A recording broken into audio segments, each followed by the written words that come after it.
I don't know.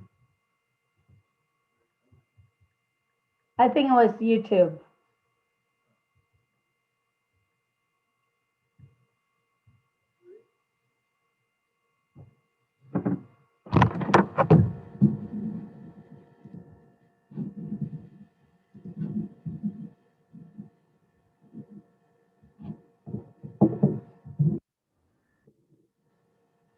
Morning, David. Good morning, Judge. How are you? Good. Do you think we'll finish today? It depends if the commissioners ask questions.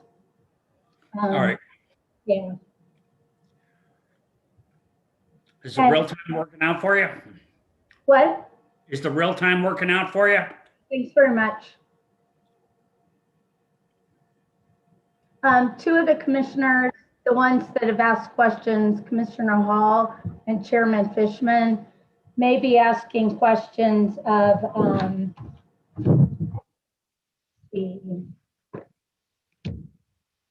Matthew Cahal. He's the third witness.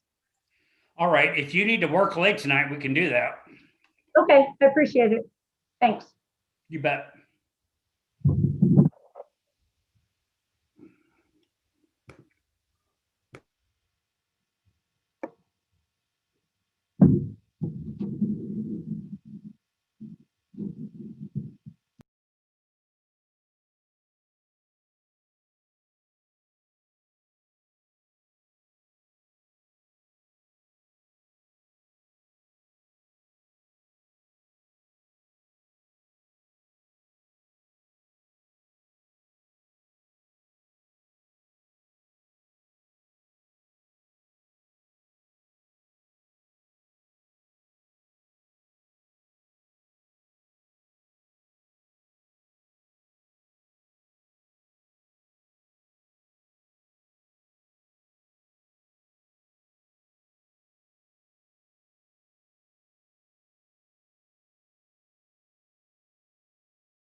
Jeff, Good morning. I just wanted to tell you, I'll tell the others later that I'm going to wait till after lunch for you to move these new exhibits because Okay.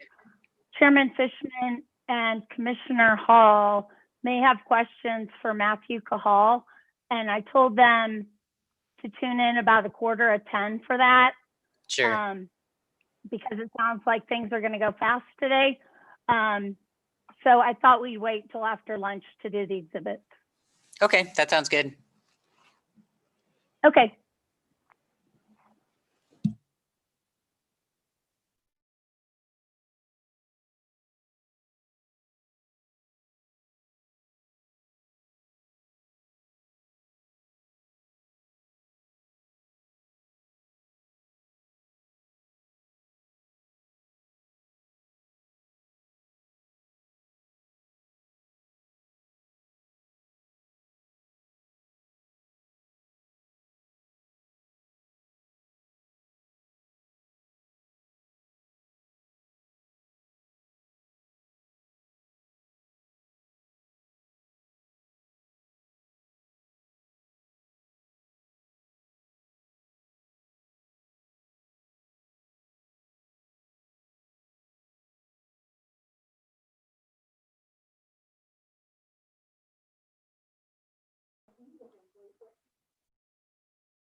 Hi, Anna.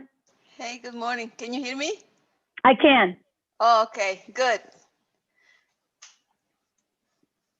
Okay, I just made you a co-host. All right. Okie dokie. Okay, thanks, Anna. Okay, bye.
Good morning, Andrea.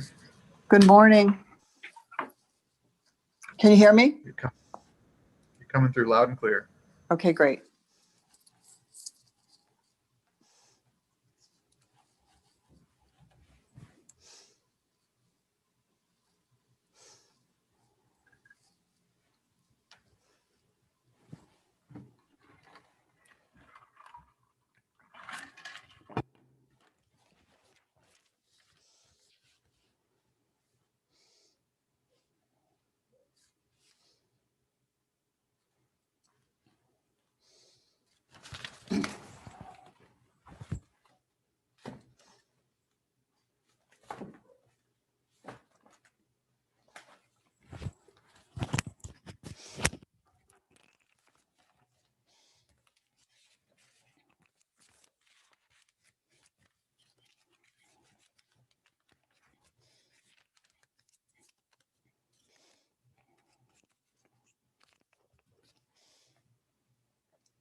Before we go on the record, I had said on Friday that the first thing we would do today was address the new exhibits prepared by EPE in response to my bench request on Friday. I'm going to wait to do that until after lunch because I believe Chairman Fishman and Commissioner Hall have questions for Matthew Cahal, and I told them to get on the call by 9:45 because it sounded like things were going to go pretty quickly today. So I don't want to take up time now with addressing EPE's exhibits. David, are you ready to go on the record? Yes, Your Honor. Mr. Lundin, you may call your first witness. Good morning, Your Honor. The NMAG calls Andrea Crane. Good morning. Good morning. Ma'am, would you raise your right hand, please? You solemnly swear the testimony you're about to give in the matter and opinion should be the truth, the whole truth, and nothing but the truth? Yes, I do. Thank you. Good morning, Ms. Crane. Can you please state your full name for the record? Yes, my name is Andrea C. Crane, C-R-A-N-E. Do you have before you an exhibit that has been marked NMAG 1? Yes, And can you please state what that is? it's my direct testimony in this case filed on October 9th, 2020. Was your direct testimony prepared by you or at your direction? Yes, it was. Do you have any corrections to make to your direct testimony this morning? No, If you were to be asked the same questions contained in your direct testimony today, would you give the same answers? yes, subject to any updates that are contained in my supplemental testimony. And are those answers true and correct to the best of your knowledge? Yes, Your Honor, I move the admission of NMAG 1. Is there any objection? NMAG Exhibit 1 is admitted. Ms. Crane, do you have before you an exhibit that has been marked NMAG 2? yes, And can you please state what that is? yes, it's my supplemental testimony in this case filed on December 17th in response to a bench request from the hearing examiner. And was your supplemental testimony prepared by you or at your direction? Yes, it was. Do you have any corrections to make to your supplemental testimony this morning? No, If you were to be asked the same questions contained in your supplemental testimony today, would you give the same answers? yes, I would. And are those answers true and correct to the best of your knowledge? Yes, Your Honor, I move the admission of NMAG 2. Is there any objection? NMAG Exhibit 2 is admitted. Thank you. I pass the witness for cross. Okay, Mr. Wexler, you are up and you have 45 minutes. Okay. Good morning, Ms. Crane. How are you? I'm fine, thank you. Good. Let me get you to turn to page 7 of your testimony. And here I'm looking at lines 3 to 6. I understand that you've testified in over 400 regulatory proceedings. Is that right? Yes, can I just ask you, are you in my direct testimony or the supplemental? I am. Thank you for clarifying. I'm in your direct. Okay, And many of those proceedings have been in New Mexico. Is that also correct? yes, Here you talk about the AG is recommending a cost of equity of 9.00% for EPE. You see that? yes, I do. Are you aware of any other time in New Mexico where a cost of equity has been 9.00 or lower? Are you talking about a recommendation or are you talking about an award? Award. Yeah, I haven't testified on cost of capital in a while, so I don't regularly track that. I mean, sitting here today, I can't think of one, but it's not something I would track regularly. You're sitting here today, you're not aware of one. No. Turn to page 30, please, of your direct. Yes. And on lines 9 through 12, you're recommending the current depreciation rates be limited to 33% in the case, right? That was in my direct testimony. I think that's been clarified somewhat in my supplemental. And that was actually my point. So if you don't mind stating what that clarification is. Sure.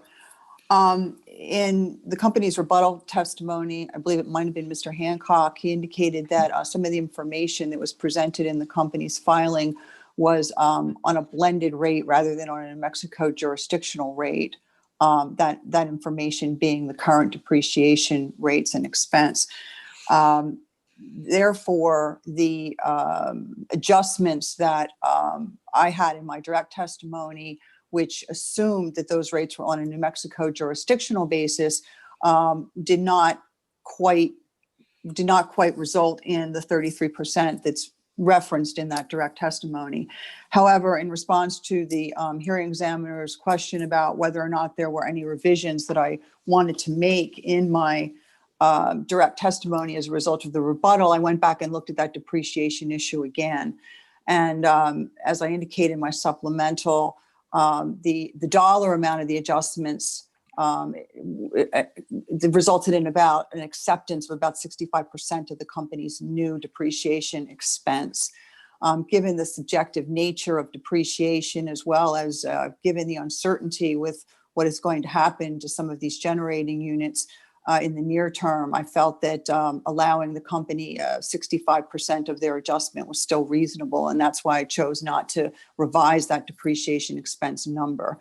Obviously, the details of how that depreciation adjustment would be spread would have to change, but that's not unusual, in these cases for the depreciation experts to get together and work out specific rates to match a depreciation allowance. And if you look further down on page 30, in here I'm looking at lines 20 to 21, where you're saying, given the REA, which stands for Renewable Energy Act, I'm not opposed to some increase in the company's depreciation rates for these generating units. Can you explain the basis for that statement? Yes. I mean, right now, we do have legislation which is going to mandate that these units stop providing service to New Mexico retail ratepayers at a date certain. Now, we don't know exactly how the company plans to get there from here. We don't know what will happen to these units, whether they'll be used elsewhere, whether they'll be sold. We have no idea at this point. But we have a fair amount of time in order to get to that point. So I think we need to balance the fact that we're all aware that something is going to have to be done over, the next 20, 25 years. But we're not sure exactly what, and we're not sure exactly how fast.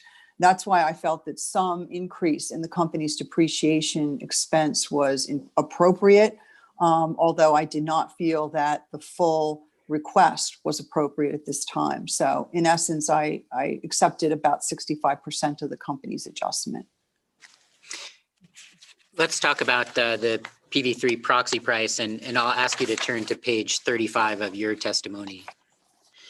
And just for reference here, we see on line 16, page 35, you're referencing the company's proposed proxy price of $48.50 per megawatt hour, right? Yes. And then further down on page 35, and it begins on line 22, and then it spills over to line 36.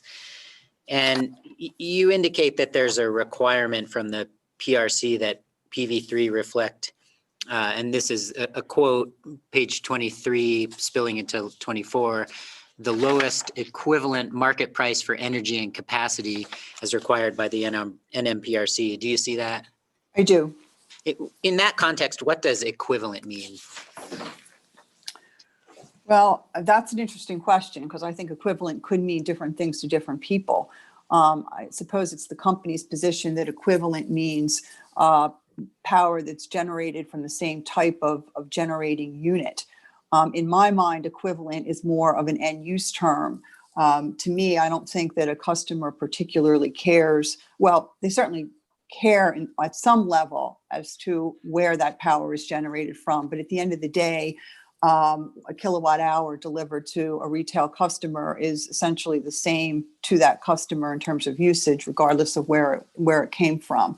So I take that term as being essentially the market price for capacity and energy that essentially would provide the same level of service to a retail customer. Which is to say, in some level, you're considering it from a customer's perspective. Is that right? That's true. You would agree, though, that unlike renewables, PV3 is generally not considered an intermittent resource. Yes, I would agree with that.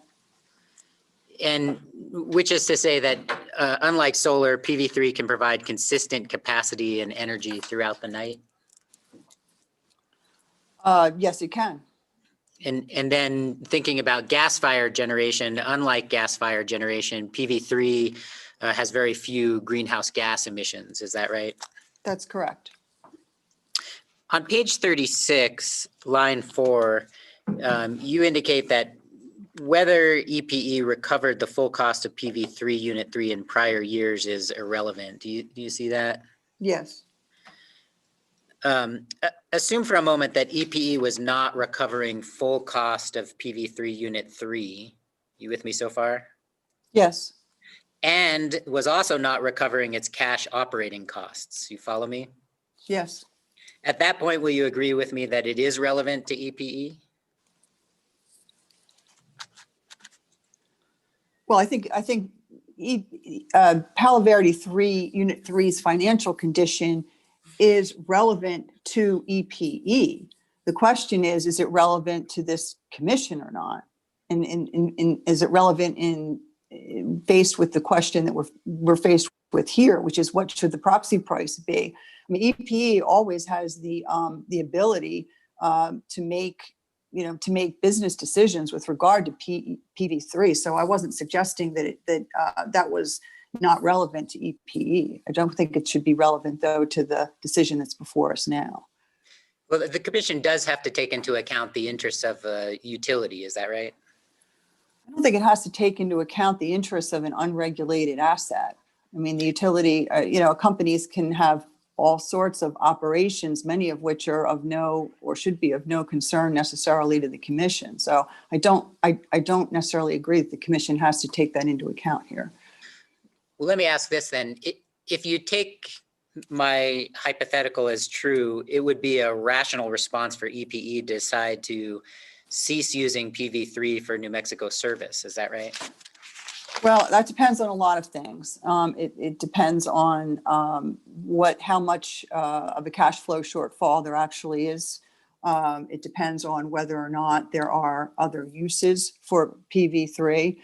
It depends on whether or not the company believes that perhaps with the new administration, there might be new federal policies. Some people think there will be new subsidies or other types of actions at the federal level that might make nuclear facilities much more valuable than they've been over the past few years.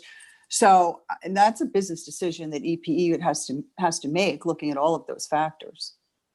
Accept that. Will you agree with me that the natural gas prices fluctuate? Yes. And you've seen periods of market priced power costing in excess of $48 per megawatt hour, right? Yeah, I've seen very high prices I've been around for a long time, so I've seen a lot of high prices and a lot of low prices. They do fluctuate. Staying on page 36, here at lines 11 through 13, you indicate that given decreases in energy prices over the last few years, many nuclear operators are claiming that nuclear generation is no longer economic at current market prices. Is that right? Yes. One of the factors driving the increase in energy prices has been the reduction in natural gas prices, right? Do you understand my question? I do, yes, and I would agree with that. And one of the reasons for natural gas reductions, reductions in the price of natural gas in turn is the availability of the natural gas, right? There's been a fair amount of natural gas available. Yes, I would agree with that. And one reason in turn for the availability of natural gas is because of the prevalence of fracking.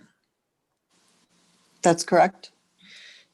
You're aware, you're talking about changes in administrative policies. You're understanding that with the new presidential administration that that administration has pledged to restrict or limit fracking. Yes, I am. And if that were to happen, it would likely have a potential impact on natural gas prices. Would you agree with that? I would agree with that.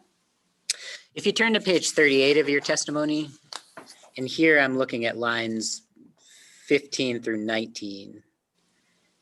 And you state that an analysis indicates that the company's proposal for PV3 would increase costs by millions of dollars, right? You see where I'm looking?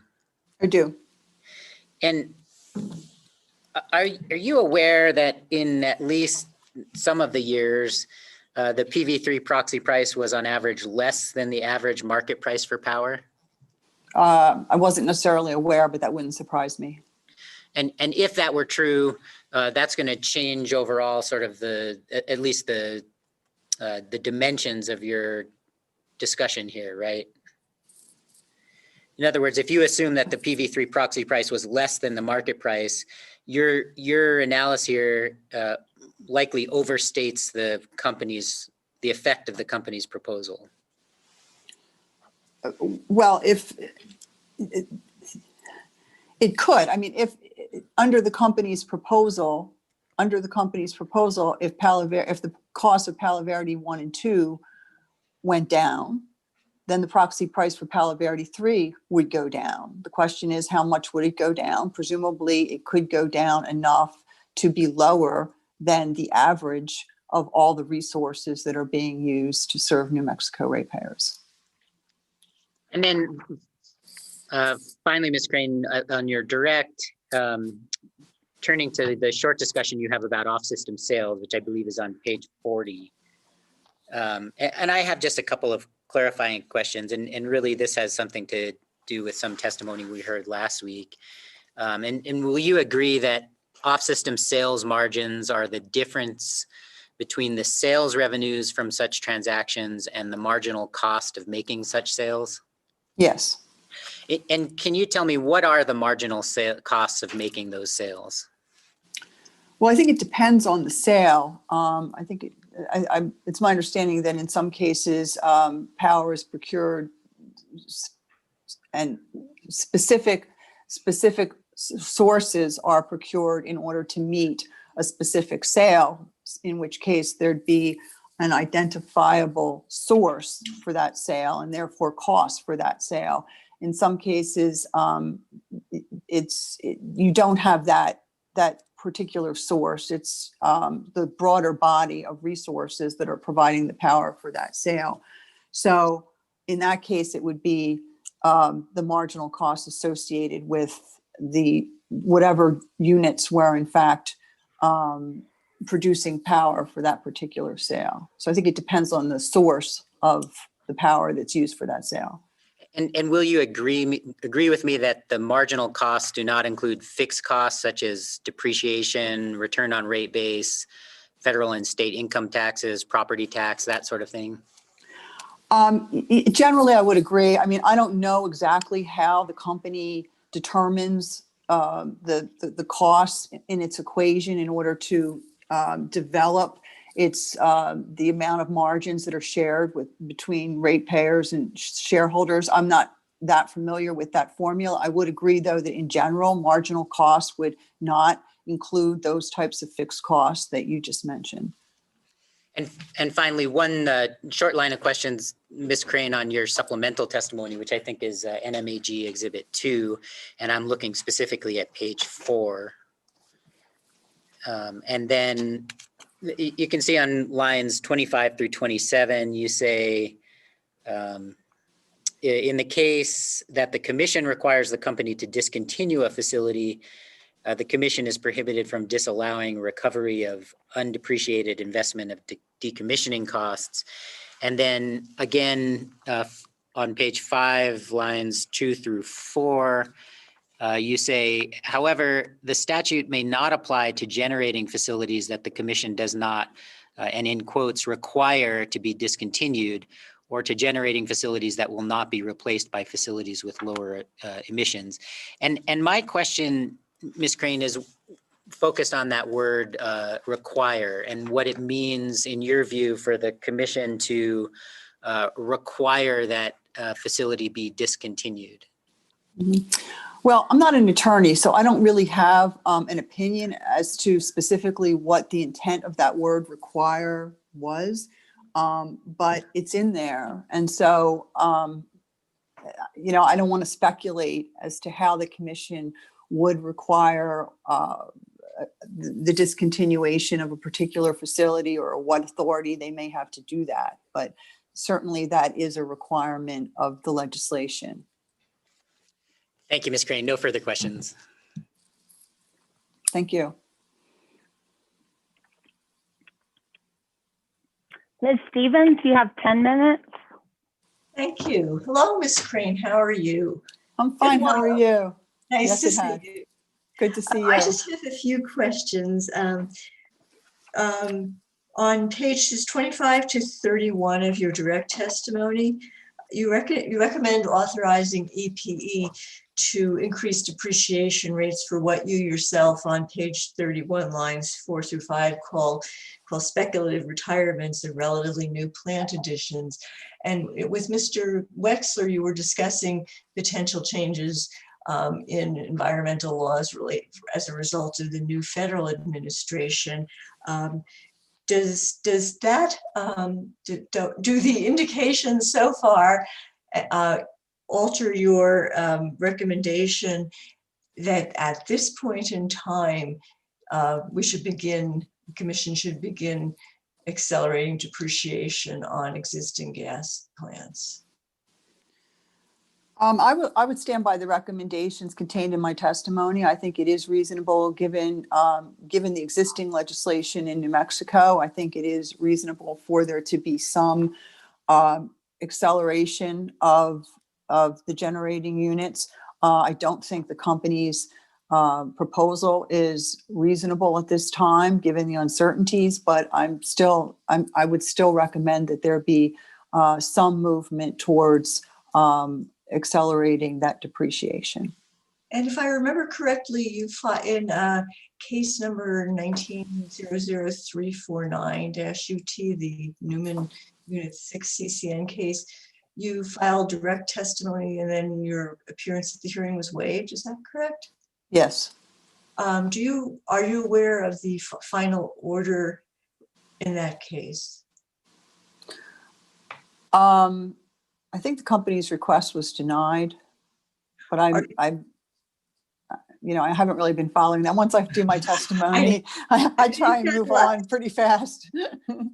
So are you aware or not that in denying that CCN request, the commission also ordered EPE to submit a comprehensive plan for its compliance with the Renewable Energy Act through 1945 in its next resource acquisition case, be that a CCN or a long-term purchase power agreement application? I do recall reading that. In light of that requirement that the company in the presumably fairly near term come in with a complete plan, do you think that it's necessary to have the company begin accelerating depreciation now rather than after that plan is presented and presumably reviewed and approved in some form by the commission?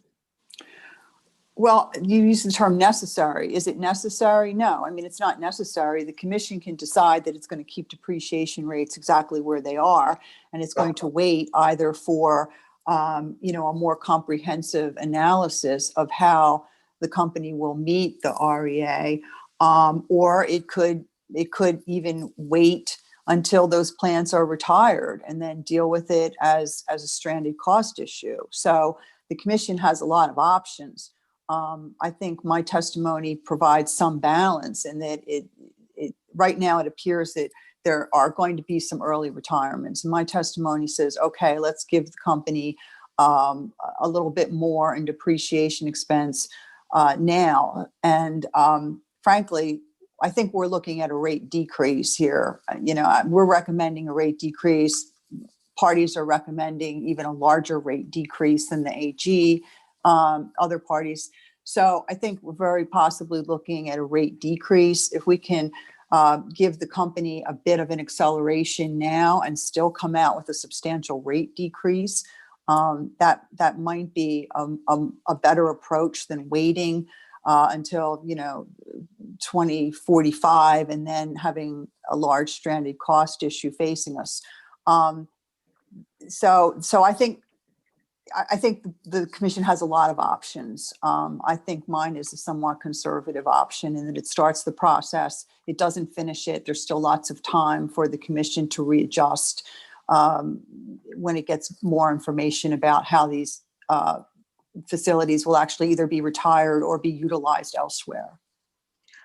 Thank you. On page 11, lines 5 through 13, you testify that you're generally opposed to post-test year additions to rate base, but you're not objecting in this case because EPE had the option to file its case based on a forecasted test year.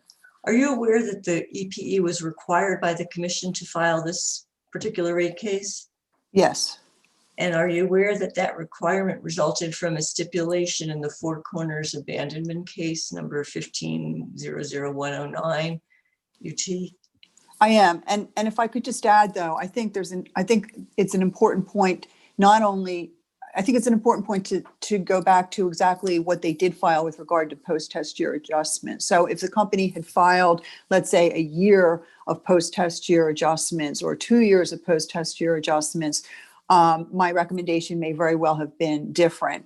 One of the factors that I considered, a very important factor that I considered in making this recommendation, was the relatively limited post-test year adjustments that the company included, both in terms of projects and in terms of timing. So I just wanted to clarify that I definitely took that into consideration. And are you aware that that several extensions to that deadline from the Four Corners case have occurred? Yeah, I am aware of that. And do you recall that the last time the deadline was extended, one of the requirements was that the company use a historic test period? I do. And do now.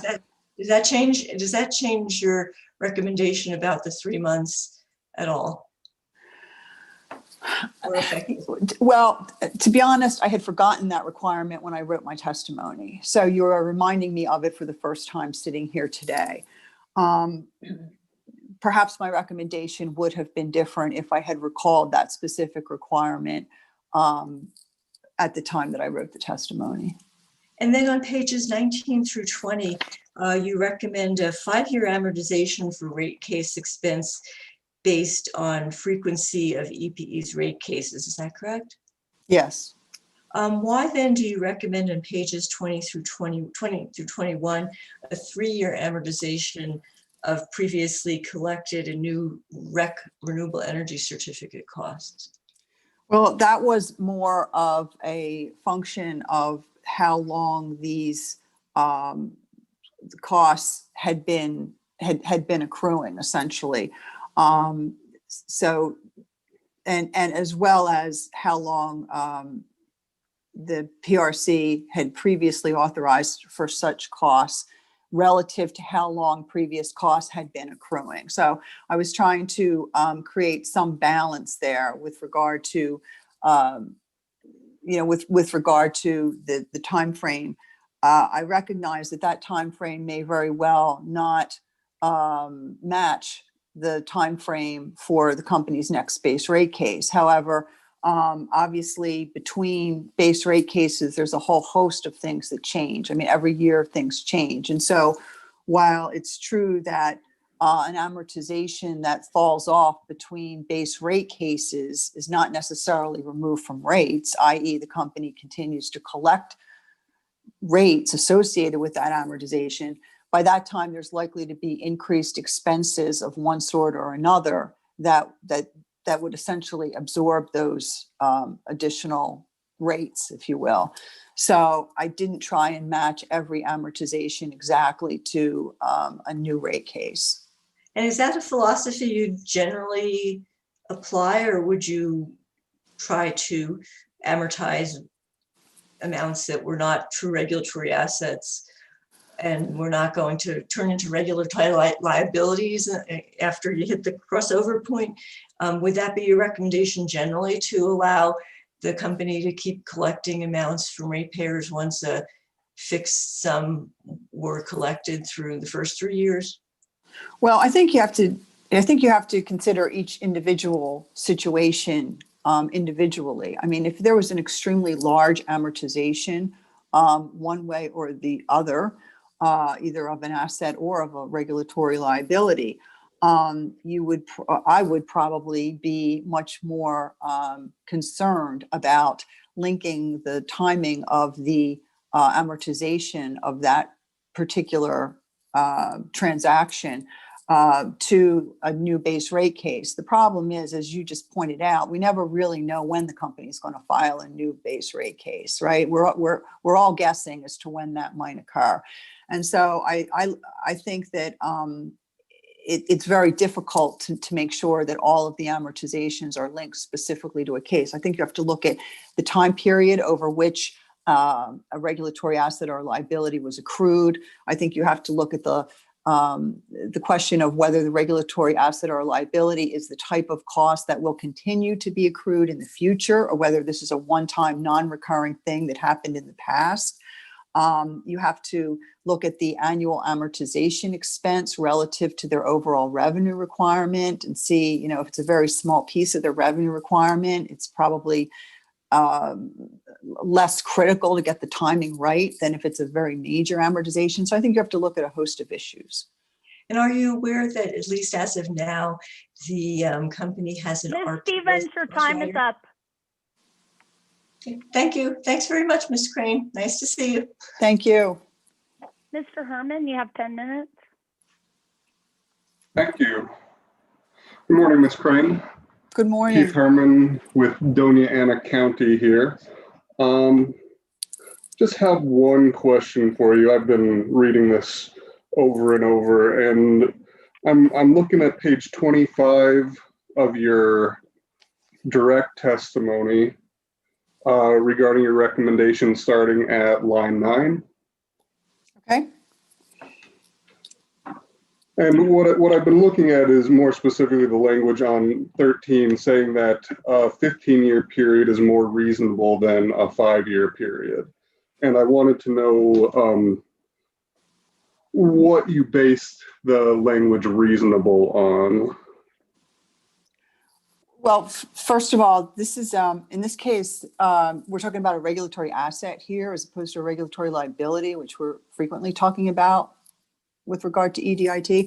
So these are amounts that are actually owed to the company.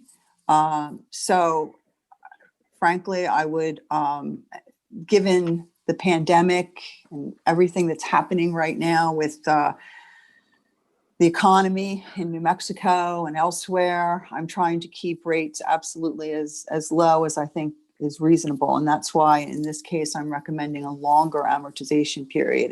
If frankly, if it was a regulatory liability rather than a regulatory asset, I might be recommending a shorter amortization period in order to get those dollars as soon as possible into ratepayers' hands.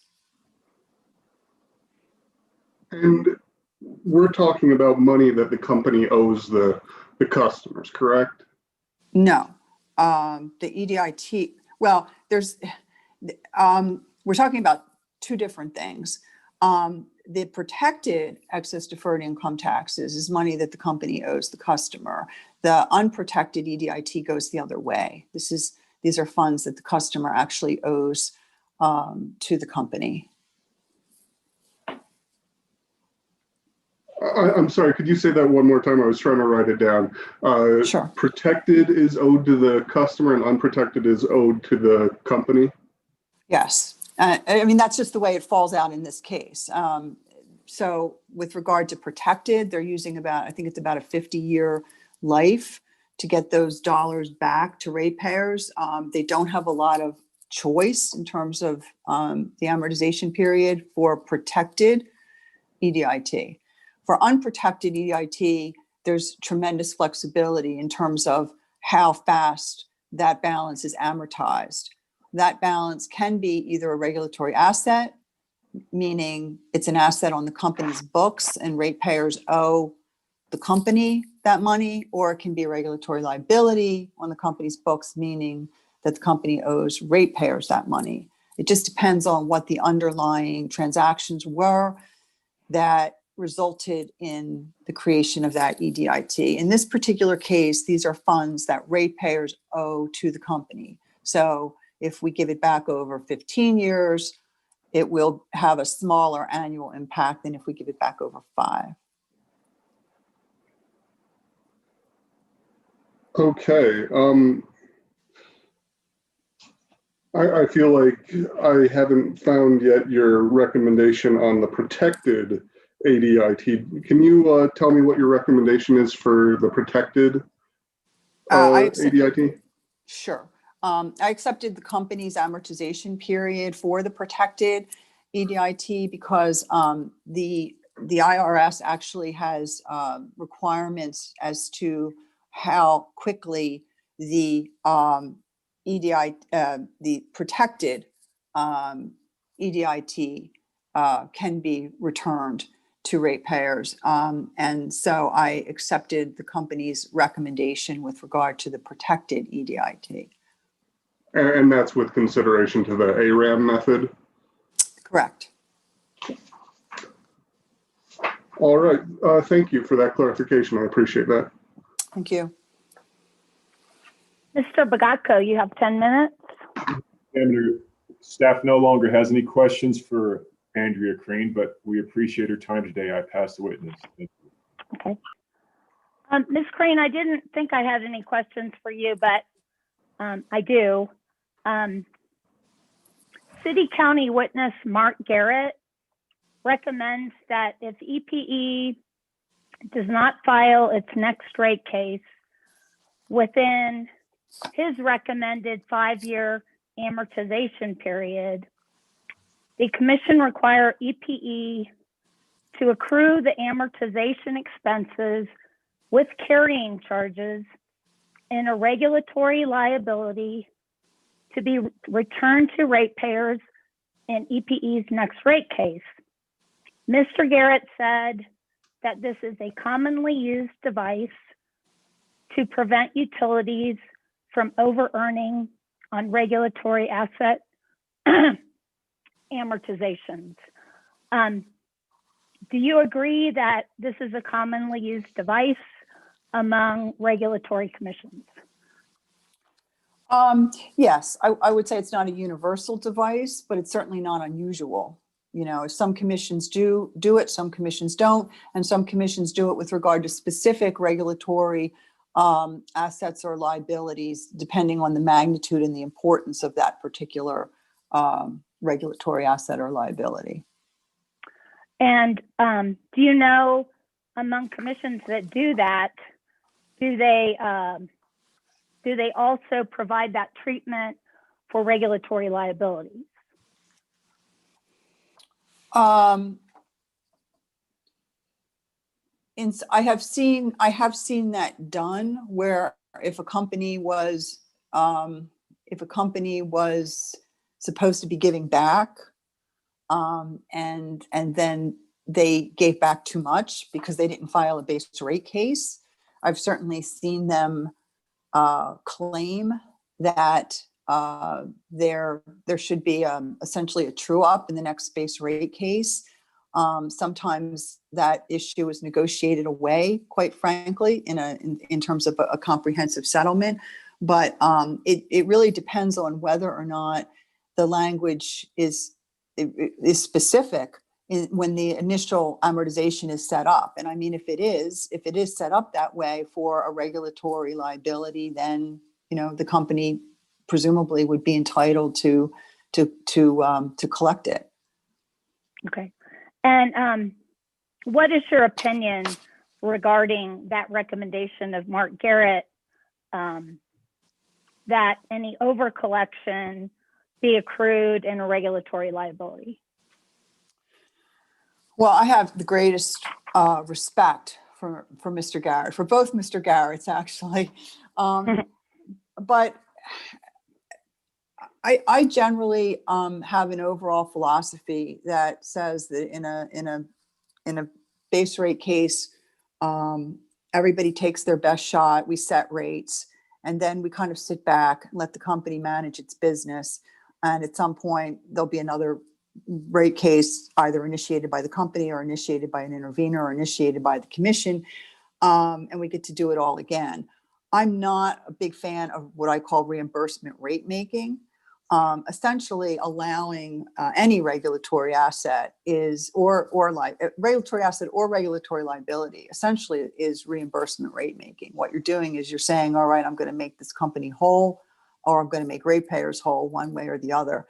And frankly, I generally would not recommend that amortizations be tracked and trued up between base rate cases, whether they're assets or liabilities, unless you have really an extraordinary item that is so large that it would have a material impact, you know, on both ratepayers and the company. But I mean, some of the amortizations that we're talking about here are relatively small in the overall scheme of EPE's revenue requirement. And as I mentioned earlier, so many things are going to change from whatever revenue requirement we use in this case. You know, revenues are going to go up or down. There's going to be new federal policy. Investments are going to increase. Presumably, you know, fuel costs are going to change. There's going to be so many moving parts. So I would recommend that the commission, you know, approve an amortization period and then sort of let the chips fall where they may. Thank you, Ms. Crane. Good morning, Chairman Fishman and Commissioner Hall. Chairman Fishman, do you have any questions for Ms. Crane? You're on mute. You're still on mute. Am I still on mute? No. Oh, maybe I should go back there. I believe this is the first time I've asked any questions of Ms. Crane. Great to meet you. I hear great things about you. Thank you. First of all, on nighttime power costs, we've talked about Palo Verde providing nighttime power. What are the, do you have any knowledge of what the overnight spot prices for power have been in recent years? Actually, I don't. I'm generally a revenue requirement witness, so I don't really have to get involved in those types of issues. Okay. Then I'm just going to leave that one alone.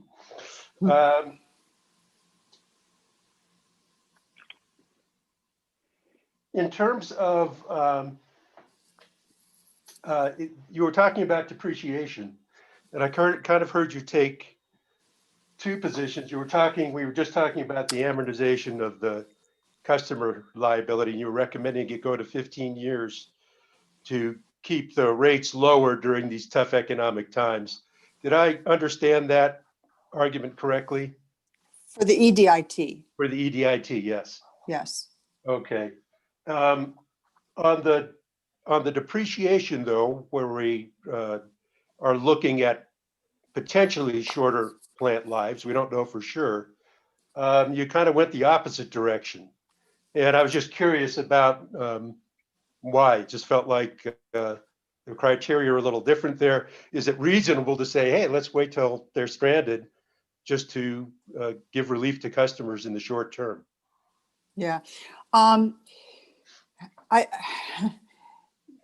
The fact of the matter is that with EDIT, we have tremendous flexibility, or the commission has tremendous flexibility with regard to any, I think the wording is any reasonable amortization period.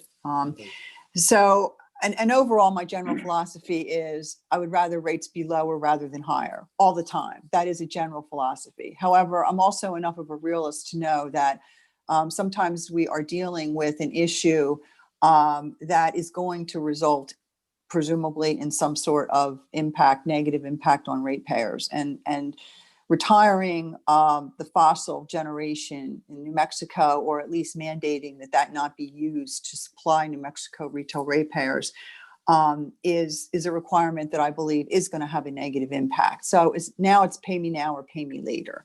I guess my recommendation is I'm going to pay you a little bit now, but I'm not going to pay you the whole thing now. And we're going to see where this goes down the line. So I think we do have to recognize that the legislation does mandate a major shift with regard to those fossil units. And that's why I'm giving them some allowance, although not as much as they've asked for. Okay. And then one final question.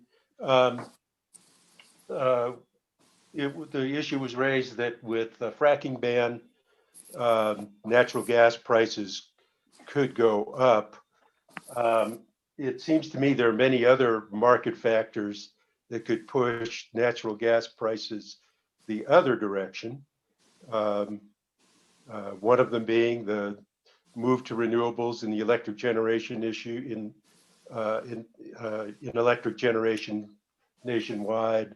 Another might be the electrification plans that seem to be gaining traction more and more over time, that would reduce the use of natural gas, certainly in homes and in other uses. Is it reasonable to consider those potential downward pressures on future natural gas prices? I think it's reasonable to consider all factors. Unfortunately, I think at the end of the day, none of us really know what's going to happen to natural gas prices. That's the problem. You know, Right. we're all just trying to figure it out. And so I think one should, though, anticipate, or at least consider every possibility. And there's probably a host of factors that none of us have even thought of that Right. ultimately will impact natural gas prices. So yes, absolutely, I would take as much information as I could get and make a determination after considering all the factors. So we should beware of piecemeal forecasting. We should definitely be very aware of piecemeal forecasting and particularly the who's doing the forecasting in which particular case as well. Okay, thank you very much. Appreciate it. Thank you. Commissioner Hall, do you have questions for Ms. Crane? I don't, but thank you very much. Okay. Thank you. Mr. Lundin, you have 5 minutes for any redirect. Your Honor, I don't have any redirect questions. Thank you. Okay. There's recross for 5 minutes, and that would be limited to my questions and Chairman Fishman's questions. If staff or any interveners have recross, raise your hand. Okay, Ms. Stevens, go ahead. Thank you. Ms. Crane, I have one question based on the last question that Hearing Examiner Glick asked you. And you concluded that as far as doing a formal reversal of a regulatory asset into a regulatory liability, that you prefer, generally recommend approving an amortization period, letting the chips fall where they may. In connection with that, what is your position on including unamortized costs in rate base? And that would include things like rate case expense in this instance.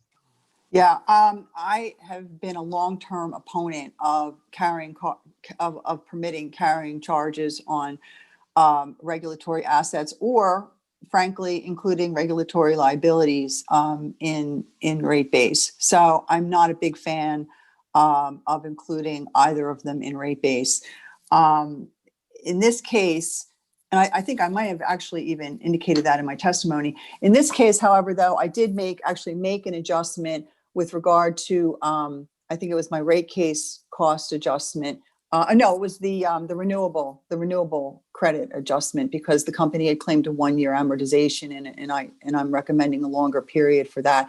And I did actually make an adjustment to include the unamortized balance in rate base, solely because I was trying to mirror what the commission did in EPE's last base rate case. I was trying to make this testimony as non-controversial as possible, and that's the reason why I included that adjustment. Generally, I would recommend against including any regulatory assets or liabilities in rate base. Again, unless you're dealing with something that is so large and material, like, I mean, obviously deferred taxes or something like that should be reflected in rate base. But for things like, expenses that are just being amortized over a few years, I would generally recommend that those not be reflected in rate base. Thank you. That's it. Thank you very much, Ms. Crane. You're excused. Thank you. Thank you. And Mr. Lundin, you may call your next witness. Thank you, Your Honor. Dr. Doug Egak should be logging in now, so you may see his request to join shortly. Yes, I just admitted him.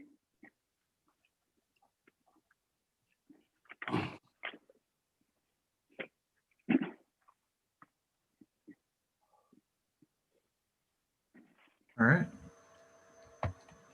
There he is. Mr. Gygax, would you raise your right hand, please?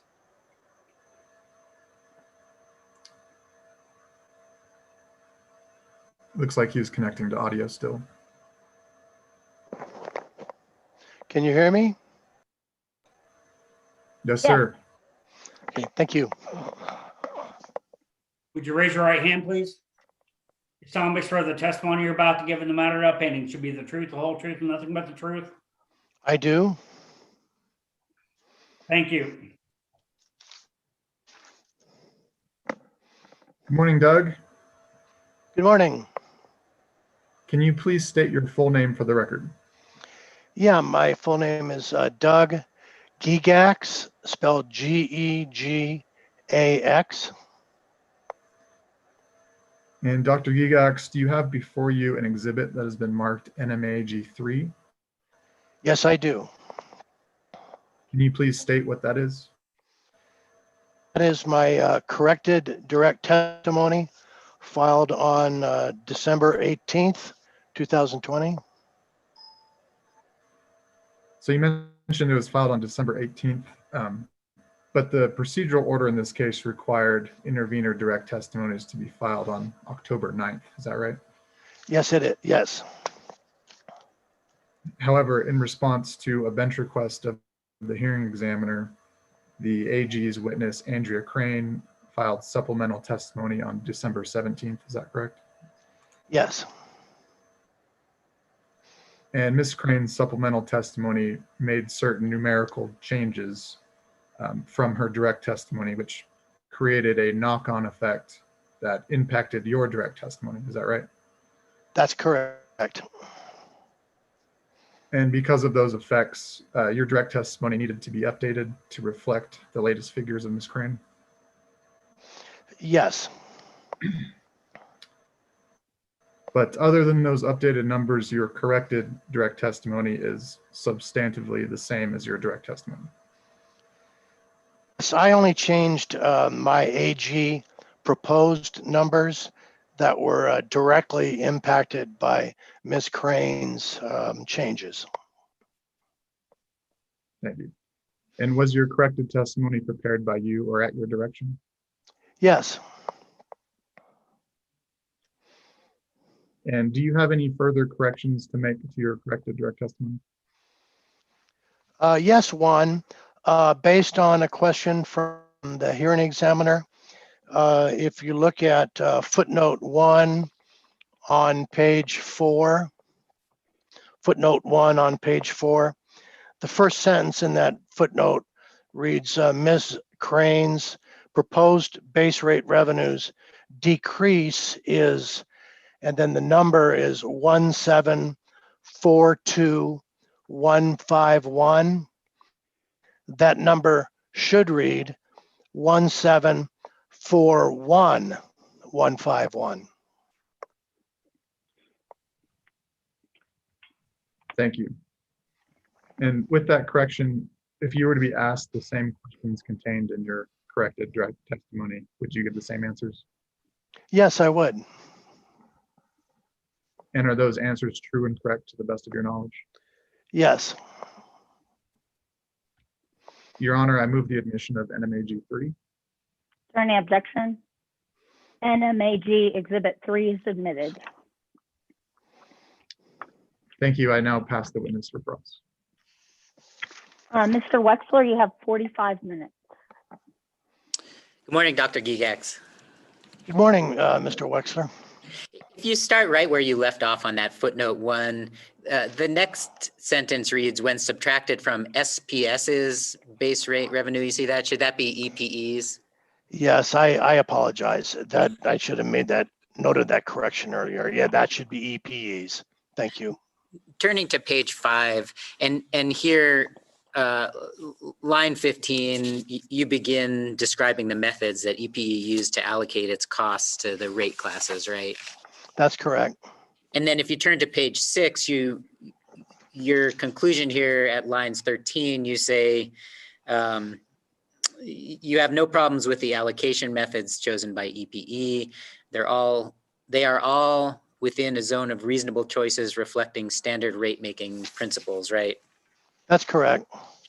And then if you turn to page 7, lines 16 to 19, and here you say EPE, however, has not proposed to establish a floor or minimum on class-based revenue percent changes, which means some rate classes will be subject to base revenue decreases in order to move them closer to the at equalized return or full cost allocations that result from EPE's New Mexico class cost of survey study.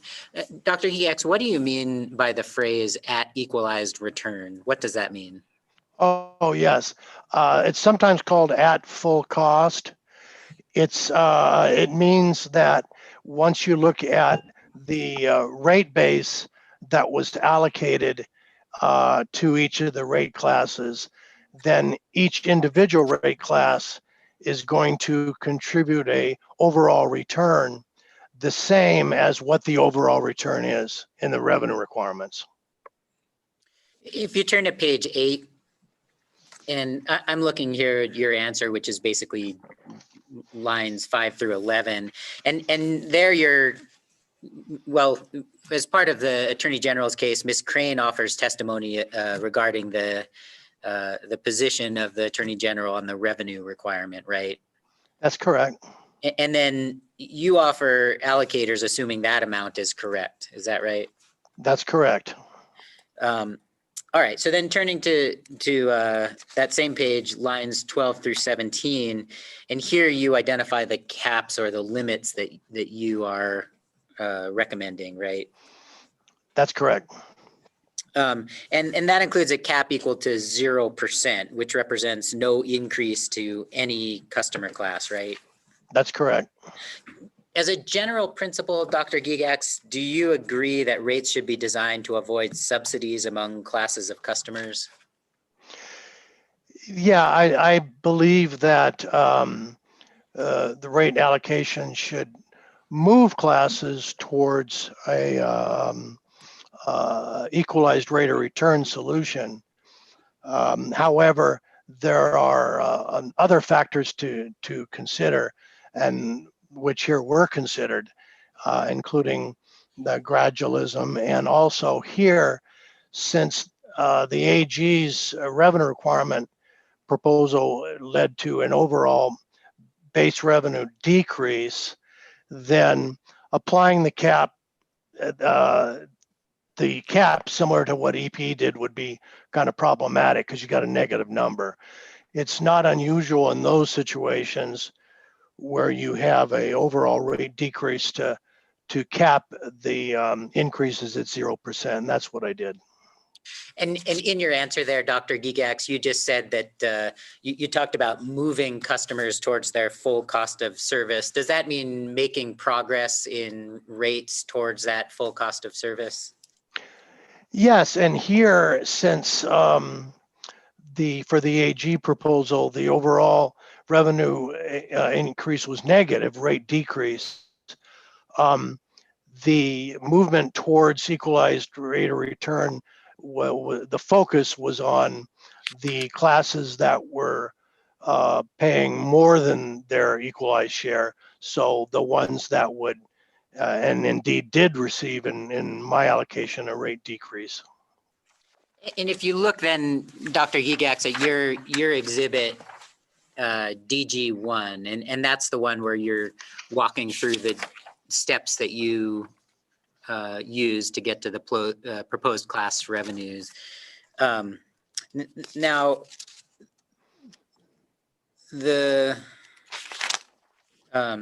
if you look at, as an example, on your first page of the exhibit, under column G there, and I'm just using the first class, that's the residential class. There we can see the 9.51%. That would be for the residential class at full cost of service, right? Yes, at full cost or at equalized return. And then it's through steps 1 and 2 that you bring both the residential class and as well as all the other classes down to the 0% cap, right? That's correct. Which does mean, and I recognize the reasons that you just identified for doing that, but it does mean that there is some level of subsidization, right? Yes, at the using the allocation methodologies that were used by EPE, which I said earlier in my testimony, I thought were reasonable. All right. So turning back to your testimony, the direct testimony rather, and here I'll direct you to page 11, and you're talking about the customer charge, and EPE proposes a customer charge of $10.88, right? Right. It's my understanding that in the revised numbers of Manuel Carrasco's testimony on December 18th, that was lowered to $10.77. But yeah, at the time I wrote this corrected testimony, I did not know what those revised numbers were, so I didn't change any of those. So yes, 1088 was the original proposal by EPE. Understood. And now EPE estimates the $10.77, and that's, according to EPE's estimates, the average residential monthly customer related cost, right? Yeah, the 1088 were the average residential customer related cost in the original proposal. Right. And I believe, subject to check, I didn't read the supplemental testimony by Mr. Carrasco in that detail, but yes, I assume the 1077 would be the average customer related cost given EP's revised numbers. And it's not your testimony that 1077 does not offer the average customer related cost, right? I mean, you have reasons for recommending a different number, but it's not because you think that that's an incorrect average. Yes, I would agree with that statement. Now, you understand that the customer charges are designed to cover costs that are related to connecting a customer to the network, irrespective of the customer's load or usage. Yes. And on page 11, lines 20 to 21, that's just showing you that by reference. And here, well, you would agree that recovery of such costs through a fixed customer charge better aligns customer related costs and rates, right? Yes. But your suggestion is for $7.50, right? That's correct. Which does not fully align the customer related costs and rates. That's correct. And then if you look to the page 12, and I'm looking particularly, Dr. Gigax, at lines 2 through 5 here. And one of the things you reference is the principle of gradualism, right? That's correct. And can you summarize what that principle is? That you don't end up in one particular change to have a significant increase in any one rate element. And there in your answer, you talked about a significant increase, but you do recognize that the Attorney General is recommending a decrease in the in all rates, right? That's correct. All right, and then staying there on that same page at lines 4 to 5, the concept, you introduced the concept that it is desirable to, and I think these are your words, have similar customer charges with other New Mexico investor-owned electric utilities with similar customer-related costs. You see that? Yes. What do you mean by that testimony? Oh, yes. That I guess the driver for that statement was regulatory consistency.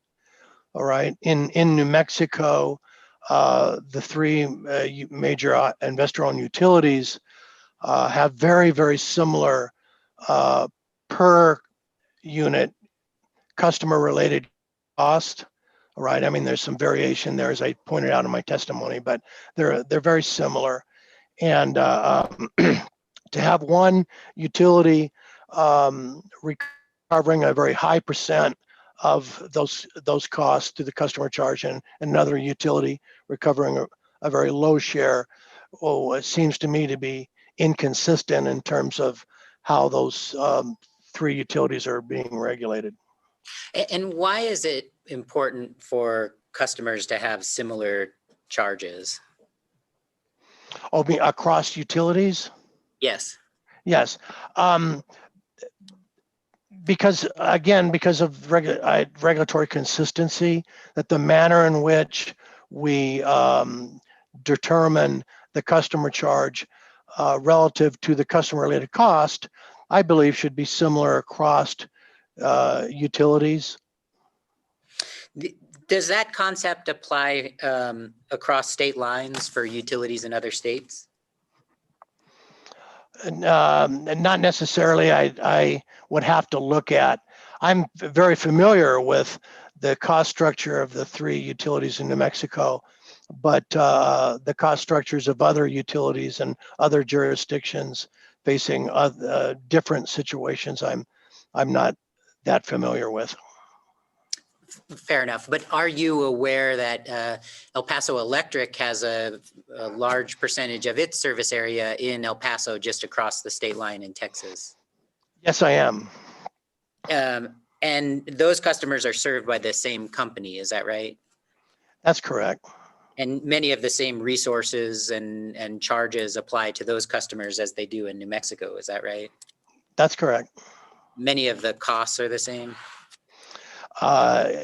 Yes, the customer related cost at that the level of distribution could vary because of the density in population or lack thereof. But overall, I would say, yeah, it's the same utility and very similar residential characteristics. So subject to check, I would say, yeah, that they would be similar.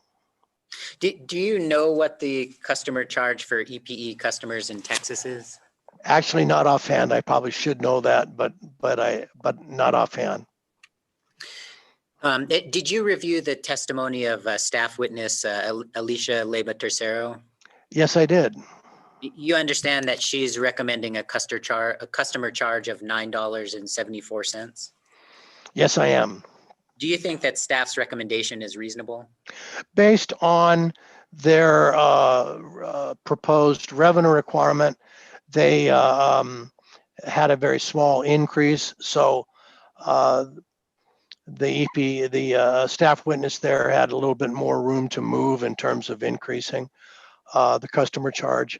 I didn't have as much room to move because I was working with a overall rate decrease. But it's my understanding that Ms. Leyva maintained the relative revenues from the different residential rate elements as EPE, and if the AG would have had a increase in the overall base revenues, that might have been a strategy that I would have taken as well. Thank you, Dr. Gigax. No further questions. Thank you. Ms. Stevens, you have 10 minutes. Thank you, Madam Hearing Examiner. I have no questions for Professor Gigax. Thank you. Thank you. Hi, Professor Gigax. How you doing? Hello. Good to see you. Good to see you. And I wish I had questions just for the fun of it, but I don't. I appreciate your testimony. Yeah, you can only have so much fun. Oh, yeah. True enough. Thank you. Mr. Harmon, you have 10 minutes. Thank you. I have no questions for Mr. Gigax. Okay. Mr. Bagato, you have 7 minutes. I know we reserved 7, but I no longer have any questions for Dr. Gigax, and I thank him very much for his time and his attendance today. I pass the witness. Thank you. Dr. Gigax, I have the questions that I gave you notice of. Yes. If the commission approved EPE's proposed revenue increase as revised in EPE's rebuttal testimony, do you agree with EPE's proposal to not set a minimum floor? Why or why not? Yes, I would agree with that. And indeed, in my proposal, I didn't set a floor either. I think the primary issue, regardless of what the overall rate increase is to make sure that you have a reasonable maximum cap to avoid rate shock. Rate decreases, of course, don't create rate shock, so I'm less concerned about those. But I think there's another issue here as well, and that is once you do establish a maximum cap, it's inevitable that there will be some revenue deficiencies that need to be redistributed to the uncapped customers. And because of the fact that EPE's overall base revenue increase is relatively small, a little over 4% in the revised version, then it was in the redistribution steps of the cap process. It was those revenue deficiencies were easily dealt with without imposing a floor. I think that in cases where the overall revenue increase is quite large, then in order to deal with those revenue deficiencies owed to the cap, that you may have to set a floor. All right, and indeed in past rate cases in New Mexico by PNM and SPS, the proposed overall revenue increase were quite large, and in those cases the utilities had both a ceiling and a floor. Okay. I think you answered my other questions as well. Okay. Thank you, ma'am. Thank you, Dr. Gigax. Chairman Fishman, do you have any questions for Dr. Gigax? Nope, just a big hello to a teacher and a mentor. Thank you, Dr. Gigax. Thank you, Commissioner Fishman. Commissioner Hall, do you have any questions for Dr. Gigax? You're on mute, Commissioner Hall.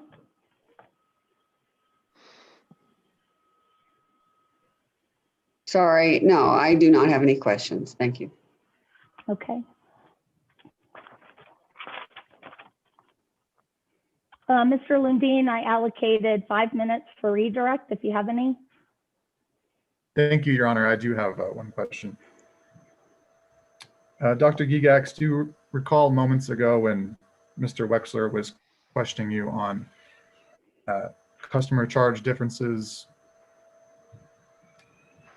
Across utilities? Yeah, sorry, let me rephrase that. Do you remember when Mr. Wexler was questioning you about consistency of customer charge differences across state lines? Yes, I do. Does the New Mexico Attorney General represent the ratepayers of Texas? No, it does not. Thank you, that's all I have. Is there any recross? If you do, raise your hand. Okay, thank you very much, Dr. Gigax. You're excused. Thank you, Madam Hearing Examiner. And Mr. Lundin, you may call your next witness.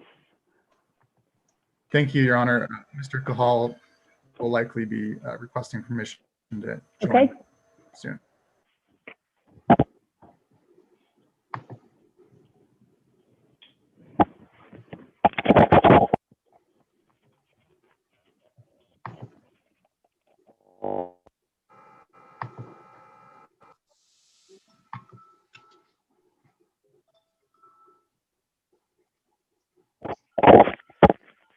Hello, this is Cynthia.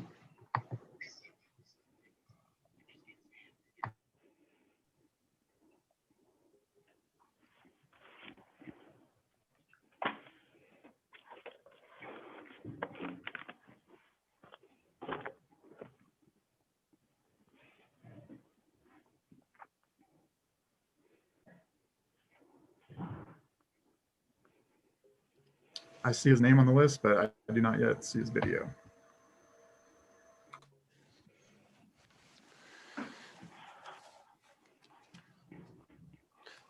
Madam Hearing, Mr. Cahal, yes, Mr. Zadowski. I apologize. While we're transitioning, can I ask a quick question about the time set for Mr. Cahal? Yes. I noticed there is no time set in the minutes for redirect or recross, and I imagine that was inadvertent, but I wanted to confirm that you intended to allow those questioning in both of those categories. That's correct. I'll do 5 minutes each. Thank you. Thank you. Madam Examiner. And before we start with Mr. Cahal, Chairman Fishman and Commissioner Hall, I had thought we'd be going quicker than this. I'm just wondering, in light of that, I guess Commissioner Hall left. Chairman Fishman, do you want to ask your questions first before we start cross-examination? If that's what you would prefer, I'm fine doing that. No, not necessarily. I just wanted to make sure that you didn't need to leave, that you have enough time to sit through cross-examination. No, I'm interested in hearing the other testimony first. So Okay. thank you. The Attorney General calls witness Matthew Cahal. Mr. Cahal, would you raise your right hand, please? You solemnly swear the testimony you're about to give in the matter of opinion should be the truth, the whole truth, and nothing but the truth? Yes, I do. Thank you. Good morning, Matthew. Good morning, Mr. Lundin. And for you, it's the afternoon, is that correct? Yes, it's just afternoon here in beautiful Virginia. Can you please state your full name for the record? Yes, Matthew I. Cale, that's spelled K-A-H-A-L. And Mr. Cale, do you have before you an exhibit marked NMAG4? I do. Can you please state what that is? Yes, that's the direct testimony that I prepared that was submitted by the Attorney General on October 9, 2020. Thank you. And was your direct testimony prepared by you or at your direction? It was. Do you have any corrections to make to your direct testimony this morning? No, I do not. If you were to be asked the same questions this morning contained in your direct testimony, would you give the same answers? Yes, I would. And are those answers true and correct to the best of your knowledge? Yes. Your Honor, I move the admission of NMAG4. Is there any objection? NMAG Exhibit 4 is admitted. Mr. Cale, do you have before you an exhibit that has been pre-marked NMAG5? Yes, I do. And can you please state what that is? Yes, that's my supplemental direct testimony that was prepared in response to a bench request dated October 27, 2020.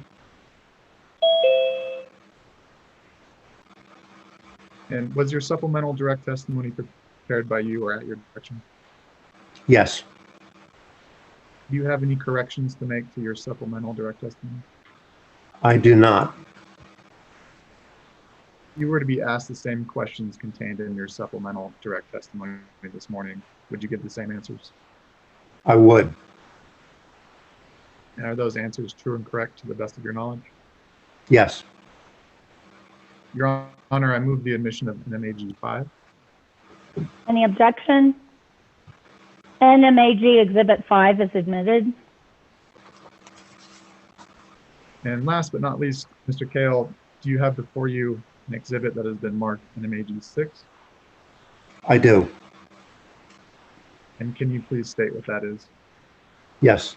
That's my second supplemental direct testimony that was prepared in response to a bench request dated December 17, 2020. Was your second supplemental direct testimony prepared by you or at your direction? Yes, it was.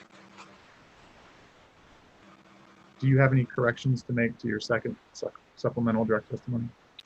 No, I do not. And if you were to be asked the same questions contained in your second supplemental direct testimony this morning, would you give the same answers? Yes, I would.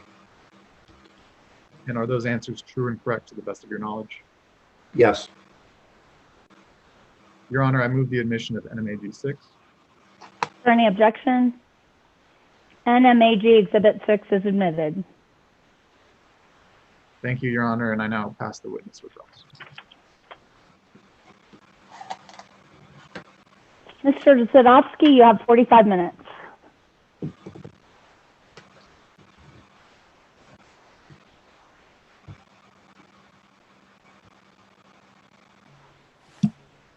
Thank you, Madam Hearing Examiner. Good morning, Mr. Cahill. How are you today, sir? I'm fine. Thank you, sir. Am I pronouncing your name correctly? Cahill? Kale, close enough. Okay, thank you. Mr. Cahill, you've testified in a large number of utility rate cases. Is that correct? I have. I believe your direct testimony says it's 430, give or take. Is that right? Yeah, I think so. I think it may be up to 440 by now, but yes. Okay.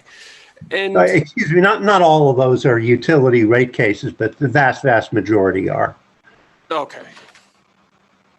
So in utility rate cases, when regulators are basing their ROE decisions, they're basing those decisions on objective analysis, and such as from DCF, CAPM, risk premium, and other quantitative models and methods, correct? Well, that information is normally submitted into the record, and commissions will evaluate that. There may be judgmental factors as well. It's not all a matter of precise calculation. Okay, but have I accurately stated the types of information that commissions consider? Yes. And when an investor looks at making an investment in a given utility, they make their own assumptions about the expected long-term growth rate for that particular utility. Is that correct? That's right. So what are some of the factors that would impact those individual growth rates that investors look at? They would look at various things like the growth over time in rate base, the growth over time in sales, the allowed return, the ability of a utility to achieve a certain return, that is an accounting return, whether it historically has over-earned, under-earned, that sort of thing. At the present time, almost all major electric utilities are owned by holding companies. So they'll look at the holding company, not just the individual utilities.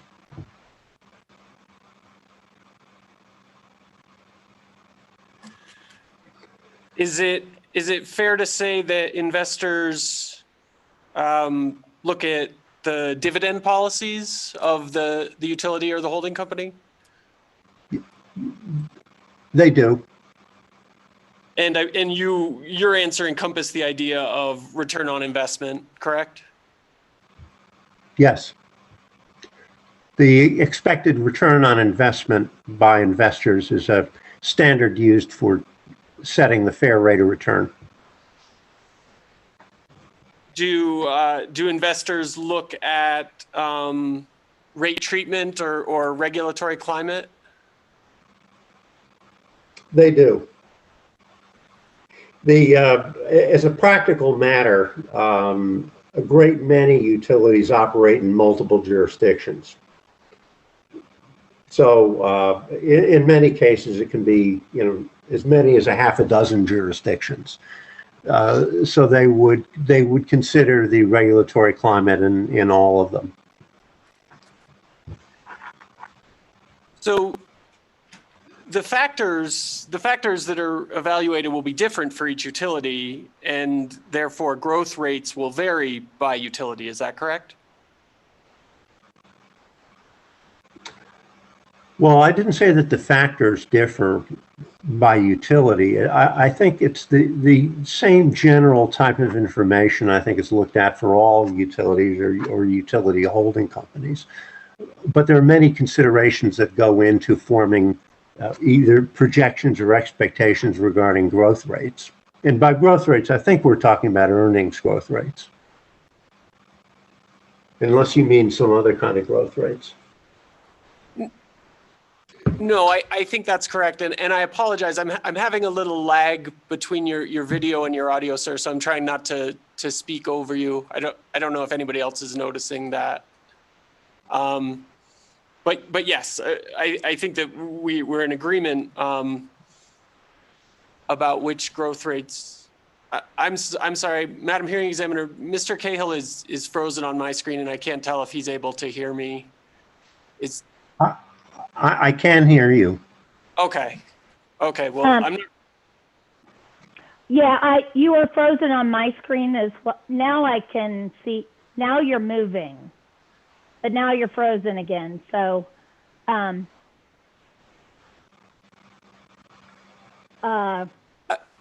you have any way of fixing that, Mr. Cahill? I don't think so. What I can try to do is stop the video and start it again. I could try doing that. Why don't you do that?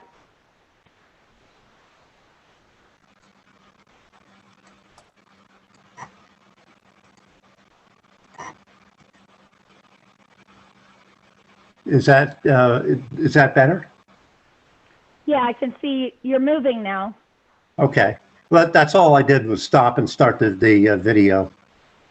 Okay. And let me just give you a heads up. Actually, we need to take a break within the next 15 minutes. So why don't we just go ahead and do it now? I'm sorry to interrupt your cross-examination, Mr. Zadowski. Let's come back at 10:40. Thank you, Madam Hearing Examiner.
Hello?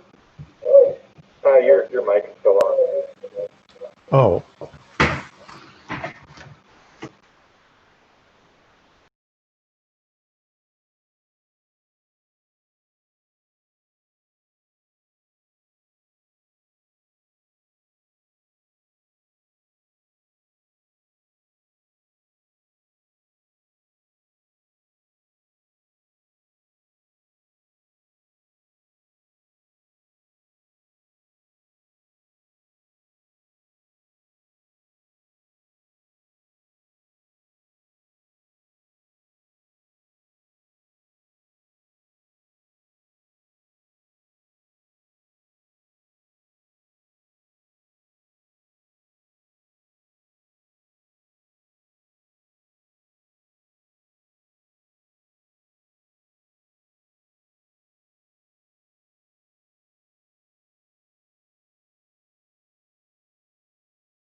Mr. Zadowski, I just wanted to let you know I did pause your time and you have about 40 minutes left.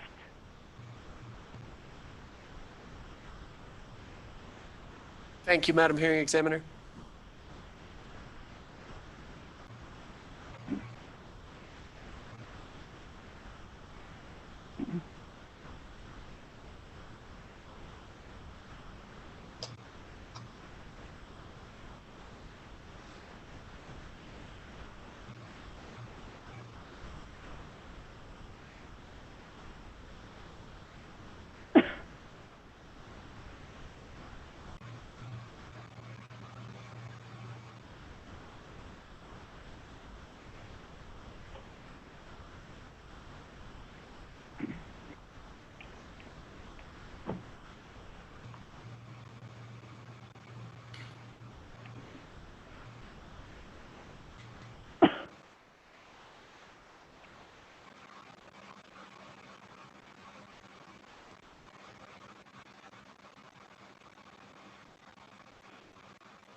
David, are you ready?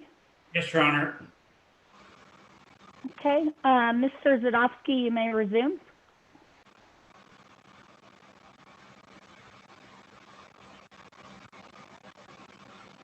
Mr. Zadowski, you're on mute. I apologize. Mr. Cahill, right before we broke, we were talking about factors affecting growth rates. And I just want to clarify the impact of those individual factors, which I guess are growth in rate base, sales, allowed ROE, and ability to achieve ROE. Those will result in different growth rates for each utility. Is that correct?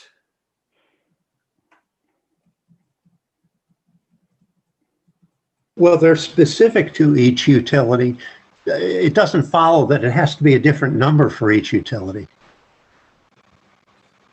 But you would not use the same growth rate for every utility, correct? I haven't done so in my testimony in this case. It wouldn't occur to me to do that. I think you're asking, would I use a generic growth rate instead of company-specific growth rates? Is that the question you're asking? Well, that's certainly a follow-up question, and that would be inappropriate, correct? Yes, it wouldn't be the procedure I would use. I would prefer to use growth rates that are specific to each utility in the proxy group. That doesn't mean that there couldn't be, you know, a couple of companies that have the same growth rate.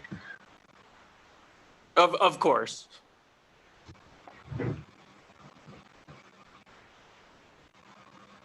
Of course, and but as you said, and I'm sorry, you're I can't tell if you're still trying to speak because you're still moving on my screen, but there's no audio. No, I'm done with my answer. Okay. So the ability to maintain investment grade status includes meeting certain credit metrics. Is that a correct statement? Yes, it's not based exclusively on that, but that's a major focus. And those metrics are coverage ratios, debt equity ratios, liquidity analyses. Are those examples of the credit metrics? That's not a very good description. The credit metrics that are used, and I think it's most explicitly by Moody's, really focus on cash flow.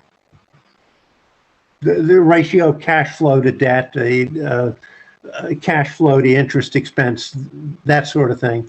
And you're right, they do also look at the debt to total capital ratio. That's another credit metric. So is cash flow, is that a liquidity analysis, or is there a distinguishing, is there a distinguishing? No, liquidity is different. Liquidity refers to the company's access to funds,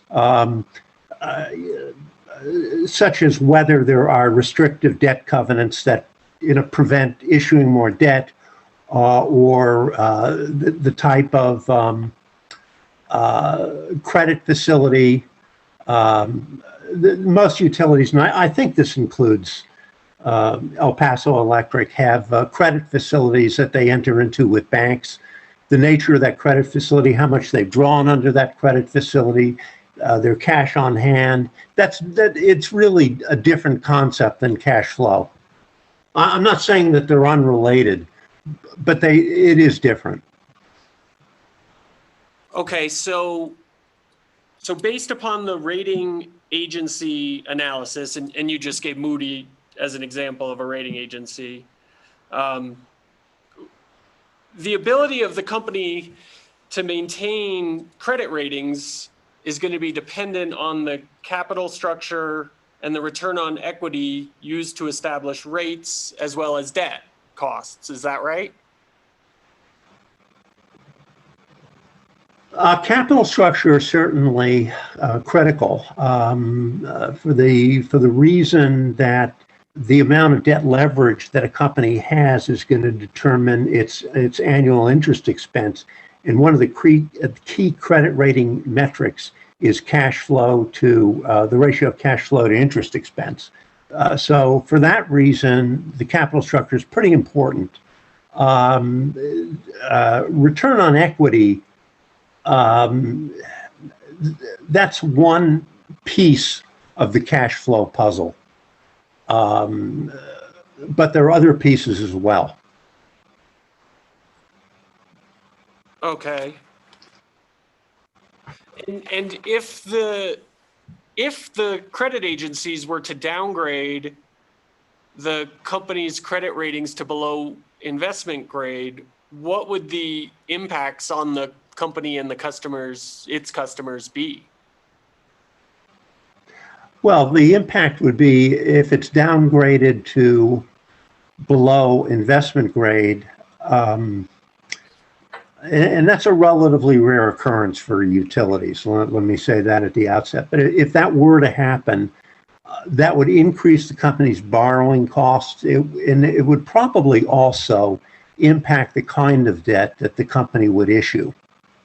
That is, utilities like to issue 30-year debt, but if it was below investment grade, I'm not sure they would be able to do that. They might have to go shorter. Okay, so backing up to what I thought to be what I'm thinking of as the first part of your answer, would it increase both the costs of debt and equity for the company? Well, let me put it a different way. If the company were to fall below we're talking, I take it hypothetically, but if a hypothetical utility were to fall below investment grade, then there's some reason why that happened. That is, it would be due to some kind of adverse event or set of events or set of circumstances. And those adverse circumstances would be things that could impact both the cost of equity and the cost of debt. It's not that a credit downgrading automatically means there's an increase in the cost of equity. It's simply that some event triggered the reduction in a credit rating, and that event may be adverse to both the cost of equity and the cost of debt. I hope that makes sense. It does make sense, but at their core, the credit rating agencies are looking at the utility's ability to have cash to pay debt interest and premiums. Is that correct? Prospectively, yes. Okay. And as the cost of debt goes up, the premium required by investors also goes up, correct? I'm sorry, what premium are you referring to? Well, I guess, I mean, the well, let me think about that. As the cost of, I'm sorry, it's just a little confused by the wording of the question. no, I understand. And let me try to rephrase it as, so the investors are evaluating the cost of debt in making decisions as whether or not to invest, correct?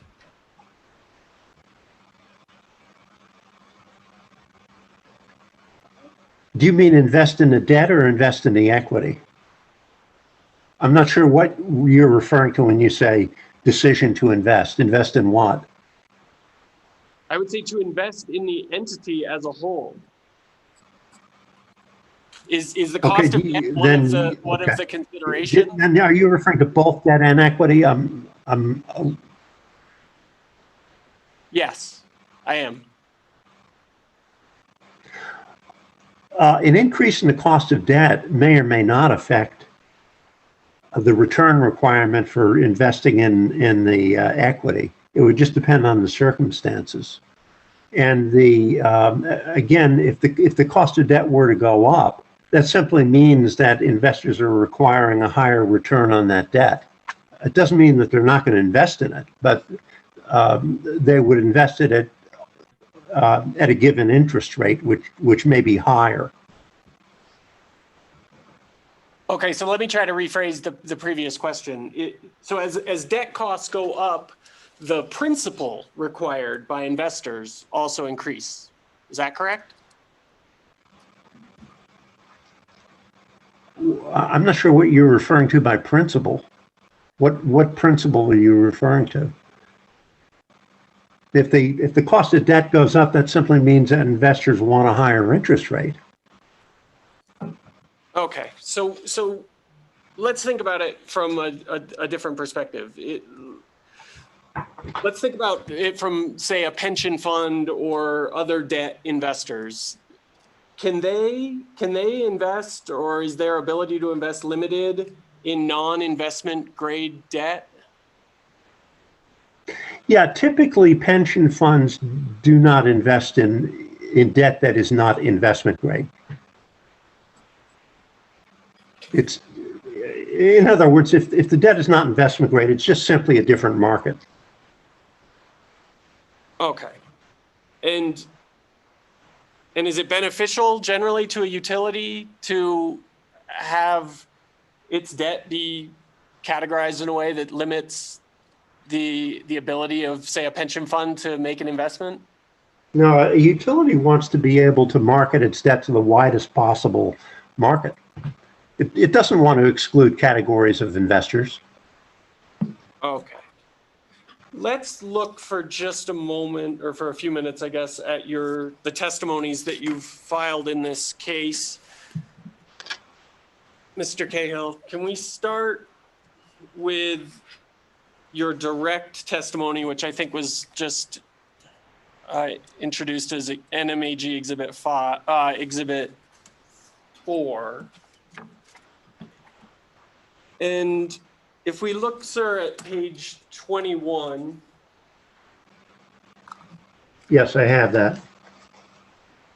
On lines 13 and 14, you state, similarly, an insufficient return could unduly weaken the utility and impair incentives to invest, which could harm service quality. Did I read that correctly?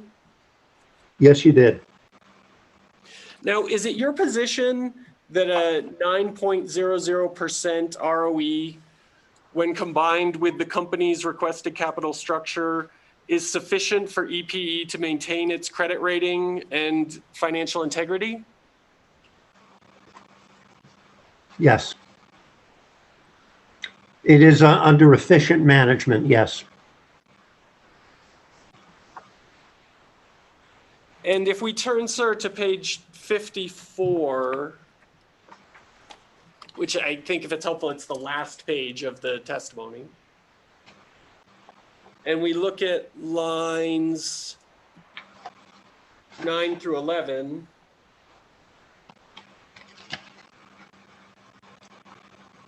I see the phrase there where it said, you're concluding the sentence and you say that Well, let me just read the whole sentence again so there's no confusion for the record. It says, in my opinion, my recommendation at this time of 9.0% is consistent with the cost of equity evidence, particularly the DCF studies of both myself and witness Nelson, and fully meets the capital attraction standard. Did I read that correctly? Yes. So when you say there fully meets the capital attraction standard, is there overlap between that statement and the concept that the recommended ROE is sufficient for EPE to maintain its credit rating and its financial integrity?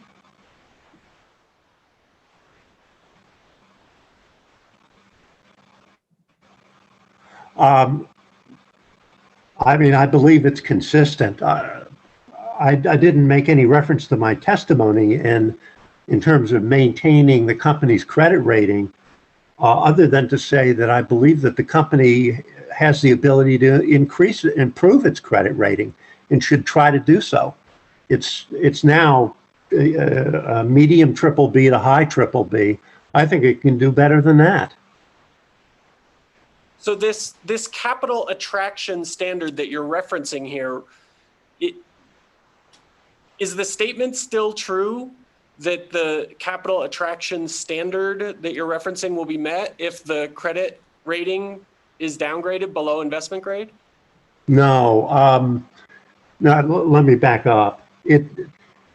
The capital attraction standard that I'm specifically referring to is the common equity capital attraction. That is, if the company is awarded by this commission a 9.0 return on equity, and the company under the regulatory paradigm is given a reasonable opportunity under efficient management to achieve the 9.0 ROE, then the company meets the capital attraction standard for return on equity. In terms of credit ratings, I mean, the credit ratings are up to the credit rating agencies. I don't control them. This commission doesn't control them. I don't see any reason why the company's credit ratings would be downgraded. And it seems to me they could be upgraded. And that the company should strive for upgrading its credit ratings. Mr. Cahill, have you performed an analysis in this proceeding to gauge the effect of your recommendation on EPE's credit metrics and financial integrity? Well, in terms of the financial integrity, the cost of equity standard meets the financial integrity test essentially by definition. I didn't prepare an analysis in order to predict what credit rating agencies would do with regard to the company in the future. The company's credit ratings seem to be pretty solid, and there's no indication that there's any kind of downgrading on the horizon. And as I said, the company could improve its credit ratings if it chose to. Well, so if all else being equal, is a reduction in the authorized ROE going to have a downward or an adverse effect on EPE's credit metrics?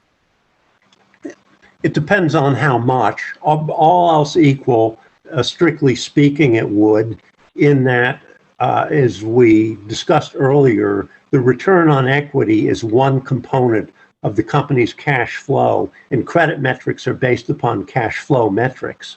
So all else equal, if you take away some ROE dollars, cash flow will be less, and all else equal, that will result in a reduced cash flow to debt ratio or cash flow to interest ratio. Okay, and I think you just said you didn't perform an analysis in this proceeding to determine or to understand whether or not your ROE recommendation will or will not have an adverse effect on EPE's credit metrics, correct? Well, I didn't perform a formal analysis. What I did was I inspected the company's credit rating reports, and those credit rating reports had the data on the credit metrics, particularly the Moody's. They seem to be more explicit than Standard & Poor's. And and just my recollection is that the company has cash flow of a couple $100 million a year, and a reduction in the ROE from the current ROE of, I believe it's 9.48% to 9.0, might result in a reduction in cash flow of something on the order of maybe $1 million, or maybe a little bit more than that. That kind of change in the company's cash flow is almost rounding error in its credit metrics. It's a pretty small change. Small change. I can't imagine that kind of change by itself triggering any change in credit metrics. Okay, well, let's look at some of the attachments to this direct report, and I want to look first at attachment number 9, which I show is PDF, starts on PDF page 168. I don't know if that's helpful in you finding it, or if you have it there in front of you. No, I think that what you're referring to is it attachment 9 of AG 2008. That's how it. I have it. Well, in the copy of your testimony I'm looking at, I have it as, I believe it originated with AG second. Yes, that's correct. But you've attached it to your direct testimony, correct? Yes. Okay. And the documents provided by Moody's Investor Services, entitled El Paso Electric Company update following downgrade to Baa2. Do you see that?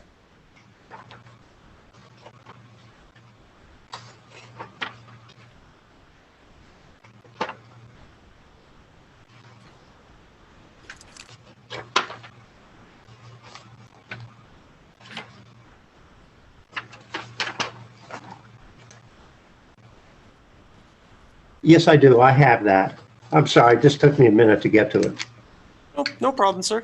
So, you I thought I heard you say before that, the company doesn't and the commission doesn't affect credit ratings. It's the agencies that do that. Was that your testimony? No, I didn't say that. That's not what I said. Okay. I said that the commission doesn't control the credit rating agencies. They'll do what they'll do.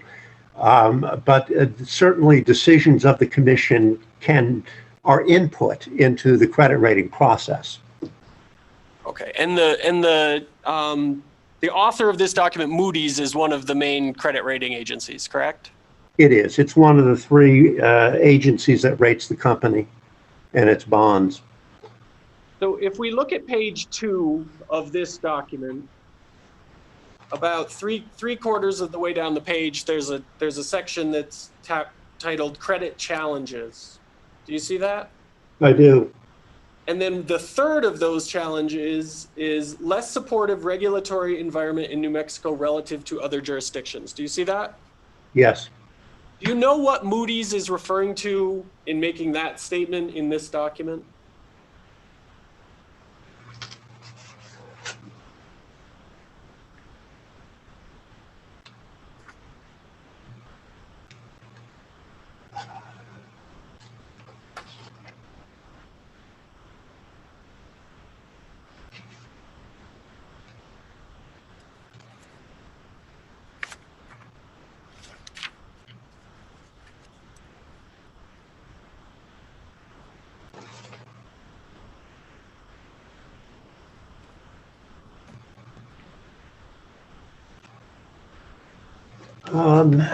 That's shown on a couple of pages later. I think it's page 5 of this document. There are 2 paragraphs. Okay, and do you agree with the analysis provided there by Moody's?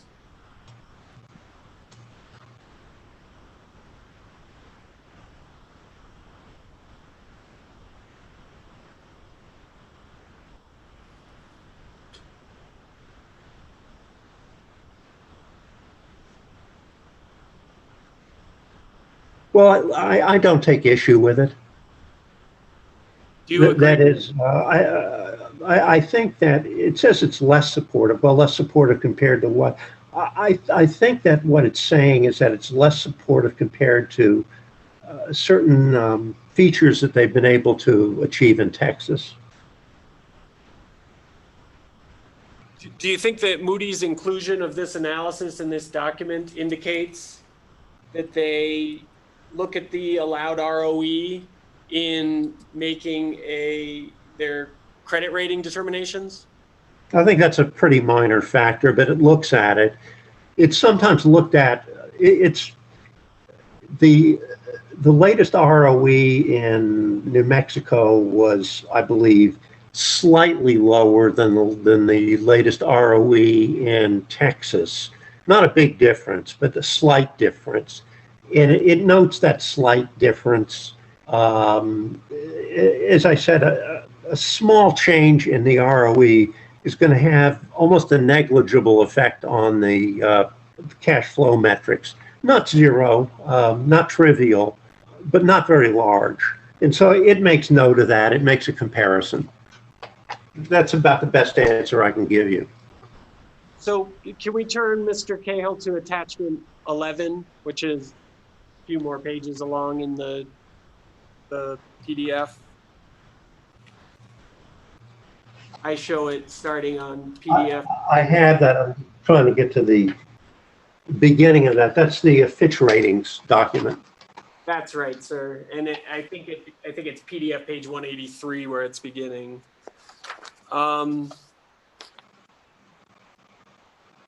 So can you describe what this document is? Yeah, I'm trying to look for the date on this.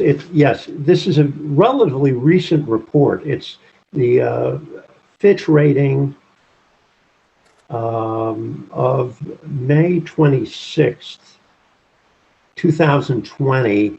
And apparently, Fitch didn't begin rating the company's bonds until relatively recently. So, Mr. Cahill, if you turn to page 5, there is a section titled Key Assumptions. And it's my understanding that when it says key assumptions, that means key assumptions in setting the credit rating. Do you understand that to mean that? Yes. The very last one of those key assumptions says allowed ROEs in line with recent decisions in Texas and New Mexico. Do you see that? Yes. So does that mean that Fitch is saying that a key assumption in setting credit ratings is that the ROE maintains consistent with the existing ROE? No, when it says recent decisions, I take that to be the decisions made within the past year, which are in just from personal knowledge, that would include SPS's last rate case and New Mexico Gas's last rate case. And I think that those ROEs were in the low to mid 9s. Okay, well, let's take a look. If we go to the next attachment, attachment 12, so that's going to start on PDF page. I'm sorry, I think it's PDF page 195, attachment 12. This is a document. It's got a main heading here called El Paso Electric Company, and it's got a section, a main section called Key Rating Drivers. Do you see that on page 1?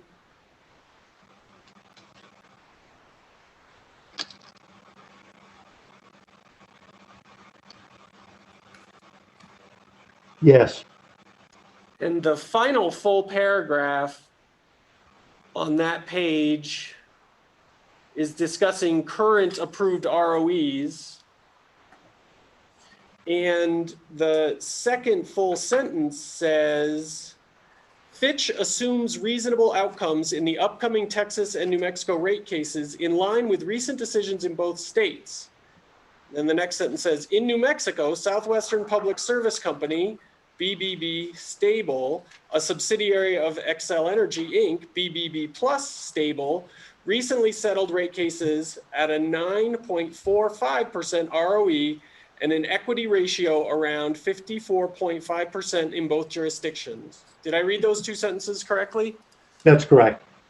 So my understanding of this document is that Fitch is saying we're basing our credit rating on the idea that EPE is going to receive a ROE in the upcoming rate case that is in line with what's written here. Is that your understanding? No, that's not. Okay, can you explain to me your interpretation of that sentence?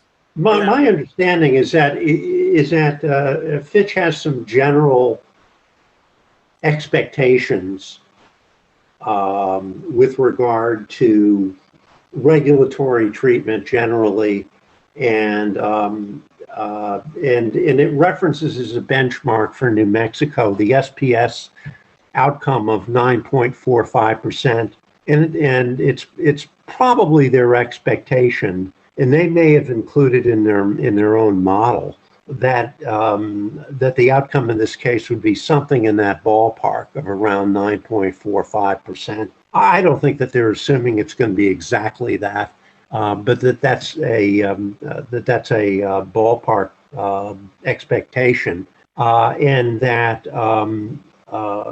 But they're certainly not saying, and I certainly don't read this to say that if there's an ROE approved by this commission that's less than 9.45, we're going to down. Also not saying that if there's an ROE higher than 9.45, we're going to upgrade them. As I said, the credit rating agencies use cash flow metrics. The ROE is one input into that. Small changes in the ROE have a small effect on the credit metrics. It's not unimportant, but it's just one factor among many.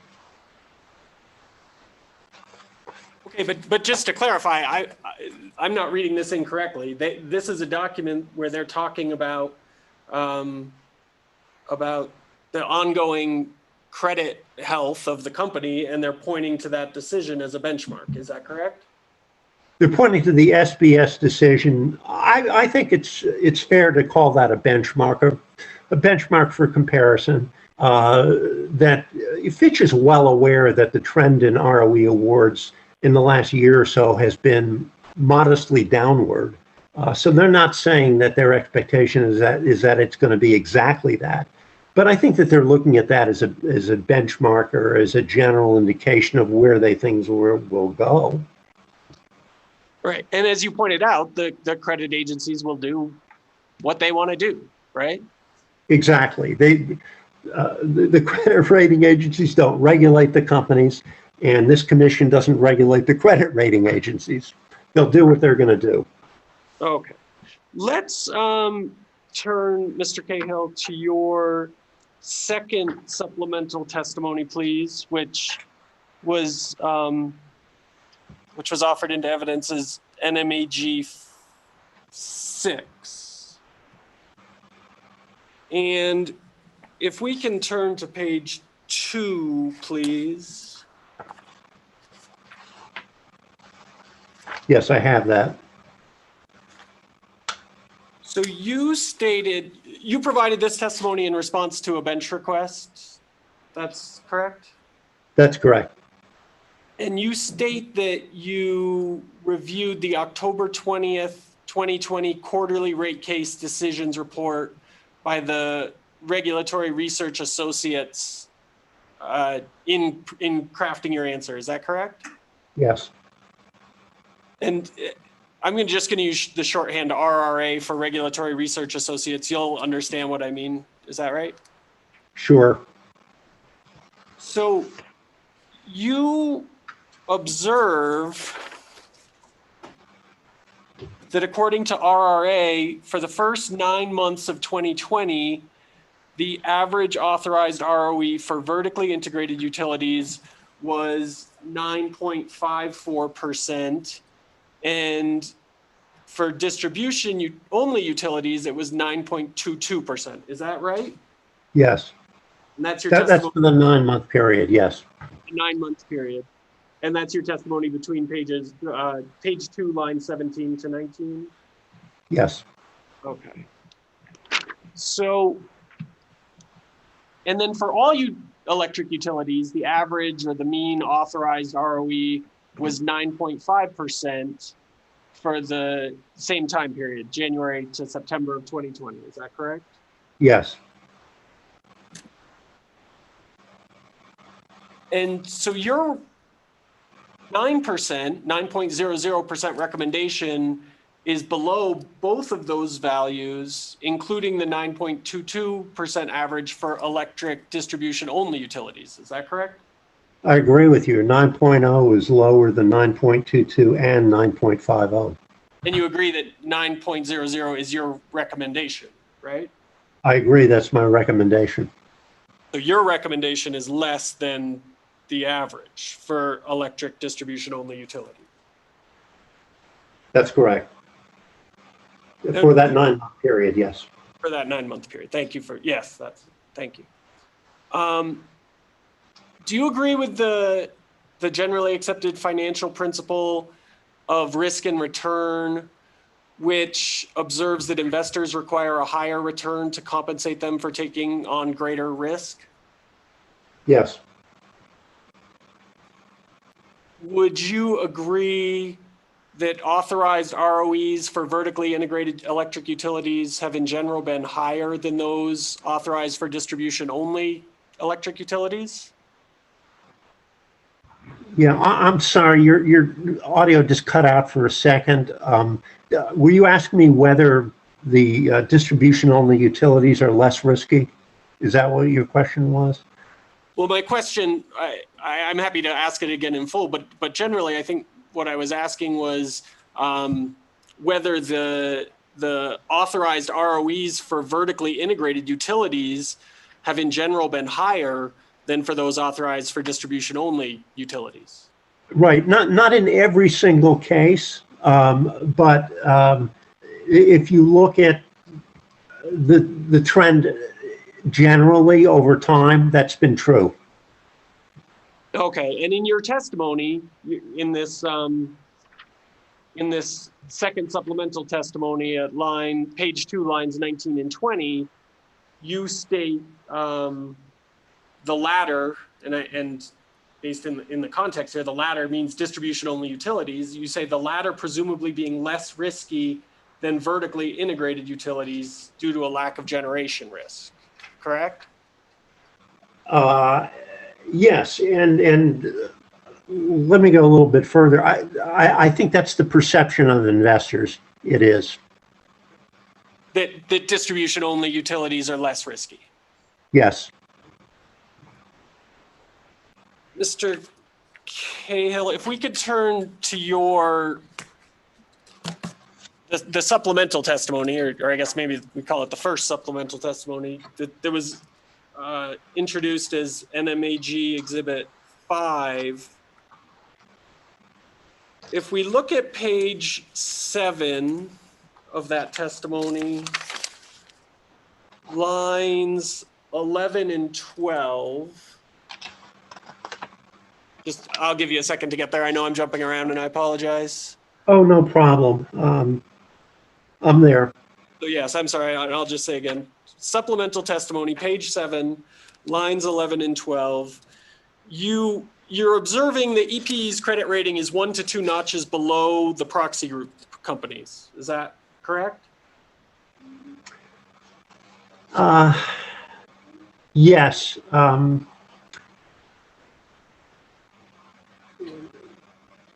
Yeah, I'm not prepared to say whether it's 1 or 2. But something like that. It may be on average only 1, but I'm not going to dispute it if you were to suggest it's somewhere between 1 and 2. Well, and just reading your testimony on I don't want to mischaracterize your testimony, but on line 12, you say 1 to 2 notches. Yes. Does that mean you're saying 1 to 2 levels, notches? Well, notches, let me explain what that means. For example, Moody's has the companies rated, this is the corporate rating, at BAA 2. I would say that the average proxy group company is BAA 1. That would be 1 notch. A few of them are as high as A3. That would be 2 notches. That's what I mean by notches. Okay, thank you for clarifying. So your testimony today, though, is consistent with your written testimony. Yes. So now if we turn to page 9 of that first supplemental testimony, page 9, line 10, you appear to conclude that based on the credit ratings, EPE seems to be moderately riskier than the average proxy company. Is that correct? Well, I said modestly, but close enough. I'm sorry, and I probably just misread it, modestly. But that was your testimony, correct? That is my testimony, yes. And then on lines 13 and 14 of the same page, you further conclude, based on all of these considerations, there is merit in setting the company's authorized ROE slightly above the midpoint of the cost of capital range. Did I read that correctly? Yes, And that's still your testimony today, correct? it is.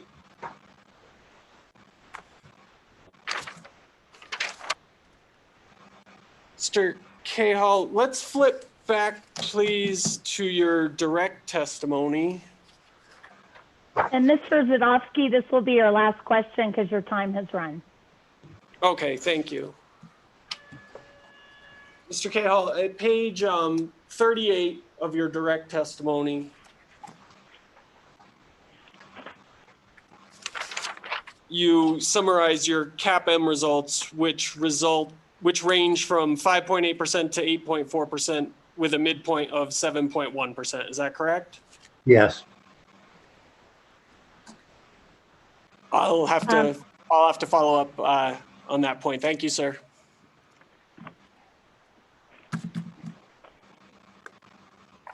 Ms. Stevens, you have 5 minutes. Thank you. Good morning or afternoon, Mr. Cahall, is that? Cale, okay. I believe try to keep it simple.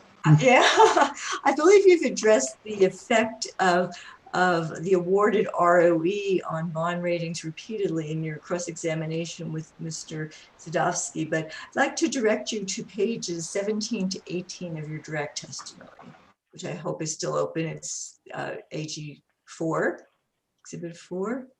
I'm at page 17. Okay, and on these pages, you provide several reasons why you accept EPE's proposed capital structure of 51% equity and 49% debt, correct? Yes. Do you believe that EPE must receive an authorized capital structure of 51% equity and 49% debt in order to maintain an investment grade bond rating? Well, I interpret your question as asking me, is any reduction in the equity ratio, could there be any reduction in the equity ratio below 51% and still allow the company to maintain its investment grade rating? And I would say, sure, a modest reduction wouldn't necessarily trigger a bond downgrading. And as I said, the company has the ability to improve its credit rating if it wanted to. I've lost your voice. Madam Hearing Examiner, am I the only one who's not hearing Mr. Hello? His video is off from his audio, so go ahead and ask your next question. Okay. And Mr. Kale, are you aware that EPE's current capital structure is roughly 49% debt and 51% equity? Last time I looked at it, yes. And are you aware that that was its authorized capital structure in both New Mexico and Texas in the last general rate cases? Oh, I'm sorry. Maybe I may have misspoken. Last time I looked, the company's equity ratio was with the equity infusion that took place, I think, in September. The equity ratio was around 51%. What was allowed in the last case, I think, was approximately 49%. And when this case was filed before that capital infusion, it was still in the 49% equity, 51% debt range. Is that correct? That's right. And have you seen any financial analyst report or other evidence other than Ms. Butka's testimony that supports the company's conclusion that without a 51% equity ratio, EPE will not be able to maintain its investment grade rating? No. In making your recommendations on capital structure, did you take into consideration any aspect of the IIF acquisition of EPE other than that $125 million equity infusion in September? No. What I looked at were the company's actual balance sheet, inclusive of that injection of equity, along with what was standard practice for the industry. So you didn't look at the regulatory commitments in the two proceedings in New Mexico and Texas that were made in that case, and in order to, as prerequisites to approval of the IIF acquisition? Oh, I did look at those, and that included the commitment by IIF to be supportive of the company's capital structure and capitalization. And of course, all the ring fencing measures that were put in place. And in making your recommendation on the return on equity, did you take into consideration the IIF transaction and/or those regulatory commitments? In my mind, the IIF transaction does not affect the return on equity for the simple reason, the return on equity recommendation, for the simple reason that it really shouldn't matter. The identity of the investor in the company's equity ratio really shouldn't be a determinant of the allowed ROE. Okay. Ms. Stevens, your time is up. That was it. Thank you very much, Mr. Kell. Mr. Herman, Oh, you're quite welcome. Mr. Herman, you have 10 minutes. Thank you. I don't have any questions for Mr. Kale. Mr. Bagatko, you have 8 minutes. Thank you, Madam Hearing Examiner. Good afternoon, Mr. Kale. Am I coming through all right? I can hear you, sir. Thank you. I recall you used this term efficient management a couple times in your live testimony today. Do you remember that? Hold on just a minute. Mr. Bagatko, you're not very loud. Let me see if I can fix that. How's that? That's better, thank you. Yeah, I can hear you much better. Thank you. Mr. Cahill, do you recall the question? I think yours. I do. He asked me whether I made reference to efficient management, and I did. Mr. Cahill, if you can still hear me, can you tell us what your definition of efficient management is in the context of your testimony you've given in this case? Yes, I'm referring to efficient management in the sense of the word that's often used in regulation is prudence. Prudent management. That is that the company is managed in a manner that will ensure the provision of safe and reliable service at lowest reasonable cost. So it would include things like making sound investment decisions, maintaining reliable service, cost control, things of that kind, things that would avoid an imprudence disallowance, for example, or encountering a legal problem. Thank you for that, Mr. Kale. Am I still coming through all right now? Yes, I can hear you. You're a bit soft. Okay. I think we're having some difficulties all around today. I will try to finish up Mr. Hale, would you please direct your attention to page 43 of your direct testimony. It's marked as NMAG Exhibit 4.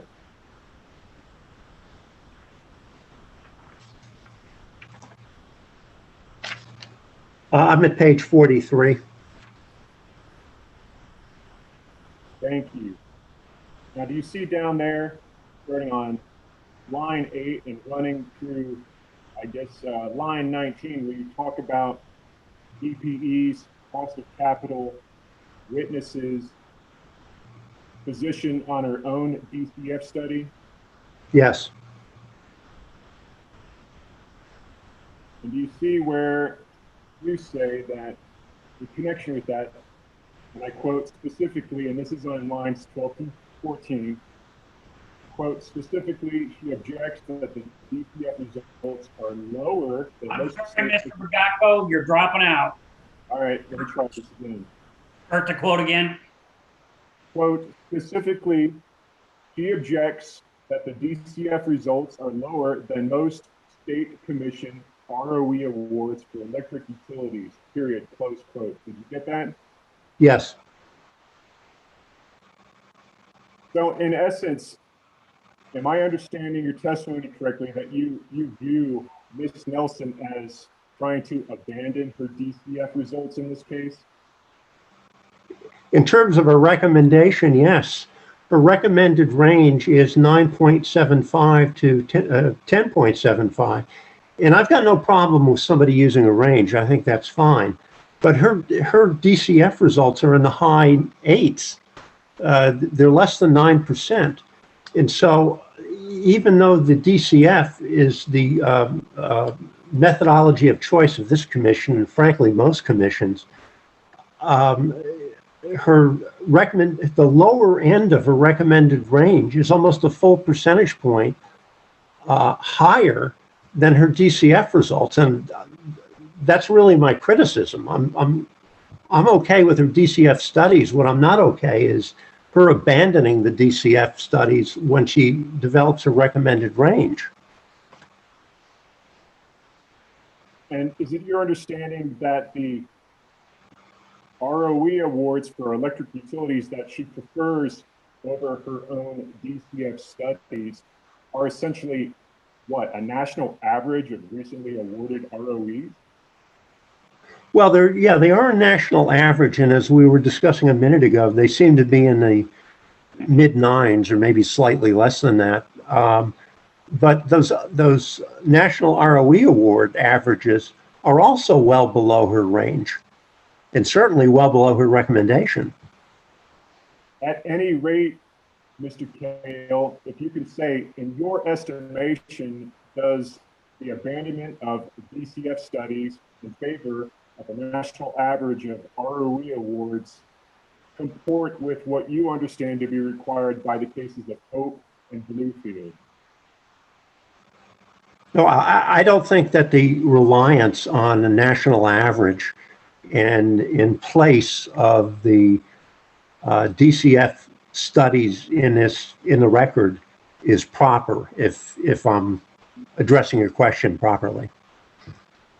Thank you for that. And I won't belabor the point any further. I believe the Klingons are jamming our transmission. So Madam Hearing Examiner, I'll pass the witness back to you.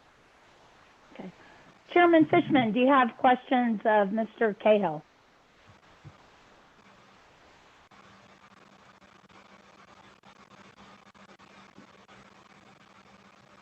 I do, if I can unmute. Mr. Kale, see, you get so many different pronunciations. You must, do you keep a catalog of them? You know, people in my own family pronounce it differently. In my family, we spell our last name differently between siblings. Anyway, on page 21 of your original testimony, you say the fair and appropriate award for utility ROE is its cost of equity. Is that correct? That's correct. Okay, so I'm trying to square something that I saw just looking through stuff last night. And this is from the testimony of Ms. Nelson. And it's exhibit RGH9. And I believe you've read through her, I know you've read through her testimony. I have. So what I'm trying to do is square this exhibit, and I may have a misunderstanding of how these financial models work. So I need you to set me straight if I do. I am seeing in that exhibit an average market to book ratio of about 1.9. And this is, I guess this is an S&P Global Market Intelligence. This is where these figures come from for 2019. I'm sorry, Madam Hearing Examiner and Commissioner Fishman, could you please say the name of the exhibit again, sir? It's RBH9. To Ms. Nelson's testimony? Actually, it would have been Mr. Hevert's original testimony when the case was filed. Okay, thank you. So do you see that, Mr. Cahal? Yes, I'm aware of the high of these market to book ratios, and I also have some information on that in my own testimony too. Oh, okay. So I may have missed that. So, and this is where my understanding may be very poor. I would assume the thought that goes through my brain is that if your market value is 1.9 times as high as your actual book value, that you are earning substantially above your market determined cost of equity. Is that a correct statement or not? It could be either that or that there's the expectation by investors that the company is going to achieve earnings above the cost of equity. And just also keep in mind that these are the statistics for holding companies. And sometimes holding companies' ROEs can be higher than individual utility ROEs because holding companies have additional leverage on their balance sheet, and that can help them magnify the ROE. Okay, that may be the explanation, because my thought when I saw this was, well, if you were earning the actual cost of capital or the actual cost of equity, you would be pretty equal to book value. That number would be close to 1. Would that be a correct statement? Yeah, that's a theoretically correct statement. Okay. What I always like to say is that commissions regulate the ROE. They don't regulate share prices. And so the share prices, they'll do whatever they're going to do based on investor expectations.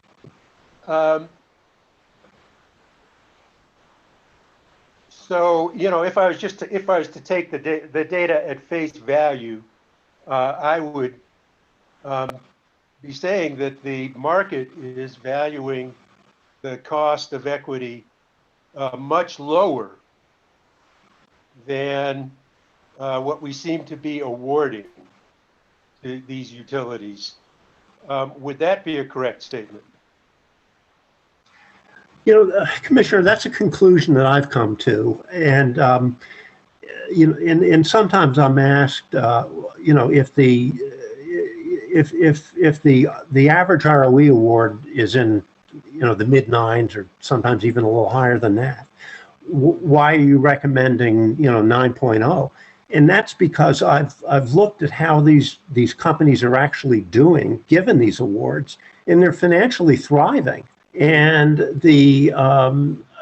and the market to book ratio that you mentioned is one measure of that. And I've looked at others. For example, what historical investor returns have been. And it's been a hard year for utilities. I'll concede that. But before this year, the utilities were outperforming the Standard & Poor's 500 if you go back like over the last 5 years.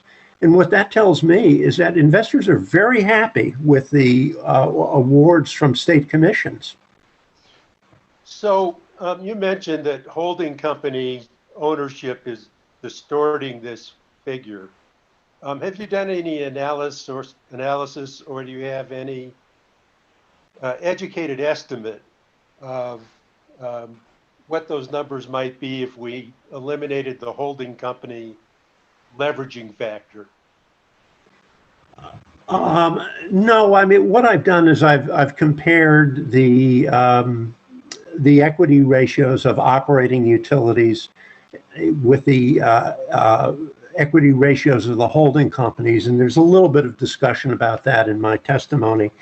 And when you're dealing with a large group of companies, the holding company equity ratios are a bit lower, not dramatically lower, but they're a bit lower. And that additional leverage tends to magnify the ROEs a bit. And, you know, frankly, that's a reason why Ms. Nelson came up with these pretty high figures when she did her expected earnings analysis. And it's a reason why I think that shouldn't be relied on. But so it may add up, you know, 1 or 2 percentage points to the. So if I'm, you know, given the current for the proxy group, you know, 9.6% or so awarded return on equity, if I was just to take these numbers at face value and move towards unity, meaning that market value is close to book value,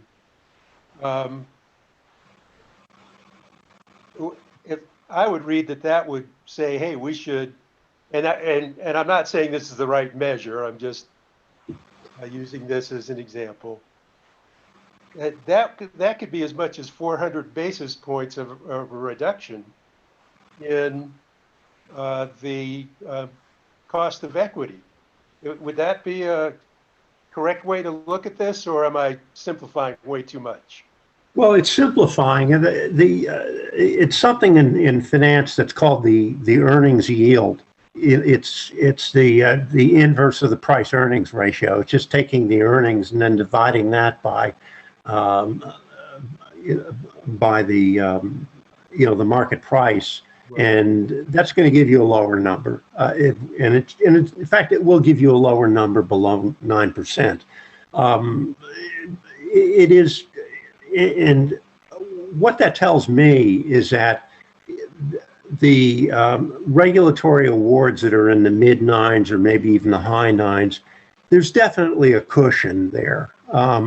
I think that regulatory commissions are trying to be a bit conservative, and there's room for bringing that down without violating the capital attraction standard. But since that is a very simple way of looking at it, I would prefer to rely on the DCF, which is telling me that the retired return is probably in the high 8s. Okay.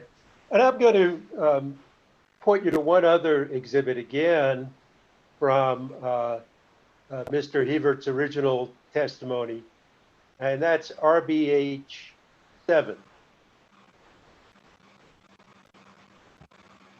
And that's the one that calculates the risk premium over the 30-year Treasury rate for some 1,600 utility rate cases, I guess, over the last 40 years or so.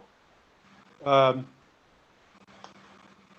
what I'm noticing as I look at that graph is that the risk premium is steadily going up. And I just kind of did an eyeballing of it, and just in the last number of years, it's the risk premium was averaged closer to 5.5% in 2005 and close to 7.3% in the limited 2020 sampling. Is there a good reason for that risk premium to be going up like that, or is that just kind of random? Commissioner, the interpretation that I've given to that is, I'd call it regulatory inertia. That is that commissions generally don't like to make drastic changes in their practices and awards from year to year. And so what's been happening over time, and I like to focus on the last 10 years. I think it's useless to go back to the 1980s, but yeah. Over time, there's been a gradual reduction in long-term yields, and it's been quite pronounced over time, particularly this year. But due to inertia, regulatory commissions simply don't like to change ROEs by as much as interest rates are falling. They like to maintain some stability because investors need some stability. And so the ROE awards have been drifting down, just not as fast as interest rates have been falling. Mm-hmm. So you have two trends, and one is more pronounced than the other, but they're in the same direction. Okay. So I'm just going to sum up my point here. Is I'm looking at the market value to book value ratio, looking at the fact that our risk premiums seem to be going up without any particularly solidly driven market reason for that happening. It seems to be, by what you're saying, more just sort of commissioner regulatory inertia rather than market forces. We've got testimony from David Garrett, and you've kind of touched on this point already. Him showing that the S&P 500 average cost of equity has been 2% below the utility average cost of equity for 2 decades, even though utilities theoretically are less risky than the S&P 500 portfolio. Would you agree to all those things I just said? Yes, that's correct, and I take that the investors have been very, very happy with regulatory awards. Right. And that's why I'm saying there's at least a little bit of a cushion to go lower. So yeah, so and you kind of addressed it for me. I'm sorry I cut you off. No, I'm sorry. I just wanted to make one little point, and that is that 1.9 that you were mentioning, that figure may be a little out of date. The utility stocks have come down to earth a little bit after having fabulous years, in the 5 years ending 2019. Right. Okay. So my question to you is, you come up with 8.6 DCF and a CAPM of 7.1. And my question is, why is the recommendation as high as 9%, given all these indicators on all these different measures? It seems to me that we could go even lower. Than 8.6? Yeah, even lower than 9.0. Oh, the 9.0. You could. I present a range of 8.2 to 9.2. Yeah. The 8.6 is kind of a midpoint. And as mentioned earlier, I think that El Paso Electric is arguably at least a little bit riskier than the average company. And therefore, I came down on 9% to recognize that. Okay. And in your mind, the CAPM analysis, which comes in way lower, apparently has much less weight. Obviously does. That's what you testified. Yeah. I don't trust the CAPM. Okay, and that's because, That's because of a number of things. One is that it's based upon, we base it upon 30-year Treasury yields. At the time I was using 1.4. Treasury rates have gone up a little bit, but unquestionably we're in an unusual time with regard to yields on Treasury securities. In my mind, it is very, very difficult to reliably estimate the market risk premium. I cited a range of 5% to 8%. That's a 300 basis point range. That makes me very uncomfortable. And betas have been jumping around also. For all those reasons, since we have a perfectly good model, the DCF, why do we need to go to the CAPM when it's got all these problems? okay. Just a couple more questions and I'm done. Thank you. You've been very patient with me. Sure. You mentioned that when you were being crossed by Mr. Zadovsky, and he was asking you about potential impacts on credit ratings, and you mentioned frequently that changes in the ROE had some modest effect on cash flow. And, you know, some, as I heard you, were something to consider, but not a deciding factor, just one of many factors in the credit rating. And you said specifically it's just one component of cash flow impacts, and cash flow is what lenders are looking at. What are some of the other things that impact cash flow that EPE could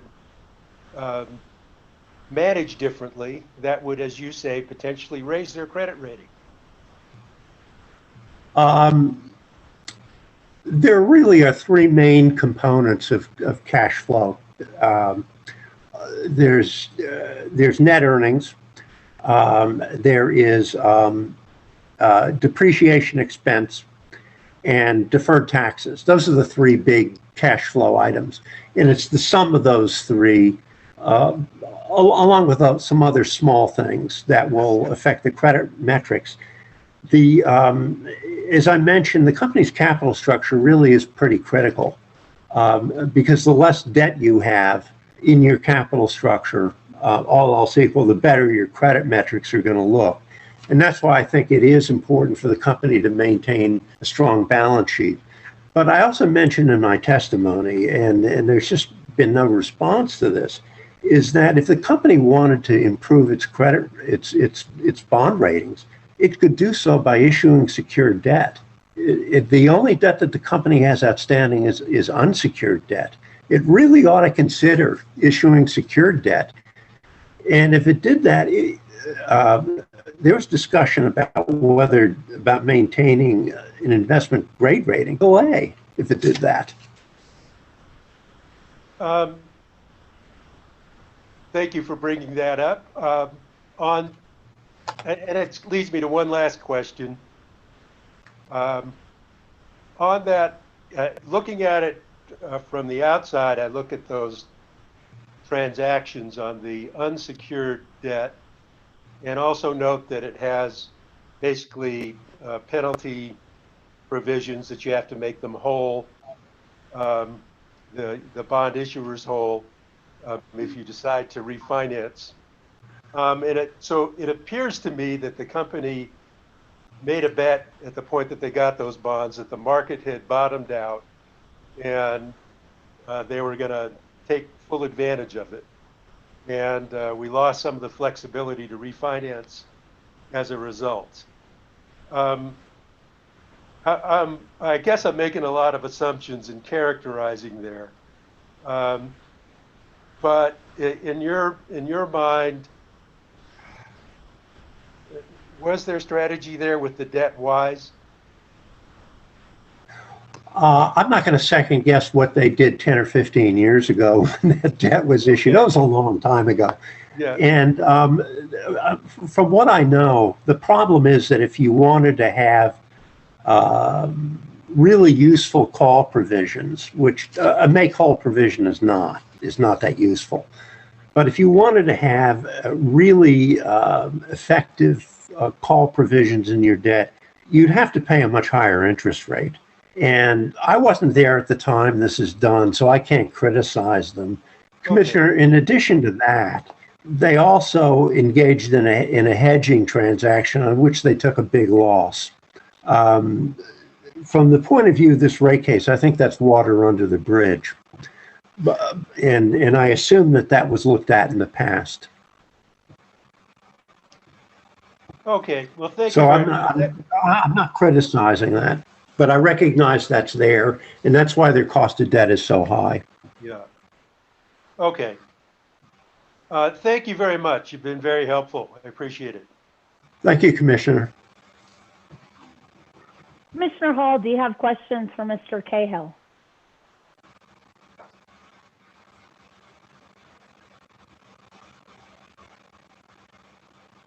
Yes, I do. Thank you very much.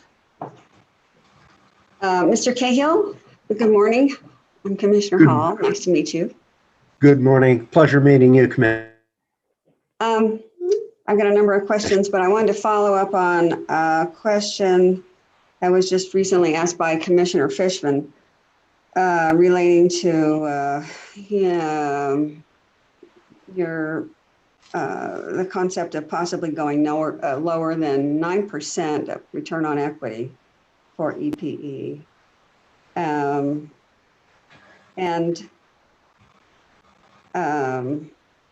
You had noted that, I heard you say earlier that, I see you're speaking.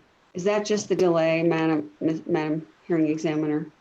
Commissioner Hall, we've had this problem throughout Mr. Cahill's examination. His video isn't matching up with his audio.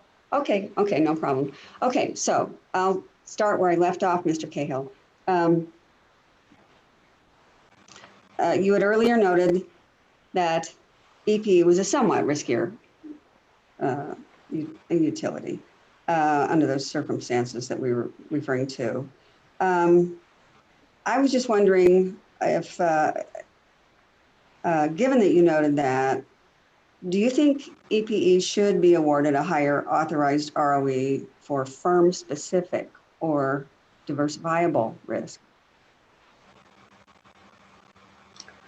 And actually, I couldn't hear him at all. I think that it should be awarded a higher, and when I say higher than the proxy group average for its firm-specific risks. Can you elaborate on that? Yes, those would be the kind of risks that we discussed earlier as recognized in the credit rating reports. Its financial strength, it's the perceived business risk, and so forth, risks of that kind. And that would include regulatory risks.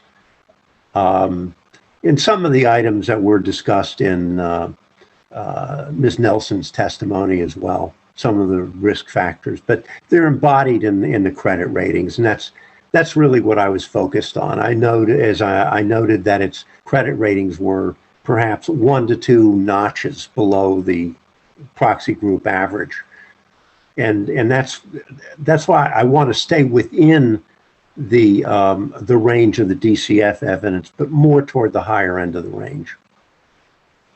It's not a big change, but a little bit higher than the midpoint of that range. I see. Would that account then for your recommendation of 9 rather than say 8.75? That's correct. Yes. I see. All right. Thank you. So let me get back to my original questions. I'd like to refer first to your second supplemental testimony, page 11, lines 8 through 7.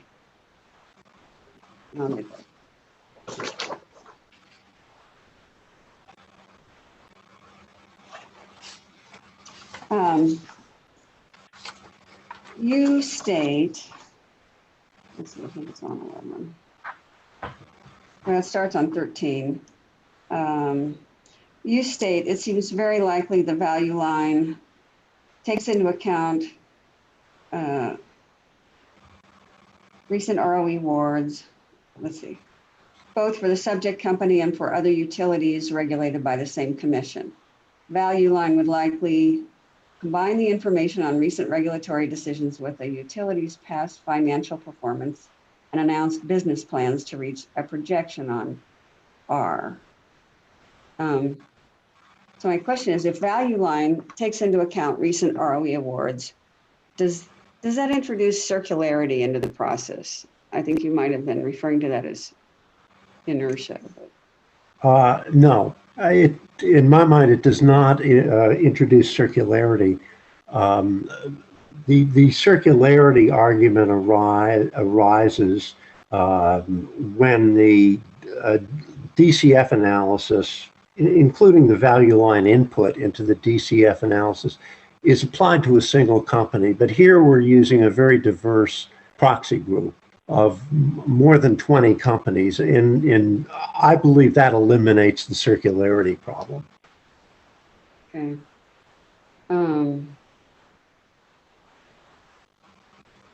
Do you feel decisions that regulators make influence analyst projections, which are then used by regulators to authorize return on equities for utility companies? Yes, it is taken into account. They would look at the ROE awards along with, and what might be even more important is the utility's ability to achieve its authorized rate of return. I mean, it might achieve more than the authorized rate of return, or it might achieve less. But I think that how the company actually performs, it may be even more important than the ROE award itself. Okay, thank you. Let's see, I'd like to go to page 12 of your second supplemental testimony. Lines 4 through 16. You mentioned the lack of information available on how analysts develop their published growth rates projections, which is why you use sustainable growth as a check on value line data in this case. And you also note that there are published criticisms of relying solely on analyst growth rates, as they tend to be duly optimistic in their earnings forecast, ostensibly because analysts don't want to be the bearer of bad news. So this seems to imply that analysts are employing a qualitative adjustment upward generally without a quantitative basis for doing so. In your opinion, how reasonable is this methodology? Some of them may be doing that. In developing this answer, what I said was that's been a criticism of the use of earnings forecast and earnings growth rate forecast. But I said that's really more of a problem for unregulated companies than regulated companies. There's also a concern of kind of a self-selection bias, which may be the bigger problem. It may be that when organizations like Zacks or IBES put together their survey collection of analysts' growth rates, it may be that analysts that have bad projections, and by bad I mean projections of growth being much slower than the companies would like to show, that they're just not included in the survey, that they don't publicly report them. So I think that there may also be a reporting bias that I would be concerned with. Okay. But when I look at the growth rate projections for utilities, they seem to be fairly reasonable. And so I haven't really noted too much of a problem there. Okay, thank you. So I'd like to go to your direct testimony now.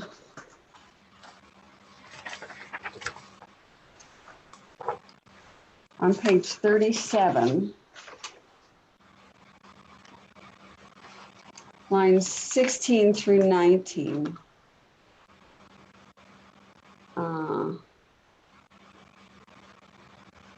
You had some comments on the CAPM model.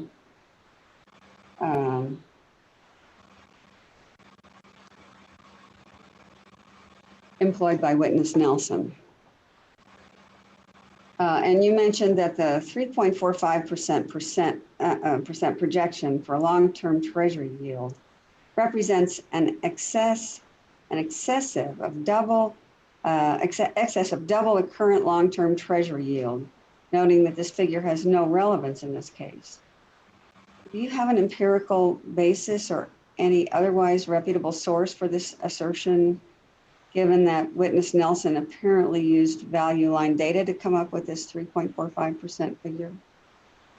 Yes, I'm not saying that it's a bad projection. It could be a good projection or a bad projection. What I am saying is that it has no relevance to this rate case because, first of all, it applies to a time several years into the future, which is not what this rate case deals with. It deals with the cost of capital today, not what the cost of capital might be 3 or 5 years from now. That's one reason why it's not relevant. Secondly, it's not relevant because it's not even consistent with investor expectations. We know that for certain because if investors were expecting treasury yields to rise in the near term or within a year or two to 3.45%, then they wouldn't be willing to purchase and hold bonds, treasury bonds at the less than 2% levels that we see now. So we know the 3.45%, although it may be somebody's opinion, that's not investors' opinion. We know that for a fact. Thank you. Now going to page 38 of your direct testimony.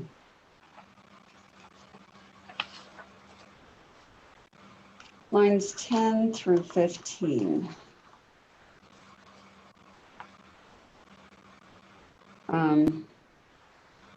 You note that you do not place reliance on CAPM return in formulating your return on equity recommendation in this case, due to uncertainties concerning the key CAPM inputs, particularly the market equity risk premium, as well as issues with Bloomberg and value line data, which you describe as highly problematic. Could you briefly summarize why you take issue with the market equity risk premium as well as Bloomberg and value line data inputs? It's hard. First of all, the market risk premium is very hard to identify. That's the main problem with it, and that there are varying estimates. And I quoted what I think is a very mainstream textbook from Brealey and Myers, and in there they state that they don't even have an official position on what the market risk premium is, but they stated that they believe it's a range of 5 to 8%, which, by the way, I think is consistent with Mr. Garrett's testimony. But 5 to 8%, that's a 300 basis point range. That's just not very helpful. And then Ms. Nelson uses an entirely different methodology that Brealey and Myers rejects. And she comes up with a market risk premium that's more than 10%. It's something like, I think it's 10 or 11%, something like that. And so the estimates of the market risk premium are just all over the place. It's hard to nail down. Now, in terms of the betas, I think that what's alarming about betas is that I don't think that the fundamentals of utilities have changed all that much over the past year. Yet the value line betas, as compared to early in 2020, have increased by about 60%. I find that very troubling. And as a result, I don't think you can really trust the CAPM model given these kinds of problems. Okay, thank you. So I'd like to go to page 43.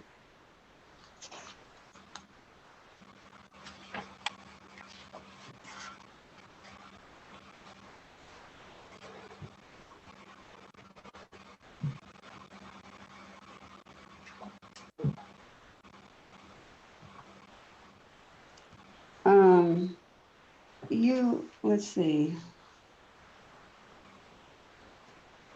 At the beginning of your testimony, you, on that page, in answer to your question, do you dispute the DCF results that witness Nelson presents in her testimony? You know that her DCF results are generally consistent with your own analysis. However, on page 8, you go on to argue that her own study results should be disregarded or accorded little weight by the commission. Witness Nelson argues for a more holistic approach and solely relying on the DCF method, which tends to conform with witness Garrett's assertion that CAPM should also be used in the decision to authorize a given ROE. And during last Friday's cross-examination, which I don't know whether you were able to listen to, but I thought I saw you there, witness Garrett, Mr. Wexler noted that Garrett recommends an authorized return on equity that is much higher than his own study's merit for the sake of gradually moving the authorized return on equity closer to his calculated cost of equity of around 7%. Could you please describe the differences in these two qualitative adjustments to quantitative data and why you take issue with witness Nelson's methodology of arguing for a higher authorized return on equity than her DCF results would merit? And I know you touched on that before, but if you could just please compare those two qualitative approaches. I'd be interested. I don't know whether she's using a qualitative approach or not. The only thing that I was observing is that the range of 9.75 to 10.75 is a pretty radical departure from her DCF results. And she's basically telling the commission, just ignore the DCF results in setting the return, because her 10.3% recommendation doesn't bear any resemblance to the DCF evidence that's been produced by any witness in this case, whether it's herself, whether it's me, Mr. Garrett, or the staff witness.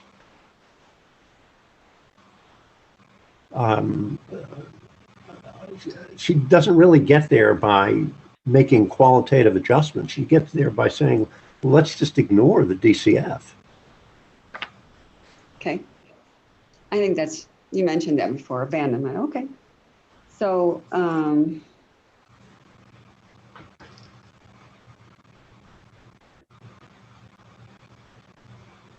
let's go to page 44 of your direct testimony.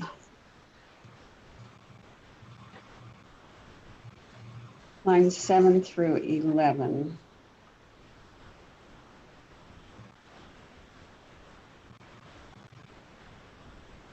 Where you discussed witness Nelson's criticism of the DCF model. And you mentioned she failed to explain why the method fails the legal test of Hope and Bluefield.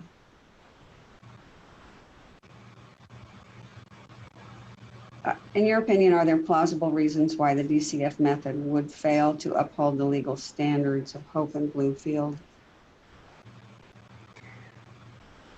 Well, it would fail to comport with the requirements of Hope and Bluefield, which I would just summarize as saying that we meet Hope and Bluefield if we set the cost of capital, cost of equity, or the allowed return on equity at the cost of equity.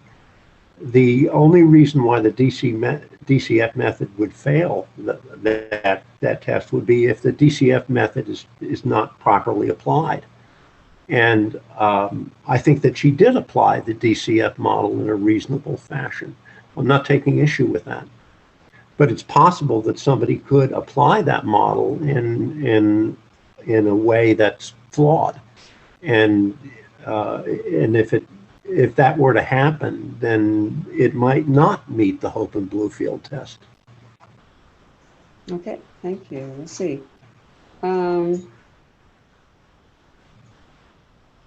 could an authorized return on equity based on the DCF model plausibly place EPE at a competitive disadvantage, given that EPE operates as a cost of service regulated monopoly?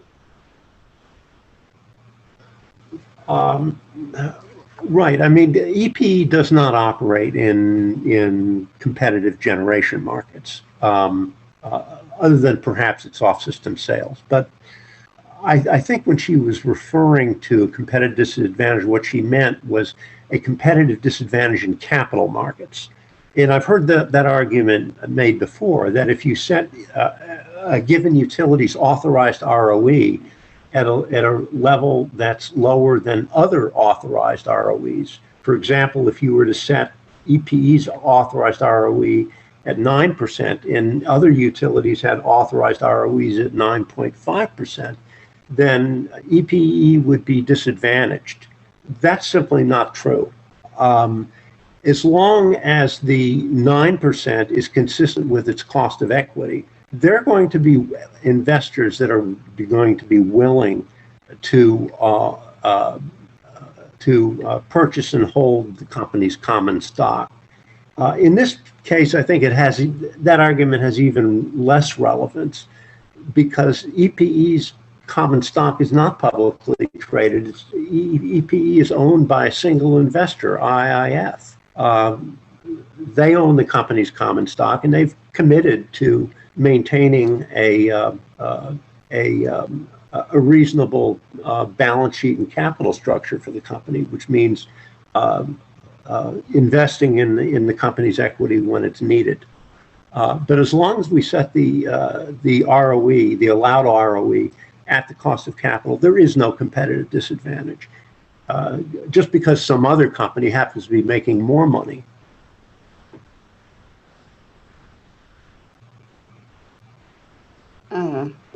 Madam Hearing Examiner, Mr. Cahal is frozen. I don't know if that was the end of his sentence. I don't think it was.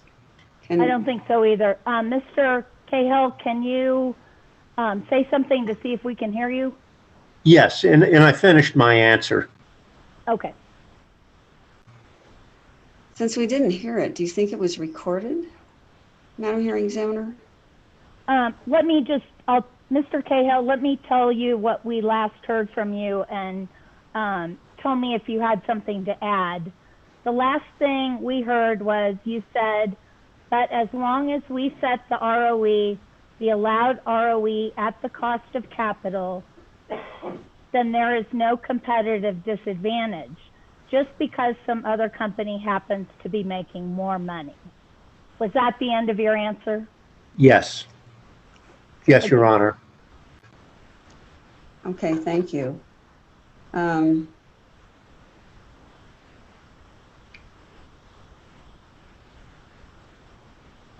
Let's see.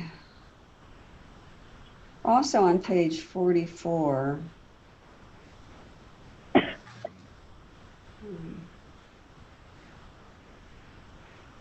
on lines 16 through 18, you made an assertion that issuing secured debt instead of unsecured debt could improve EPE's access to debt markets. And I know you mentioned that slightly before, but could you elaborate on that assertion? Yes, all of the company's debt that's presently outstanding is unsecured. It has not issued secured debt. That's different than typical utility practice. I get involved in numerous securities issuances proceedings. Most electric utilities principally issue secured debt, and secured debt generally carries a 1 to 2 notch advantage over unsecured debt. So at the present time, the company's unsecured ratings are medium BBB to BBB plus. The company could move up if it issued secured debt for that debt to credit ratings in the BBB plus to A minus range. I would just urge the company to explore doing that because that would make debt more accessible and at a lower cost if we were to do that in the future. Thank you. Now, still on page 44, but on lines 24 and 25, and then moving on to page 45, lines 1 through 12. You note that speculation around a volatile market due to the pandemic is not a reasonable basis for an upward adjustment to an authorized return on equity. And you note that further changes in investor return requirements is an issue for future rate cases and is not a reason to reject the discounted flow model in this case. Is this because current investor expectations for the future are captured in the DCF model already? And you're suggesting that Witness Nelson is suggesting that we attempt to qualitatively speculate on what future investor expectations of share prices will be instead of what current investor expectations are?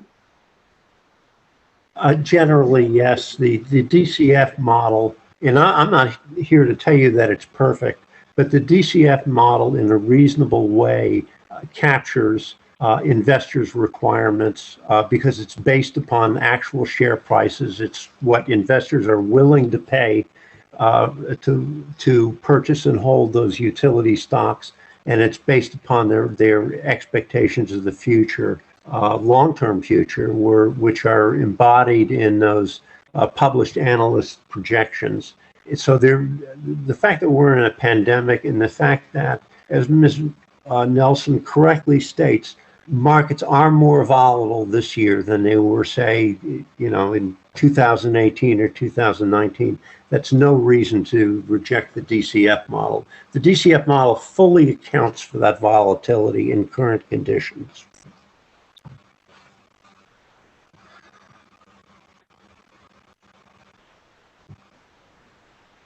Are you suggesting that Witness Nelson is suggesting that we attempt to qualitatively speculate on the future investor expectations instead of what current investor expectations I'm are? not sure what she's, I'm sorry, Commissioner. I'm not sure what she's suggesting. She simply wants the commission to discount the DCF model, not give it much weight in its final determination, and to look at other things instead. She's basically telling the commission that because market conditions are volatile, that's a reason for not trusting the DCF model, when in fact the DCF model fully accounts for market volatility. Okay, thanks. Okay, now going to page 51.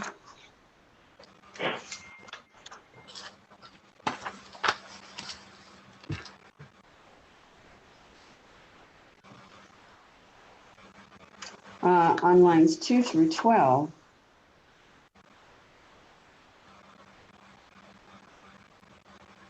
with regard to Witness Nelson's equity risk premium input for her CAPM analysis, you note that her own exhibit, RBH7, which we looked at earlier, stands in direct conflict with her regression model used to calculate equity risk premium.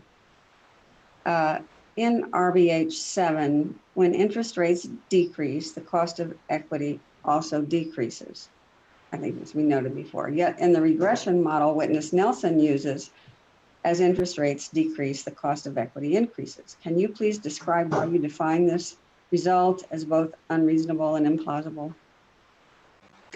Yeah, it's her risk premium model seems to produce a result that's counterintuitive. That is, I understand the argument that the risk premium may be inversely related to interest rates. I understand that, but the results that she presents actually go further and suggest that when interest rates are going down, the cost of equity is going up. Not just the risk. It just doesn't make any sense.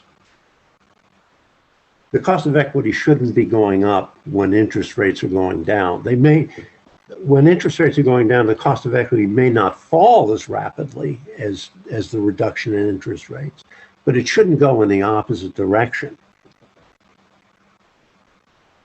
That's just not a that's not a reasonable model.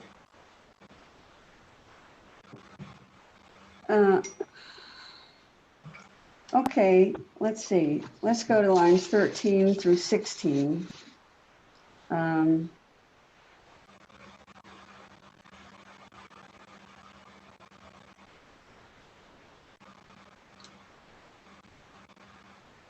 You note that Witness Nelson uses data extending back to a very high interest period in the 1980s to derive her equity risk premium in the CAPM model.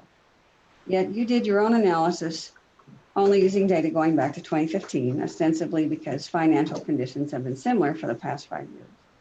In direct contrast to your approach on page 37 of Witness Nelson's second supplemental testimony in lines 9 through 5, Witness Nelson notes that including the 30-year treasury yield over several business cycles is a logical method to achieve a statistically significant regression analysis to calculate equity risk premium. Could you discuss what are the trade-offs in using a 5-year period instead of a longer period of time in terms of accuracy and statistical significance? Why would choosing to include data going back to 1980 be unreasonable? I know you mentioned that before, but I'd appreciate you. I think it is unreasonable to go back that far. I would suggest 10 years. I think she may have been responding to Mr. Garrett, not to me. I don't recall when she made those comments. I wouldn't recommend 5 years for that kind of econometric analysis. I think that may be too short. 10 years would probably be more reasonable because I think that over the past 10 years, by and large, we have been in a certain type of financial environment and interest rate environment. I think that things were so different back in the 1980s, and even regulation was quite different in the 1980s, and the business model for utilities was quite different when you go back that far, the 1980s or even 1990s.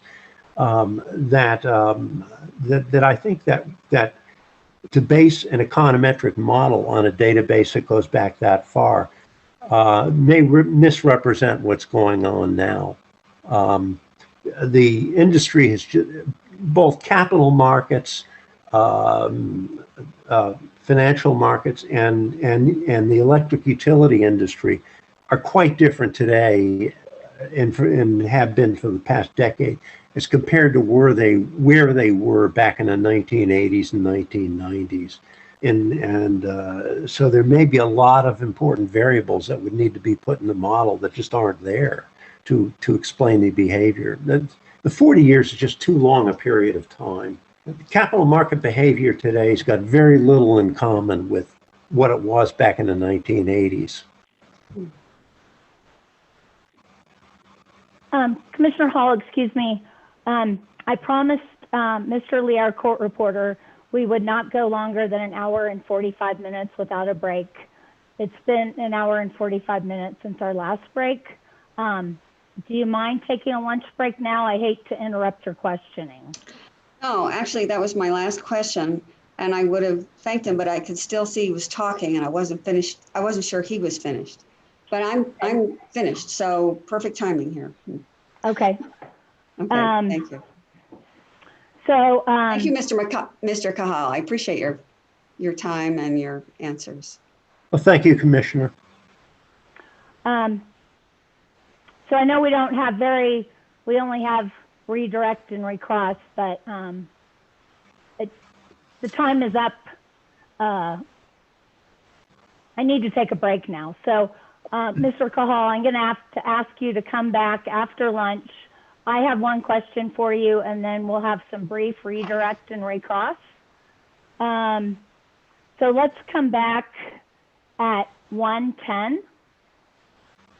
And Madam Hearing Examiner? Ms. Souls, yes. Yes, please. This afternoon, I will have to be out of the hearing for some period of time. I hope it won't be for too long. I'm prepared to waive any of my opportunity to cross. Okay, thanks for letting me know. Thank you very much. Okay, let's go off the record. Madam Hearing Examiner, I have a question. Yes. Will Ms. Tomczyk be up directly after Mr. Kahal, or will there be someone going up after he's finished? So after we're finished with Mr. Kahal, we have some new EPE exhibits to move into evidence. I don't think that'll take very long. And then I want to admit Mr. Simpson's testimonies because on Friday, everybody waived cross-examination for him. So yeah, after we're finished with those things, yes, we will go to your witness. And how do you pronounce her name? I believe it's Tomczyk. Tomczyk. Okay. Anything else before we go off the record? Okay, so we'll be back at 1:10.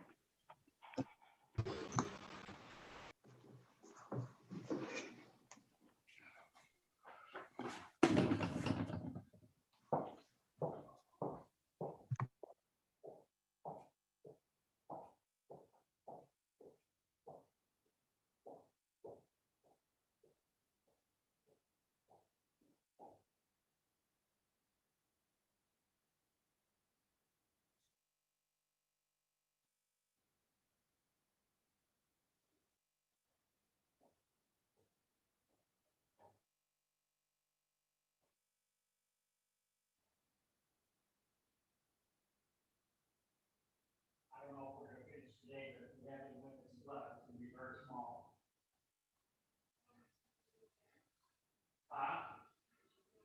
Hold on a second.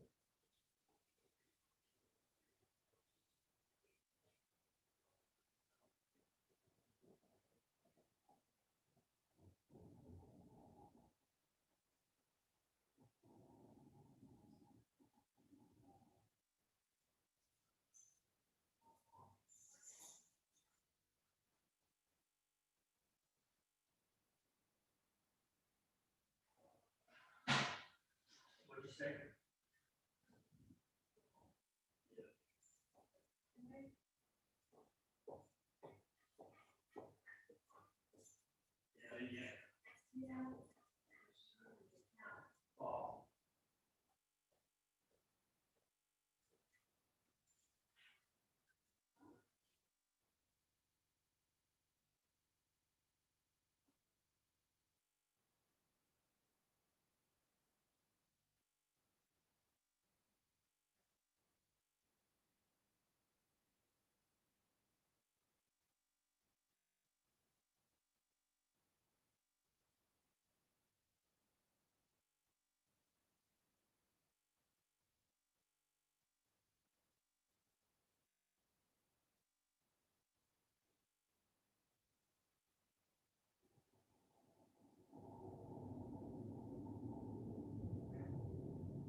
David, are you ready? Yes, Your Honor. Okay, let's go back on the record. Mr. Cahill, I have one question for you, and that is, let's say hypothetically, I were to recommend to the commission in this case that it authorize EPE a 9.0% ROE. And let's assume hypothetically that one or more commissioners reacted to that by saying, Ms. Glick, are you crazy? You know, we have RRA reporting an average electric utility ROE award of 9.5% from January through September 2020. We have a Moody's report that you discussed earlier that identifies as a credit challenge to EPE a less supportive regulatory environment in New Mexico relative to other jurisdictions. And we have a Fitch report, which you discussed earlier, identifying a key rating driver as the relatively challenging regulatory environment in New Mexico. So if you were me, how would you respond to that, Commissioner or Commissioners?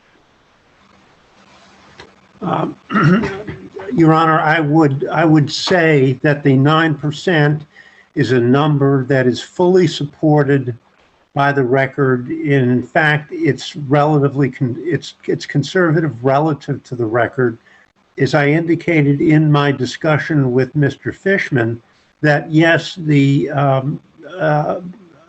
average ROE award has been around 9.5%, or maybe slightly lower than that. But around that, there's a lot of variation. There are a lot of ROEs that are certainly allowed ROEs that are lower than that. And frankly, when you look at measures like investor returns and market to book ratios, that shows that investors are more than satisfied with the returns that they've gotten from regulatory agencies and the treatment that they've gotten from regulatory agencies. And yes, 9.0 is probably a little bit lower than expectations, maybe expectations from credit ratings agencies and the company itself. But what's important is really the reasonableness of the overall rate order. A 9.0% rate by itself, particularly if it's supported by a 51% equity ratio, I think is reasonably supportive of the company's financial condition. And really, if the company's concerned about its credit ratings, as I've stated, they have the ability to do something about that. They can actually not only maintain what they have, they can improve on it. So that would be the answer that I would give to your commissioners. Thank you. Mr. Lundin, I gave you 5 minutes for redirect if you have any. Thank you, Your Honor, but I don't have any redirect questions. Okay. I allocated 5 minutes for recross. I'm going to give all that to Mr. Zadowski because I believe all the questioning from commissioners and myself was on return on equity. And the interveners don't dispute that, don't dispute the AG's recommendation on that. I guess staff recommends a different ROE. Mr. Bagaco, do you have any recross? Madam Hearing Examiner, no recross if Mr. Cahill is necessary today, but thank you. Okay, go ahead, Mr. Zadowski. Thank you, Madam Hearing Examiner. Mr. Cahill, I want to ask a couple of questions about your commentary on EPE's prior transactions. Do you understand that when the company issued $400 million of 6% senior notes in 2005, that the proceeds took out 8.9% and 9.4% first mortgage bonds?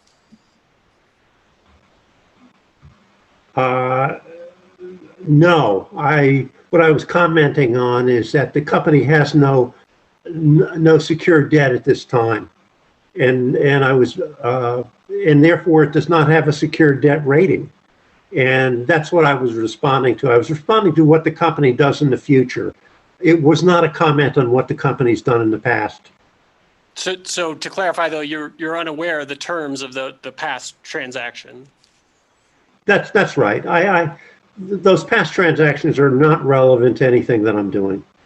Are there valid reasons to issue unsecured debt rather than secured debt? And are you aware that very few utilities have issued secure debt in the last 10 to 15 years? That's absolutely wrong. Secured debt is in the form of first mortgage bonds, is the primary way in which the electric utility industry finances itself. I completely disagree with that statement. In terms of reasons for issuing unsecured debt, it's hard to think of good reasons for doing that, but the administrative costs can be lower with unsecured debt. But I think that secured debt is in the long run more cost effective. What about just corporate flexibility? Is that a valid reason to issue unsecured debt? No, it's not unless you make a really persuasive showing why corporate flexibility would trump lower cost to ratepayers. With the transaction that we were just talking about on the 6% senior notes, are you aware if EPE paid a premium to go unsecured rather than secured, and how much that premium was? No, I do not know that. The cost of debt is primarily impacted by the debt market at the time the debt is issued. Is that right? That's right. And are you aware that make-whole provisions are standard in utility debt issuances? I would say they're pretty common from what I've seen, and it does create an impediment to refinancing. Okay. There was some testimony about Ms. Nelson's testimony, and there was a reference to her abandoning her DCF results. I believe you said something along the lines of, during that conversation, I believe you said something about her recommended range is almost a full percentage point higher than her DCF results. Do you recall that line of questioning and testimony? I do. Can you confirm that you were referring to her mean average, her average DCF results, and that she also presented low and high ranges in her DCF analysis? Yes, what I did was she presented, let's take her direct testimony, for example. She presented 24 different DCF calculations. And what I did was I took the average of those 24 and I came up with, I think the number was 8.82%. So it incorporates the mean, the low mean, the high mean when I'm referring to her DCF results. In other words, that's a comprehensive statement. Okay. Do you know if her recommended range in this case overlaps with the high end of her DCF model results? The high end of her DCF, and what she calls the high mean, comes close to the bottom end of her range, yes. What she calls the high mean is really an exercise in cherry picking. It's going in and just simply taking the highest numbers she can find and reporting those. That's what the high mean is. It's not a valid procedure. So was the answer to your question though, my question though, was it yes? Does the high end of her DCF range overlap with her recommended range in this case? No, she doesn't present a DCF range. What she does is she presents 24 separate DCF calculations with a third of those DCF calculations based upon the high mean. And the high mean results that she obtains are somewhere right around the lower end of her recommended range. Mr. Zadowski, that's all your time. Thank you, Madam Hearing Examiner. At this time, I am going to Mr. Simpson's pre-filed testimonies on Friday. All interveners or staff who had questions for Mr. Simpson waived their cross-examination and no one objected to admission of his testimonies into evidence. So at this time, Mr. Simpson, yes? Sorry for interrupting, but is Mr. Kale excused? Yes, I'm sorry if I didn't say that. And thank you for your Thank you. testimony. Thank you, Your Honor. I'm taking my leave right now. So at this time, I am admitting Mr. Philip Simpson's direct testimony into evidence as Simpson Exhibit 1. And I am admitting Mr. Simpson's supplemental testimony into evidence as Simpson Exhibit 2. Thank you, Your Honor. Madam Hearing Examiner, I have a quick question. Yes. My direct testimony, I did not modify that based on my supplemental testimony. If you recall, El Paso Electric's depreciation numbers were based on blended rates, and my calculations, like Ms. Crane's calculation, were based on Appendix H7, which uses blended rates. Anyway, I did not modify my direct testimony, but those modifications are completely contained in my supplemental testimony. Is that acceptable? Yes. Thank you. Thank you. So next, I want to go to EPE's Exhibits 81, 82, 83, and 84, which it produced in response to my oral bench request on Friday. Mr. Wexler, do you want, I don't know if you want to explain those at all, or if you just want to move them into evidence. Well, I think that 81 is pretty self-explanatory. Hopefully, we've done what you and Chairman Fishman have asked for. And so at this point, I would just move that one in, but the others I can explain to people so they understand, if that all sounds okay to you. Okay. Is there any objection to admission of EPE Exhibit 81? Okay, EPE Exhibit 81 is admitted. And then by way of brief explanation, Madam Hearing Examiner, so EPE Exhibit 82 attempts to follow your direction on the ARAM amortization. And so we've tried to spell that out there, including notes which indicate what Ms. Prieto has done there. Again, this is a revision to Exhibit CSP 43S, which has been revised. And then before I move it into admission, I'll just explain the purpose of the other two exhibits. So once there's a change made to that exhibit, it sort of flows through as you follow the income tax. And actually the next document to look at is EPE Exhibit 84. That's work paper 9.2. You can see there on line 12, which is the description is annual amortization of protected excess. If you track it through to the highlighted 795,871, that is the 2019 amortization. And in line 13, it says amortization of 2018 and 2020 protected excess for, unfortunately, there's a typo here that says 5 years. That should be 3 years, and I've confirmed that with Ms. Prieto. Which ultimately gives you the number there that you see highlighted. It's only the first page of this work paper 9.2 that has been adjusted by Ms. Prieto. And then if you look at line 16, and this is the total company amortization of excess ADIT, and you can see there at row G, the $6,757,111.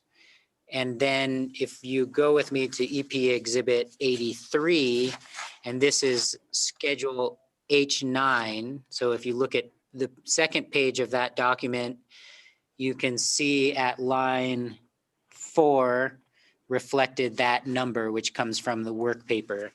And again, that's the only number that has changed, but obviously other things changed as a result of those calculations. Exhibit 83, and this is Mr. Slocum, I think you may have the YouTube on because we're hearing an echo. If you could turn that off, please.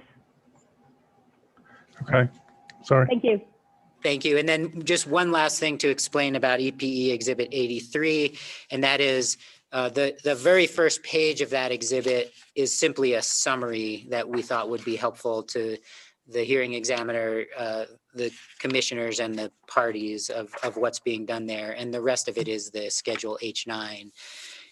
If there are specific questions, Ms. Prieto can of course come and answer them from you, but otherwise at this point, I'll move the admission of EPE exhibits 82, 83, and 84.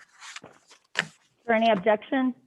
Madam Hearing Examiner, not an objection, but could EPE state on the record for Exhibit 81 when it has a time, for example, 2 p.m., is that the app, just to be clear of that issue, is that the hour beginning at 2 p.m. or what that represents? Madam Hearing Examiner, I think that's designated with the MDT, but I don't want to mistake the MDT versus the MST, and we had that discussion on the record yesterday. And so I can verify the answer to that question, but I don't know offhand, and I don't want to confuse the record by guessing. Okay, why don't you get back to us on that? Okay. I've already admitted it, but yes, that would be good to get some clarification on that. Happy to do that. So EPE exhibits 82, 83, and 84 are admitted. Mr. Wexler, thank you very much for doing those. Certainly.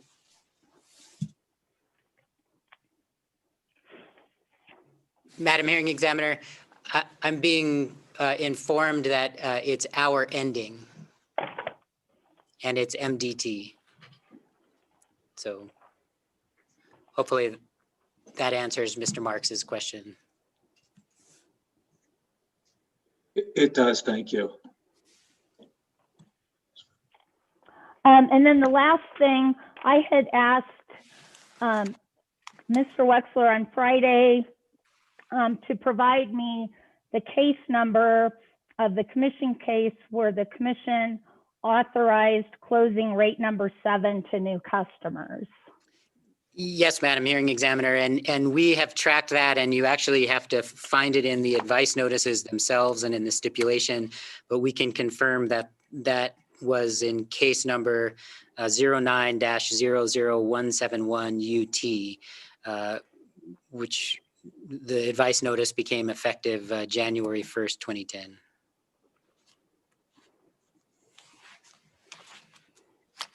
So I assume by your saying that the commission order didn't say anything about this.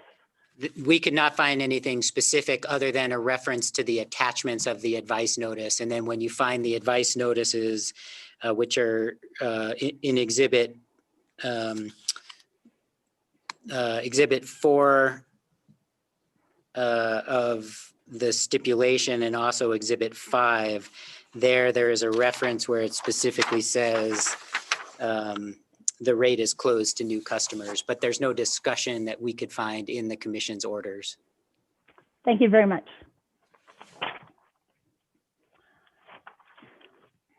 Okay, Mr. Smith, you may call your witness. Thank you. I think she should be joining or seeking to join here. I already admitted her, I believe. Maybe she dropped off.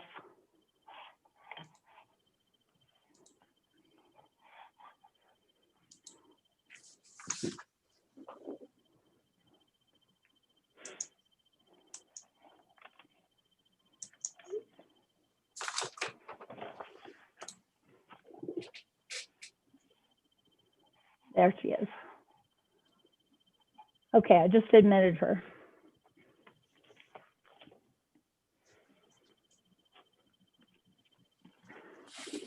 Ms. Tomczyk, would you raise your right hand, please?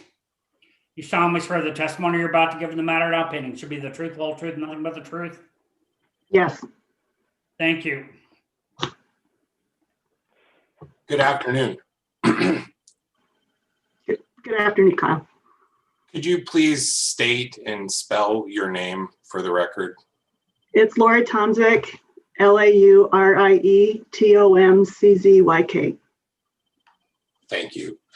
And do you have the exhibit marked as DOD1 in front of you? Yes, Could you describe what DOD1 is? that is my direct testimony in this case. And did you prepare or have this testimony prepared for you? Yes. I prepared it, yes.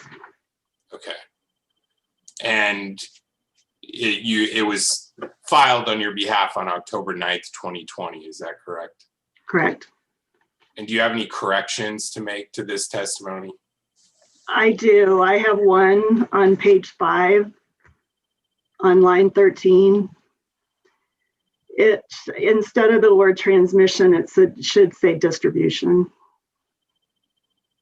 Okay. And we filed the exhibit to the Dropbox with that written in and transmission crossed out. Is that correct? Correct. And other than that one correction, if I was to ask you these same questions today, would you give the same answers? Yes. And are these responses true and accurate based on your knowledge, education, and experience? Yes. I'd also like you to look at what's marked as Exhibit DOD2. Do you have that in front of you? Yes. Could you explain what DOD2 is? That is my supplemental testimony that was filed on December 17th, 2020 in this case. And did you prepare that testimony? Yes. Are there any corrections to this testimony? No.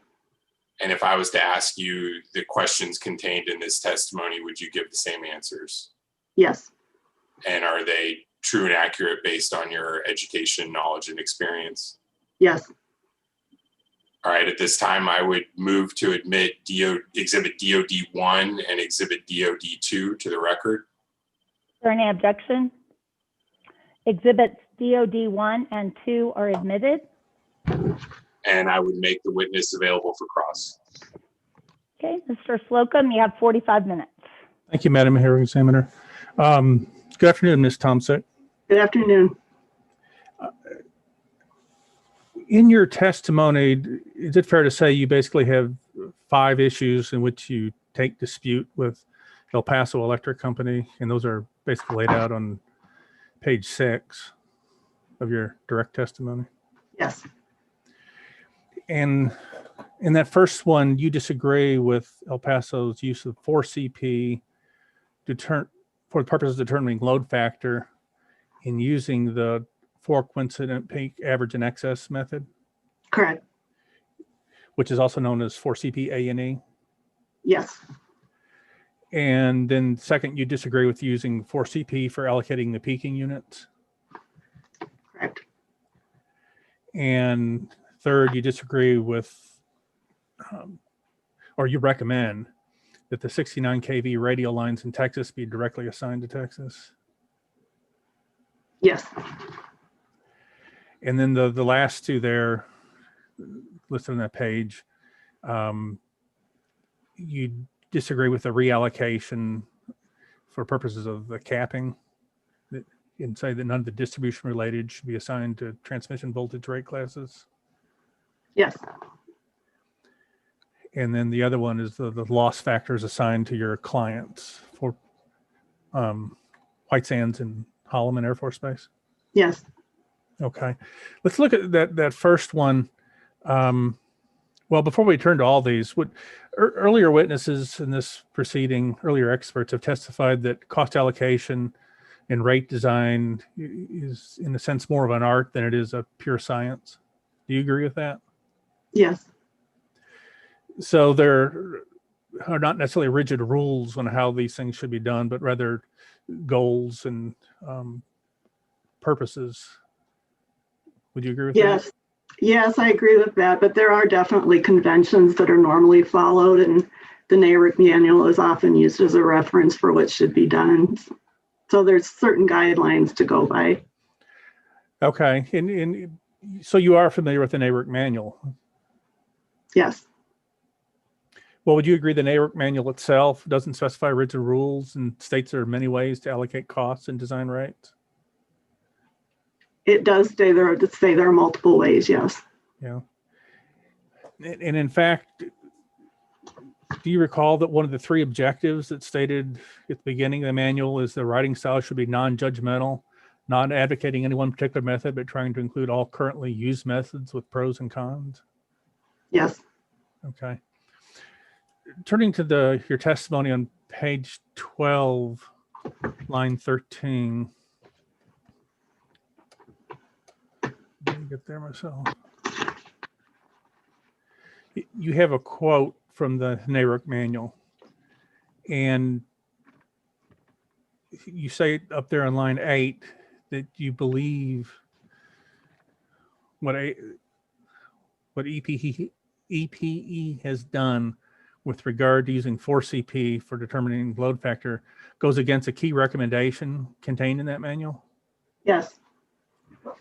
And in that quote,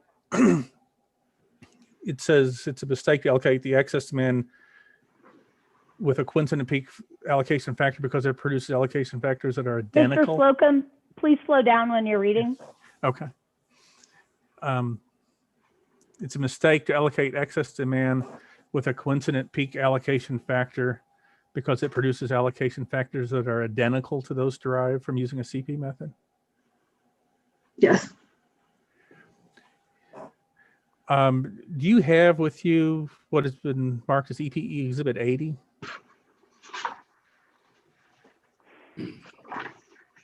Yes. Okay. Could you identify that for the record? It is a response. Hold on a second. It's two responses to EPE, or to actually staff interrogatories by DOD for regarding the 4CP and E allocator. Okay. And did you assist in preparing that response? Yes. The first question there is they asked, with regard to this quote, is EPE's application, the AE method, identical to a CP method or 4CP method? And your answer was, no, it's not exactly identical. Yeah, for the reasons I discussed in my direct testimony.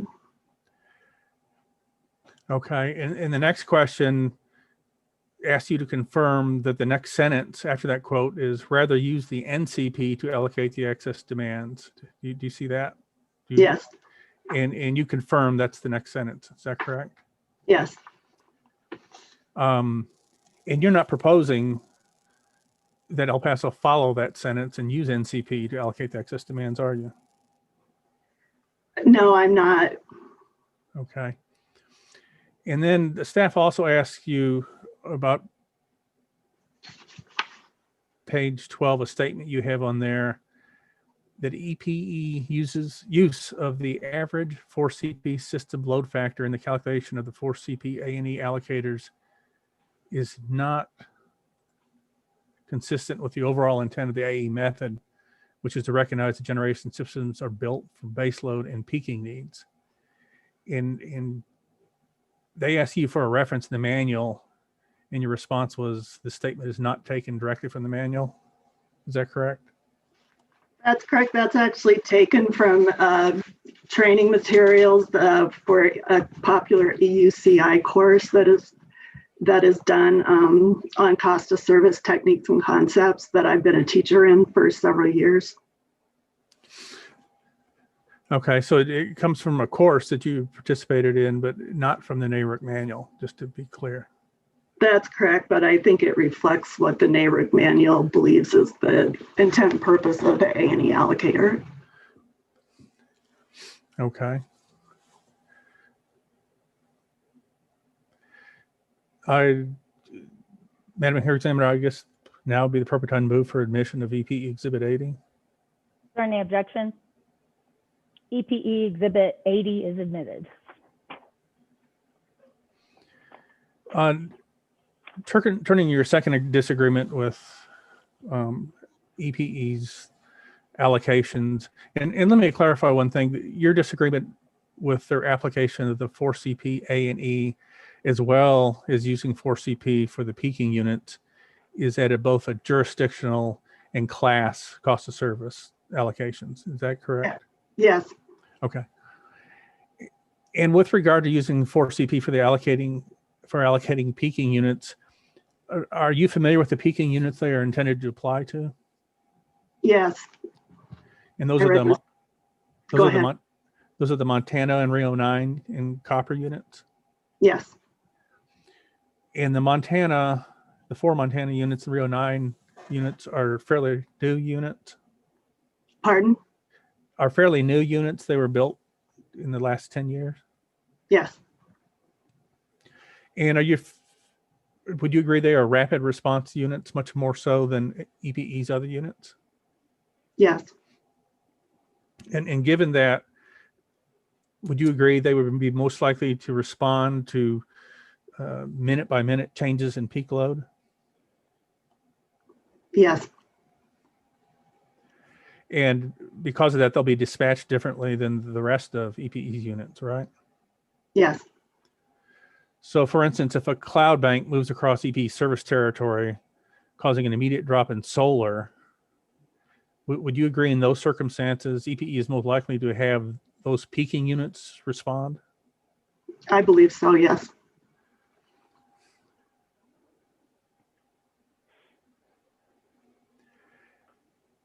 On page 18 of your testimony, on line 10, which is at the end of your discussion of your disagreement, I believe,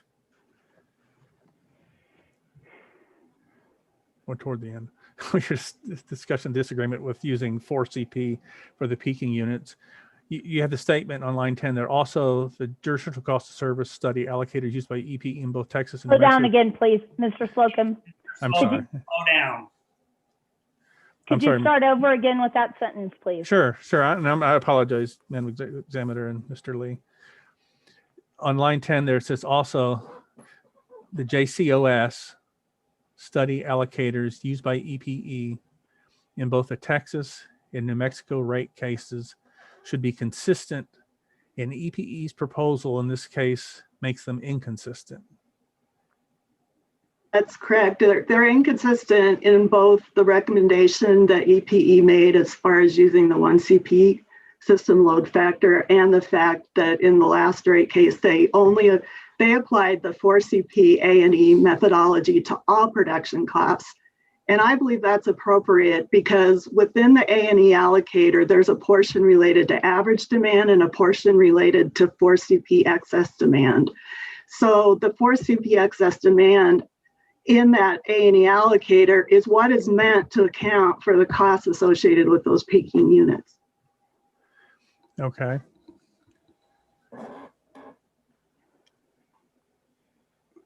Well, EPE is a multi-jurisdictional company, is that right? Yes. And so unless it files a rate case at the same time and there's final orders at the same time in both states, and both states agree, you're always going to have one state having a different allocation method than the other if you're changing the method of allocation. Would you agree with that? Yes, if they're trying to change it, yes, I agree. Okay. So if they think the 4CP peaking, using 4CP for allocating peaking units is more appropriate, they have to start in one state or the other, don't they? Yes.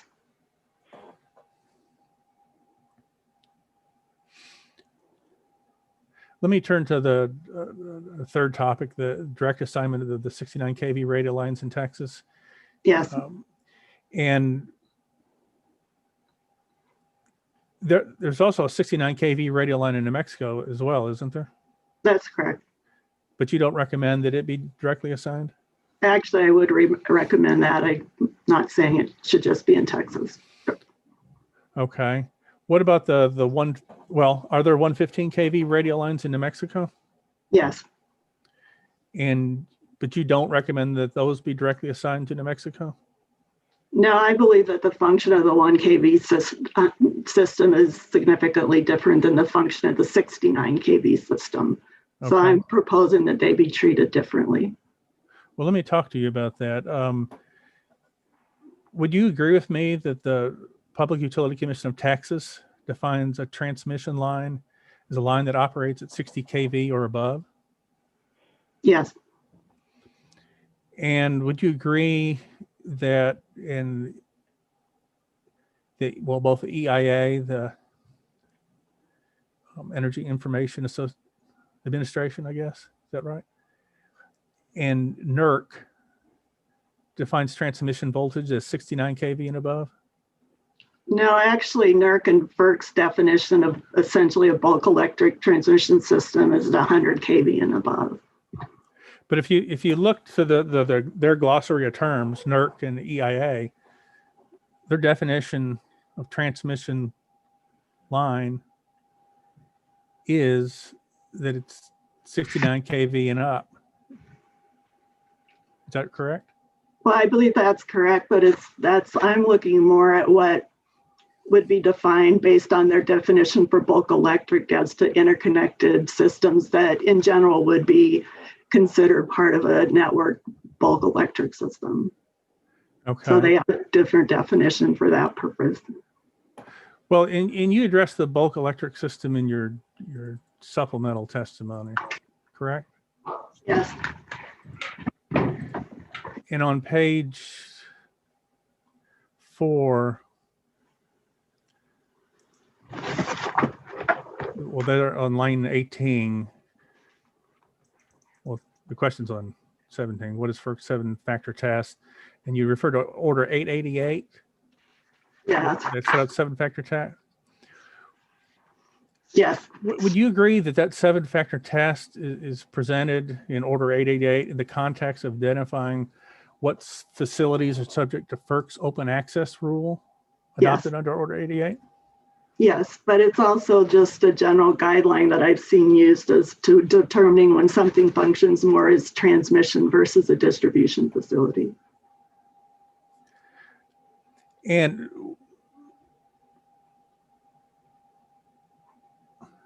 okay, well, you say it serves board as a guideline, then you'd agree that the 7-factor test does not control how the New Mexico Commission treats facilities for rate-making purposes. Would you agree? Yes. That retail rate-making is different than identifying open access transmission. Would you agree with that? Yes. Would you agree there's nothing in order 88 that indicates the 7-factor test is intended to direct state regulatory commissions regarding how they allocate costs? No, I believe that what the intent was in that case was to talk about the difference between, or how to determine whether something is a transmission or distribution facility. So that, again, that's the direction that it goes, and I believe that's how it's been used by other jurisdictions. So at best, it gives some guidance to determining what's distribution and what's transmission. Yes. It's not controlling. Right. Okay. Would you agree that a 115 kV radial line serves the exact same function as a 69 kV radial line, and that both move power one way to serve customers' load? If that's the definition of radial, that it moves power one way, yes.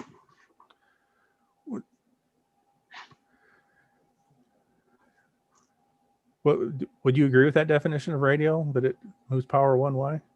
Yes. Okay.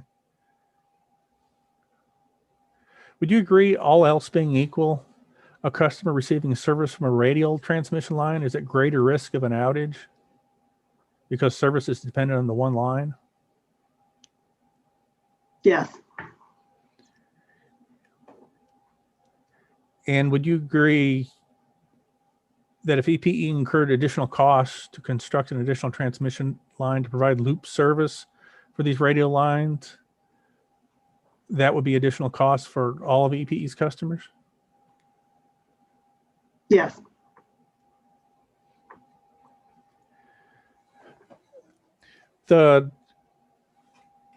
You said you were familiar with the NARIC manual, and with regard to transmission and radial lines in general, NARIC recognizes what they call a rolled-in transmission plat method. Are you familiar with that? Yes. And that considers all transmission to be part of a network, whether it's radial or not? Well, their preference is to roll things in, but they still analyze things on a case-by-case basis to look at lines. But if there's, if it's 50-50 one way or the other, then they will typically roll it in. But with the rolled-in method, radial lines are considered part of the network for purposes of cost allocation. Is that correct?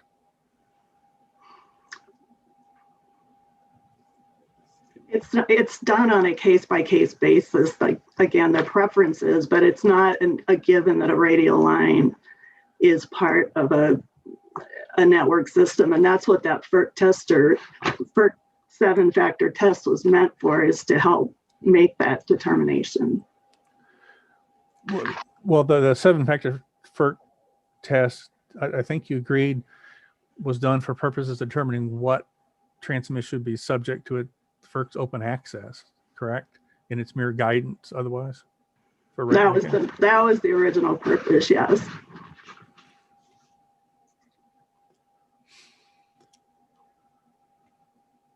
Let me turn to the loss factors, and switching back to your direct testimony on page 22, line 8.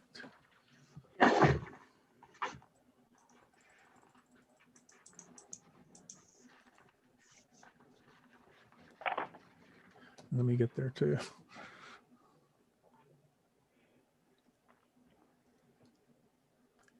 Are you there? Yes, I am. Okay.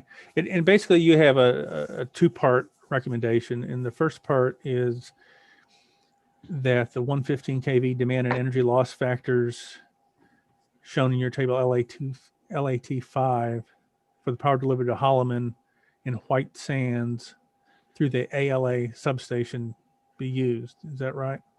Yes, for the transmission, the 115 kV, yes. Okay. And the second part is that the balance delivered to White Sands through a substation, you use the 115 primary substation loss factors. That's correct. Okay. Did you see testimony on this point?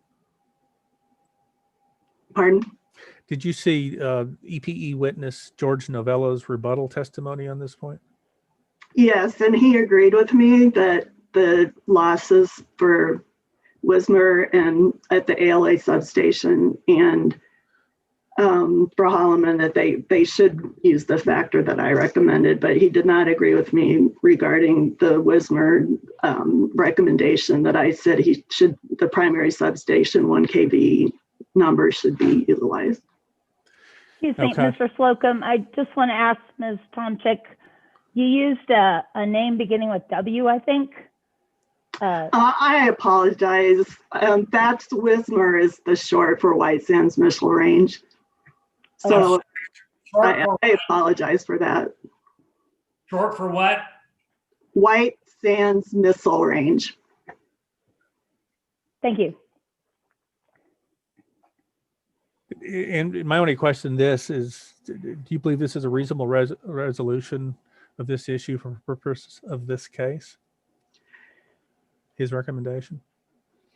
Well, I appreciate the movement. I still believe that what should be used for the Wismar or White Sands non-ALA should be what's in line 3 of my table. And I don't want to get too technical, but if reading through their last study, what happens is they take, when trying to, or coming up with the primary substation 115 kV and the primary substation 69 kV, what they do, and I'll just start with 115 kV, is that they take that loss factor of 1.024 and then they apply one more factor that accounts for the loss through the substation.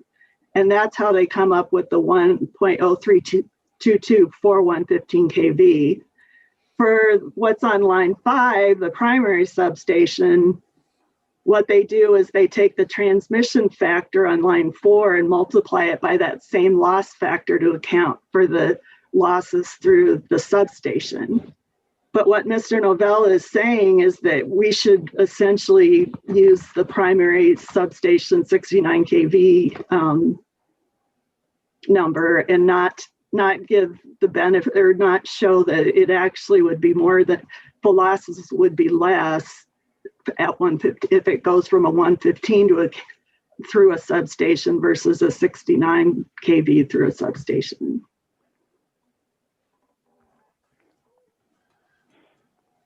Well, if El Paso Electric were to apply this to this substation, is your belief to be avoid preferential treatment, it would then have to apply this methodology to all its substations? No, the methodology in the loss is that they use the same loss for a substation, but there's a difference if you go from transmission down to distribution level voltages through a substation. The total loss is going to be more than if you just go from a transmission 115 kV lines through a substation.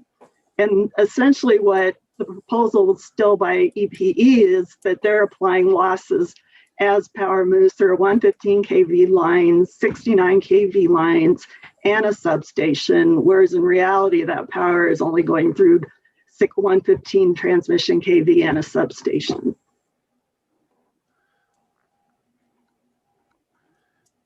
Okay. That's all the questions I have. Thank you very much, Ms. Thompson. Thank you. Ms. Stevens, you have 5 minutes.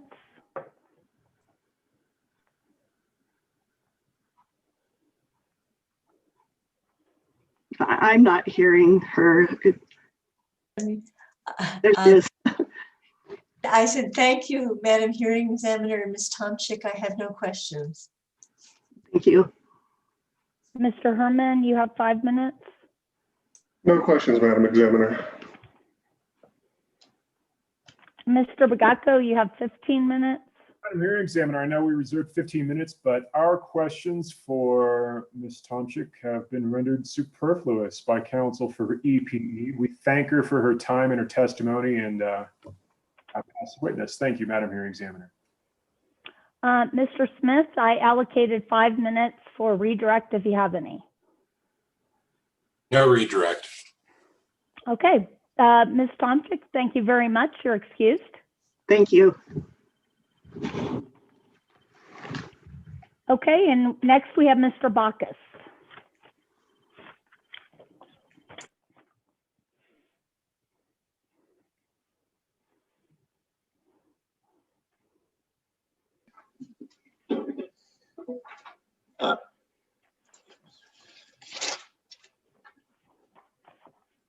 Ms. Glick, you should see Mr. Bacchus trying to log in a moment.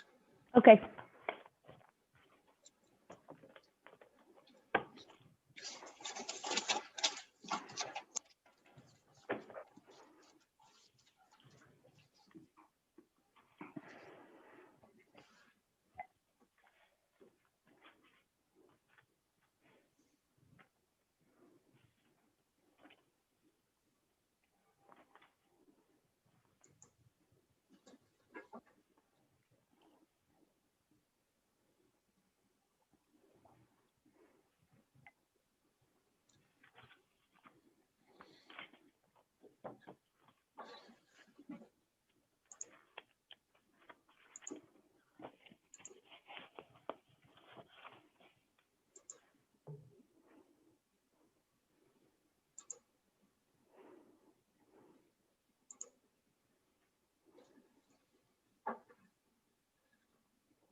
Okay, I just admitted him.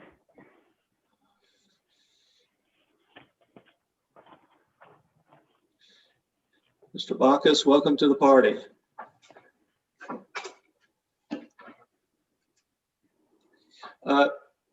Madam Hearing Examiner, Yellowbird Services calls its witness Rocky Bacchus and asks that he be sworn in.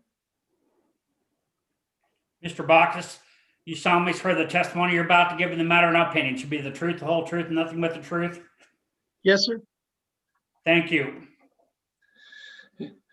Mr. Bacchus, do you have in front of you what's been marked as YBS 1? Yes. And can you identify what that document is titled? Pre-filed direct testimony of Rocky Bacchus. And was that prepared by you or under your direction? Just a moment, Mr. Marks. Mr. Bacchus, I think you may have your YouTube on. If you do, could you close it out because we're hearing an echo?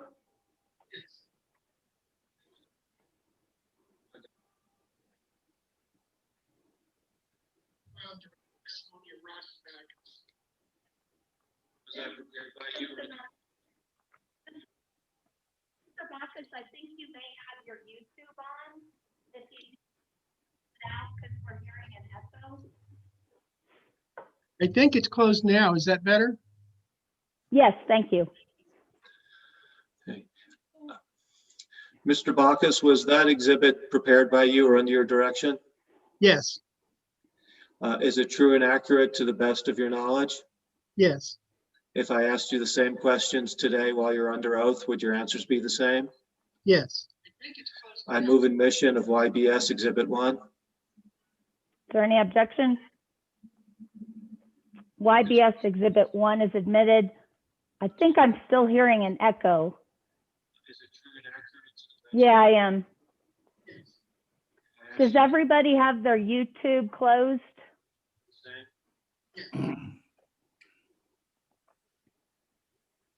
Mine is off. Okay, well, now I'm still hearing it. Still hearing an echo. Could everybody just make sure you've closed out your browser that has YouTube?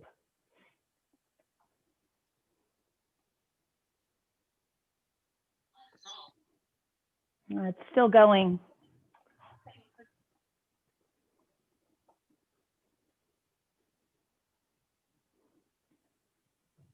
Okay, let's try again. Mr. Bacchus, can you refer to the document that's been identified as YBS Exhibit 2? Yes. And can you identify that document, please? The supplemental testimony on behalf of Yellowbird in response to EPE bench request. Okay, let's try again.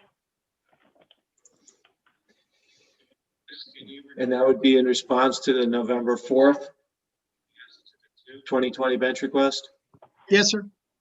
And was that prepared by you or under your direction? Yes, sir. And are the statements therein true and accurate to the best of your knowledge? Yes, sir. And if I asked you those same questions today, would your answers be the same? Yes, sir. I move admission of YBS Exhibit 2. Is there any objection? YBS Exhibit 2 is admitted, and I think I didn't admit YBS Exhibit 1, so YBS Exhibit 1 is admitted. And can you now refer to YBS Exhibit 3? Yes, sir. And can you identify that? Second supplemental testimony of Rocky Bacchus in response to November 30th bench request. And was that prepared by you or under your direction? Yes, sir. Are the statements in there true and accurate to the best of your knowledge? Yes, sir. And if I asked you the same questions today, would your answers be the same? Yes, sir. I move admission of YBS Exhibit 3. Is there any objection? YBS Exhibit 3 is admitted. We would pass the witness for cross-examination. Yeah, you know, we still have this echo. It has to be from Mr. Marks or Mr. Bacchus because everybody else is muted. I've turned my phone totally off. It's an Apple phone and I didn't just exit. I turned it totally off so that I don't know of any way it could project. Do you have a browser open on your computer that?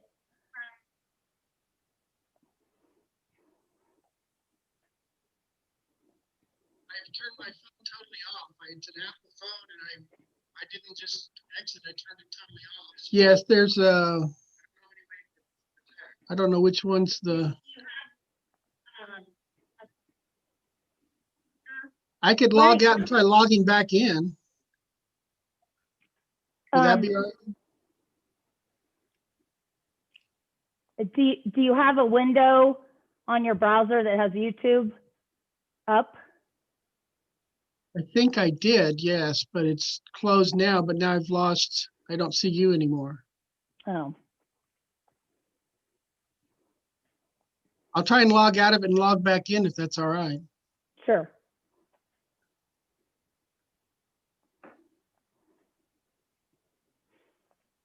Is there an echo still? No. I apologize. I'm not expert enough in Zoom. I probably was my mistake. I apologize. No problem.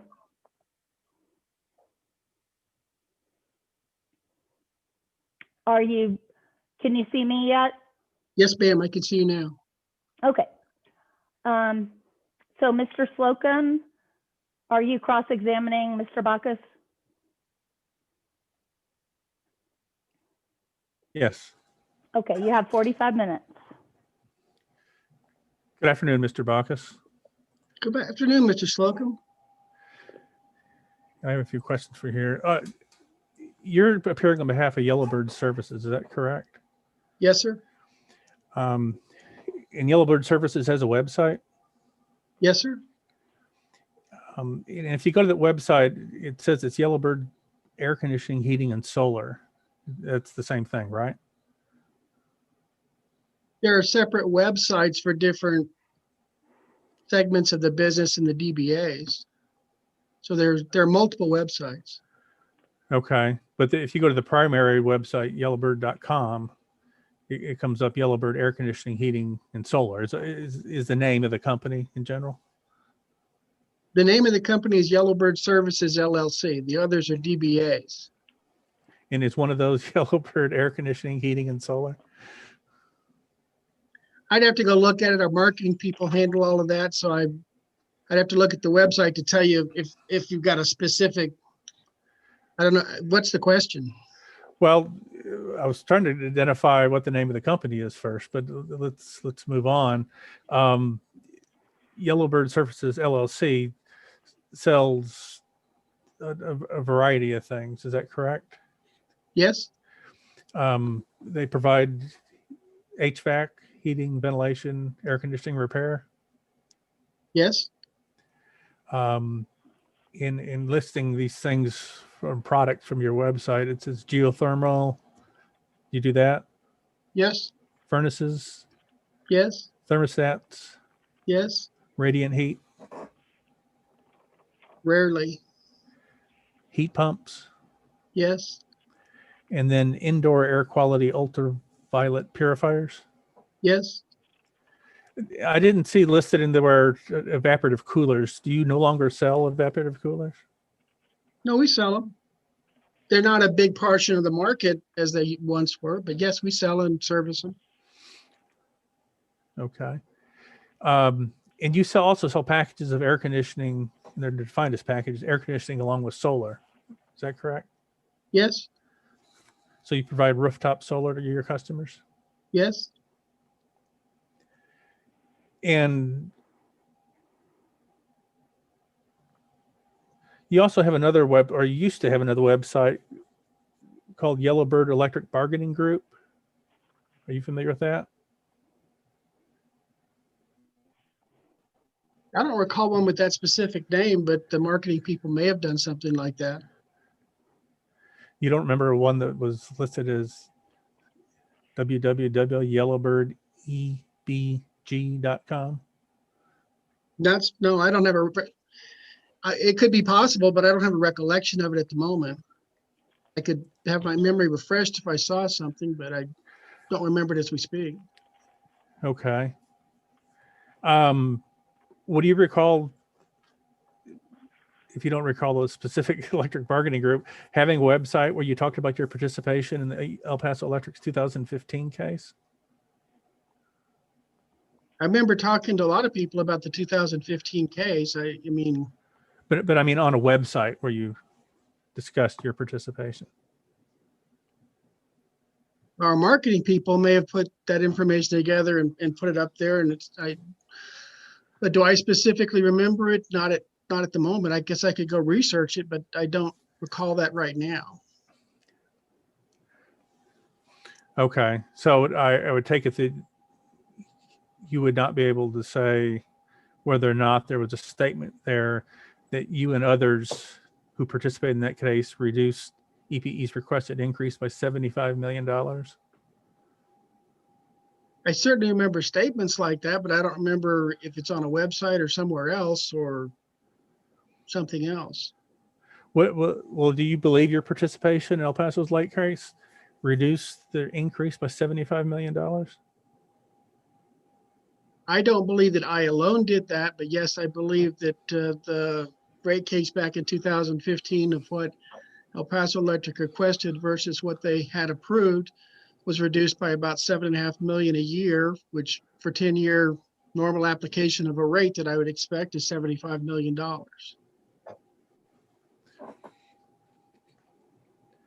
But on an annual basis, you certainly didn't reduce it 75 million. You're not claiming that, are you?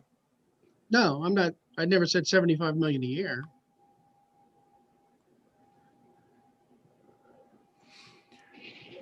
In your direct testimony, let me go back to that. That's your exhibit 1, I believe. On page 1, you state on line 17, you left your Aries company. And let me just spell that for Mr. Lee. It's capital A, IREZE. Thank you, Your Honor. In on line 17, you said you left that to go into full-time utility consulting in 2007? Yes, sir. And you explain more what that consulting was, I think on page 2 down there on line 18 on page 2. It says in 2007, I became a full-time consultant focused on CPUC's, which is California Public Utilities Commission's big bold programs. And you see that statement, right? Yes. That you were doing full-time consulting from 2007 till 2011, because on previous page you said you started a geothermal company, one hour air conditioning in 2011. Well, 1 hour air conditioning came later. In 2011, it was a geothermal company.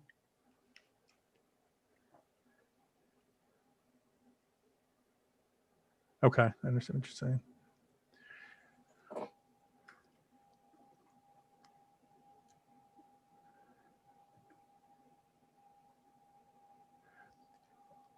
So, so in 2011, you quit being a full-time consultant. So your consultancy was from 2007 to 2011.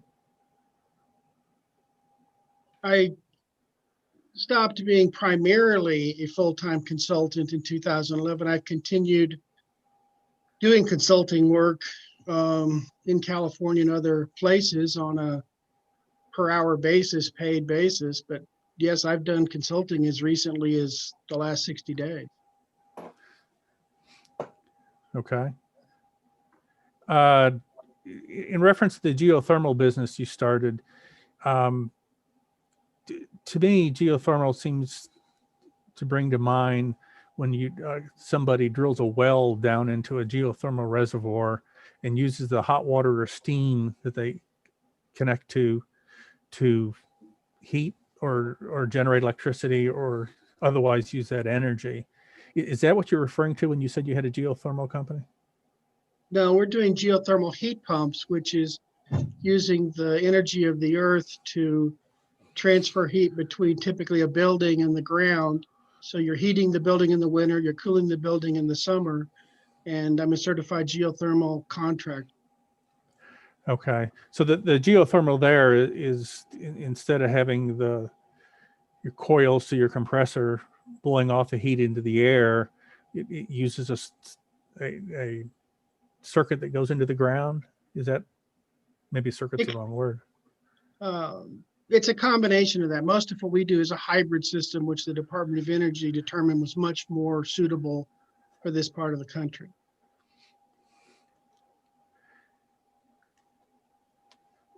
And that basically runs a pipe where coolant, the refrigerant or whatever you call it, is run through the ground to take advantage of the stability of the ground temperature. Basically, yes.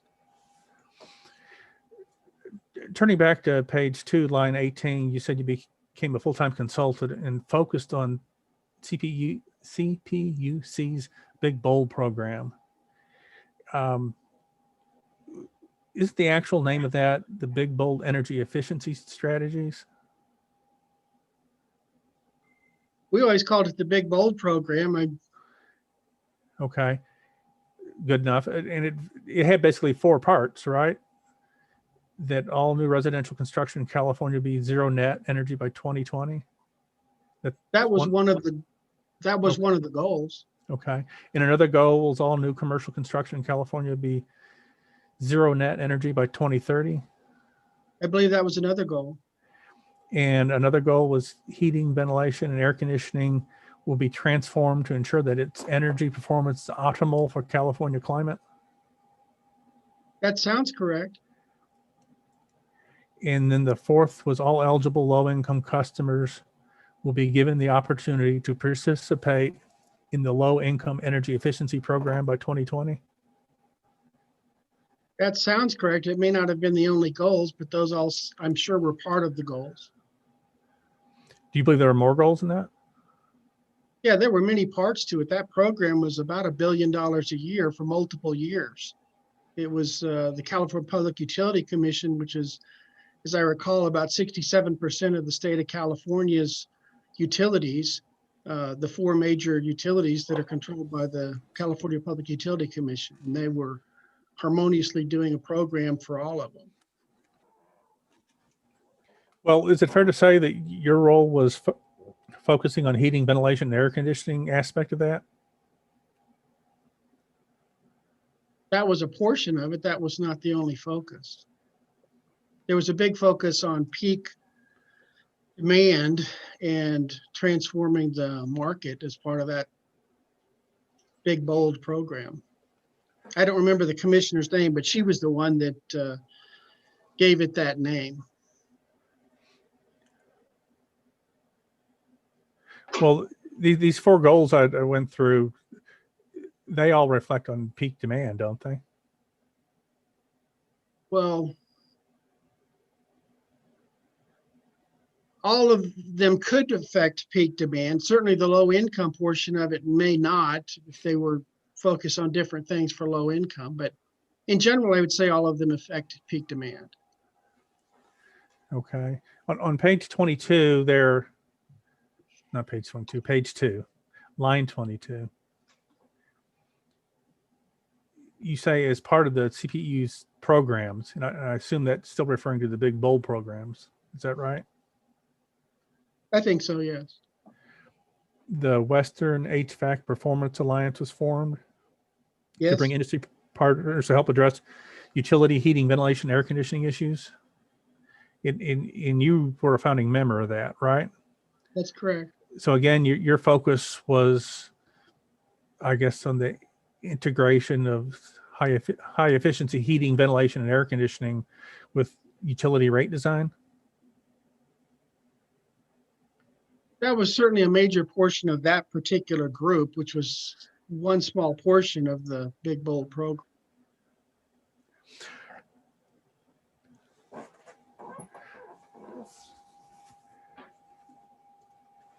Were you involved?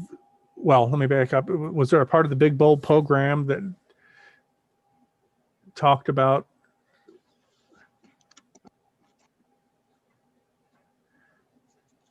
Let me withdraw that question and ask it again. You'd said that it is also focused on peak demand, that big build program. Can you explain that further? Well, I think you said it was focused on that, but the Big Bold program was looking to get to zero electric. There was certainly a lot of discussion of what zero electric meant. Did that mean zero peak, that you would have no peak? Did it mean zero electric energy? Did it mean, there's several different ways that it could have been, and there were a lot of discussions and committee meetings to go over what the definition of the projects were going to be, what's zero energy at the end, and did it include gas usage for heating, or was it just electric, since it was the Public Utility Commission regulating primarily electricity? And I mean, there was a wide range of discussions with literally hundreds of participants that were commenting and had different points of view.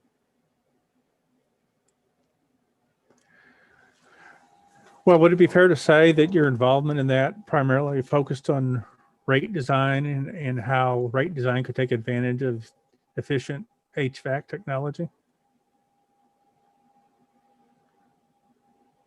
No, that wasn't the focus for me. That was one of the areas that I felt was most important, but that was not what everybody else felt was most important at the time. And one of the main committees that I chaired was the maintenance and commissioning of air conditioning systems primarily. But as I recall, just the air conditioning program was like $280 million.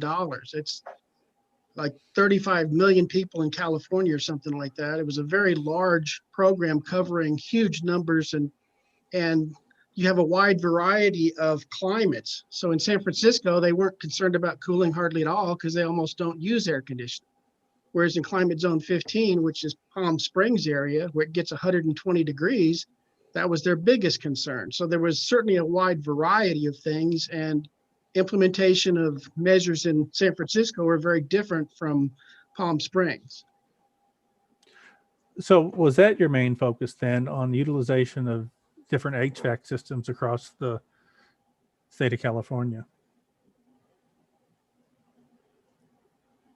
I think that's where I was considered the leading expert of all the people they had on the various committees, was in air conditioning technology. But certainly when a client hires me to do whatever, rate design or air conditioning programs or maintenance programs or looking at low income programs, all of those have different needs and desires, and different clients had different requests. So certainly where I was the most recognized as the number one expert in that California program was in air conditioning design and implementation, but that was certainly not the only area I consulted. Okay. Were you ever hired by anyone to select a generating resource?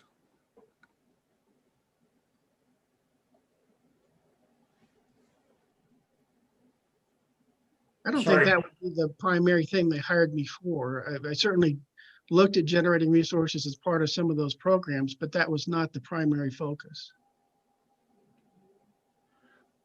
I'm sorry to do this to you, Mr. Backus, but I had a malfunction here. Could you repeat the answer? Were you ever hired? The question again was, were you ever hired by anyone to assist in the selection of a generating resource?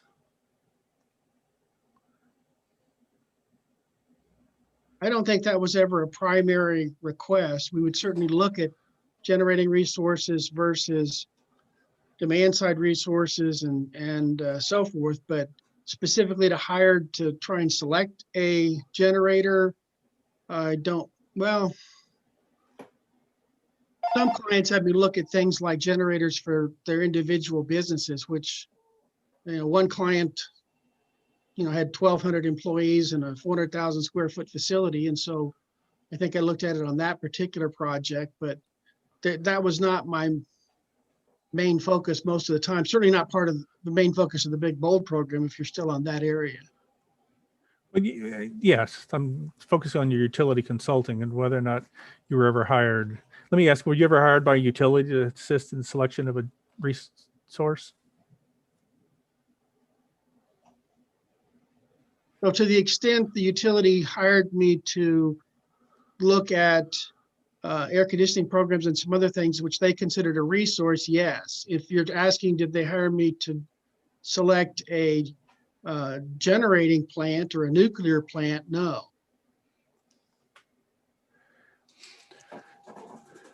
Have you ever been involved in the system operation of a utility? No. Have you ever been responsible for the system planning for an electric utility?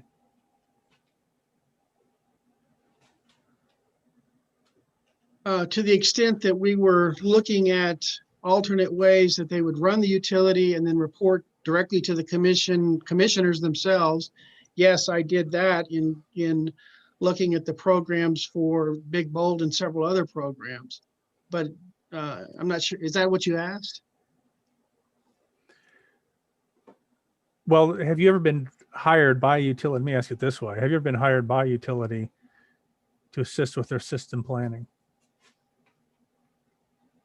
If you're asking if I was directly hired and paid, got a check from the utility itself, no, I was always hired by groups in which I would be one of a group of consultants, but I was a subcontractor to the general contractor that was hired for those purposes. But I don't recall, well, there was a few times that Nevada Power paid me directly, but other than Nevada Power, I don't recall being hired directly by the utility itself as opposed to being hired by a consultant working for the utility. Do you recall what you were hired by Nevada Power to do?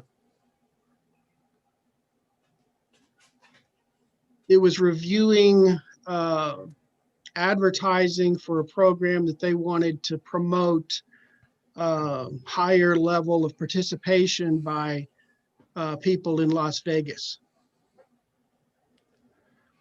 Okay, let me switch topics here. On page 6 of your testimony,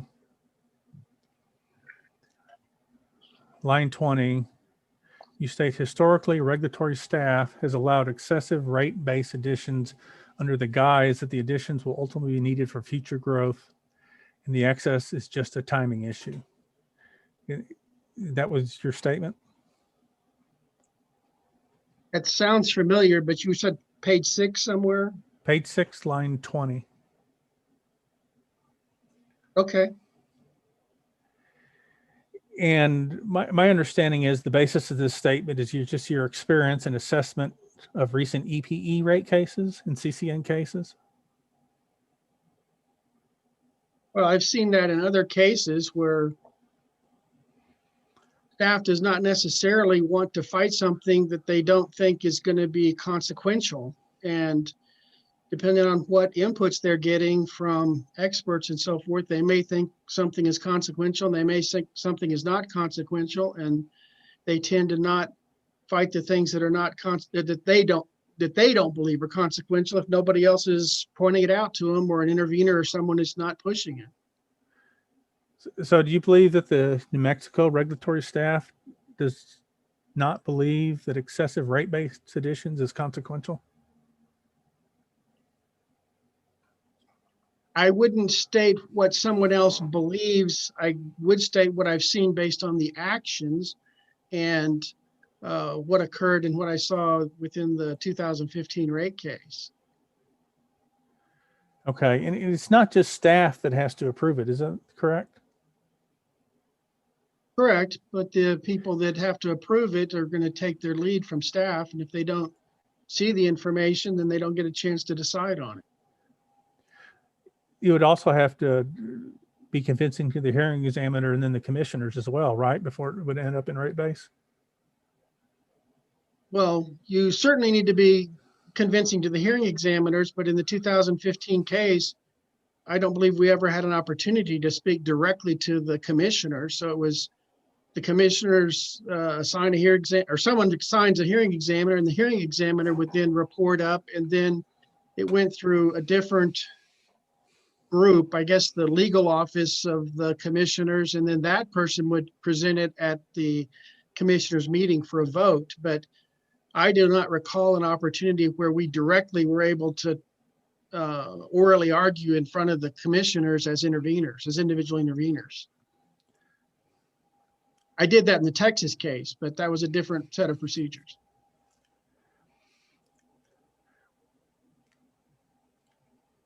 There are other participants in these rate cases, like the Attorney General as well, right?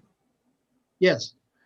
And so is it your testimony that other parties, staff, the Attorney General, City of Las Cruces, have failed to point out excessive rate base additions in past cases?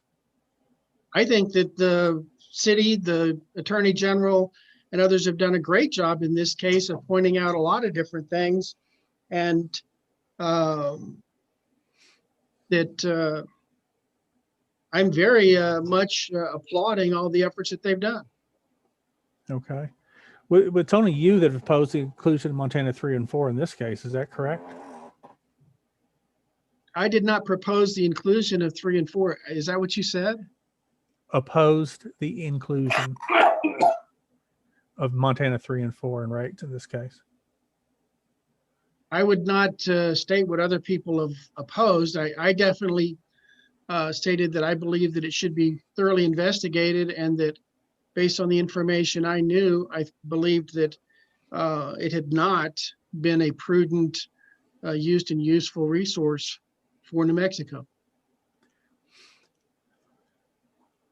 Well, do you believe the staff hasn't done its job with regard to Montana 3 and 4 in this case? I have not analyzed what staff has done, so I wouldn't make a comment on what they have or have not done. I'm not managing them, and therefore it would be inappropriate for me to comment on how well they're doing their jobs in this case. Well, getting back to the statement, the raw statement there on page 6, line 20, the regulatory staff has allowed excessive rate base additions. And we've established it's not just regulatory staff, it has to be approved by the commissioners ultimately. Is it your opinion that they have just not done their job to protect customers from excessive rate base additions? It is my opinion and view, based on what I said, that I was basically requesting that staff and that others look into it with a very careful eye, not that I was criticizing staff. That was the point of my statement, is it's important to check this out in detail. So are you backing away from your statement then? Because it starts off historically, which suggests to me it's a fact. Staff, the hearing examiner, and the commission has allowed excessive rate base additions. Are you withdrawing that statement? That is Objection. I think this is repetitive. It's been asked and answered. And so I'm going to allow the last question about, well, I think that Mr. Slocum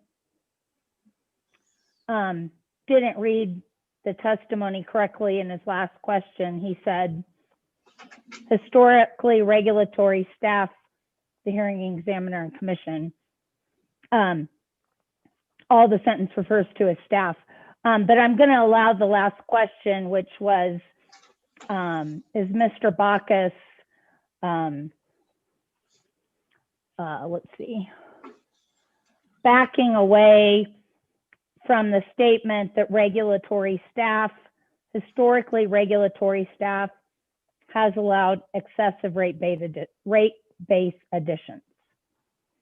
So can you answer that question, Mr. Bacchus? Yes, ma'am. No, I'm not backing away from that statement as being historical, but I'm talking historical across the entire Southwestern United States that I've seen, not specifically pointing it as something stated about New Mexico staff or regulators or hearing examiners or commissioners.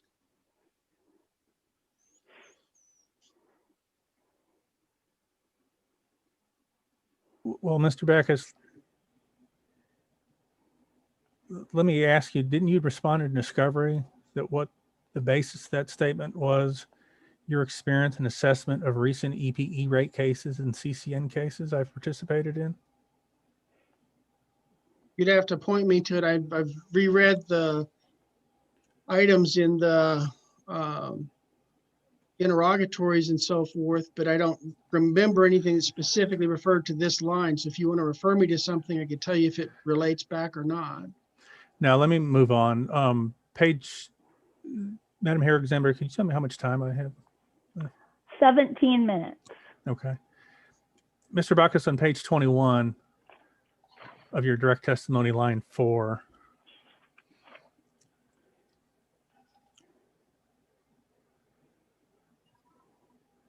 You say EPE rates are designed to give a better deal to those who fight the rates and burdens those who have not consistently fought rate inequities. Are you talking there about existing rates? Yes. So it's your belief that the EPE's existing rates give a better deal to those who had fought the rates than those who have not consistently fought rate inequities?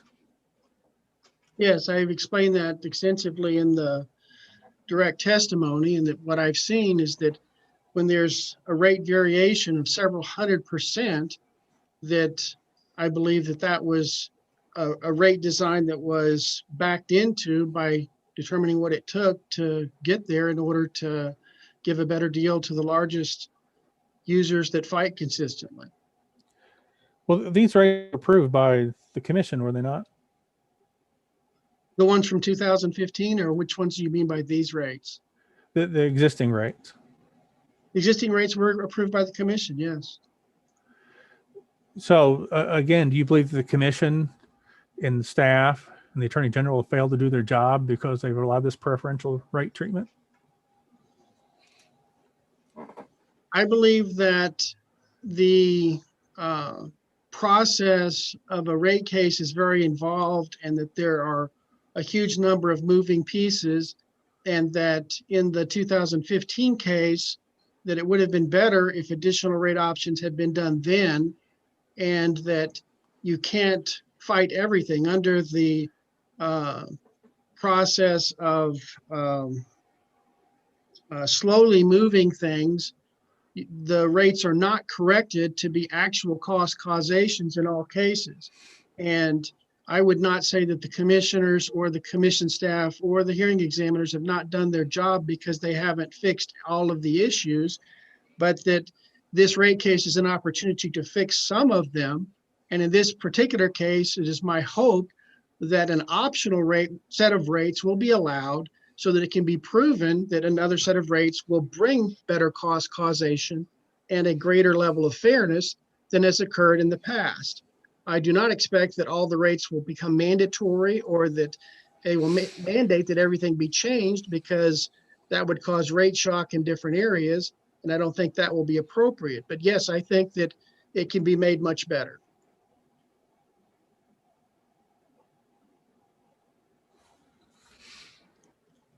On that same page on line 14, you have the statement, the rate designed for residential and small commercial classes does not send much of a price signal, either positive or negative, to the customers in these classes. It's a long sentence all in there.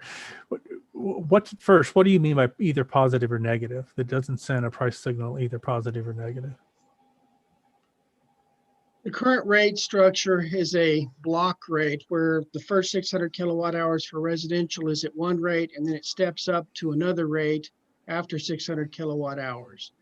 That does not give an opportunity, which I went through in detail in my direct testimony, for persons to substantially reduce their rate by having changes in behavior the same way as commercial customers do. So when you do a 4CP rate design and you put 75% of the costs into peak, that I think is a huge misappropriation of where the cost should be. And because of that, and since you have a flat rate for the most part for residential, they don't realize that 4 hours per year are being used to allocate 75% of their charges. And if they knew that 75% of their charges were based on 4 hours per year, they would definitely move a lot more. But the process to change that, I think, is adding optional rates and looking at the classes of how they should be done. Okay, you give me a long answer there, but could you clarify what you mean by positive or negative in that sentence? Positive is generally that they can save money and that there is a reward. Negative is generally there's some kind of either penalty or additional cost. So a positive reward is something that is considered to be beneficial. Negative is a charge or penalty that would be perceived to be the stick as opposed to the carrot. Okay, on page 22 of your testimony, line 10, you said that the table presented by EPE presents bill impacts that raise the lowest users of electricity by 61.7%. This is an outrageously inequitable rate increase that puts the bigger increases on poor residents. Do you have any study that shows those with lower usage are poorer residents? In my business, we run roughly 37 trucks a day, talking to hundreds of people per day. We review what people say. We work with different people's budgets. And it is my strong belief that overwhelmingly lower income people have lower bills and make decisions based on their budgets that require them to generally be a higher percentage of the people that will have evaporative coolers. And clearly people with evaporative coolers on this type of rate structure are subsidizing those with refrigerated air. And that's what I mean by that. And the 61.7% is exactly what came out of one of the line items from the original proposal from EPE. I know that has been revised since, and I think it's down to maybe 58% to that group, or 59. But it's a very high percentage hitting the lowest income folks for the most part, not exclusively, but for the most part. And I believe that's inequitable. And that's why I believe that the customer charge should not be raised. Are you suggesting that higher users then should pick up the tab for this rate increase and subsidize lower users? I believe that cost causation should be used. Those that have the greater peak usage, which customers with refrigerated air clearly do, should pick up their fair portion, and that they should not cross subsidize either way. It should be cost causation that drives it. And therefore people with refrigerated air should pay more because the cost causation, which El Paso Electric has determined, is causing the buildup of need for additional peaker plants. And so I think cost causation should drive the rates and not something else. The EPE's proposed customer charge was based on cost causation, was it not? No, I don't believe so. I looked at the numbers and I pointed out, for example, that they showed the equivalent of, I think it was $45 per year just for meters. And those meters last many years.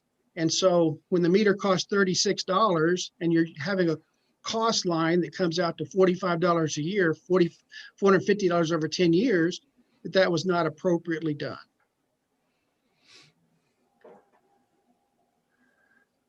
Do you know anybody else who challenged EPE's calculation of the costs associated with the customer charge? I have not reviewed other people's numbers, but so I can't make a comment on what other people's analysis was on customer charge. Okay. Would you agree that the bill impact that you're talking about on page 22, line 10, 11, is driven by the increase in the customer charge there? Yes. You sell solar facilities as well, isn't that correct? We sell solar equipment. Facilities implies buildings and so forth, which we do not sell. Well, the rooftop solar for businesses and residential, right? We sell rooftop as well as canopy mounts and other types. Okay. Do you offer financing for these systems? Yes. And do you consider the customer's income level in considering whether to finance that customer? I do not. Well, there's Yellowbird. Yellowbird does not finance customers out of their own pocket. They use finance companies to finance customers, and those finance companies have many metrics that they use. And an ability to pay income level be one of those. Would you agree? No. Under the current Okay, let's move on. circumstances, I've seen people that have had a very low income get approved for $100,000. And I've seen people with high incomes that get approved for much lesser amounts. So their criteria is not, according to what I see on a regular basis, very directly linked to their income.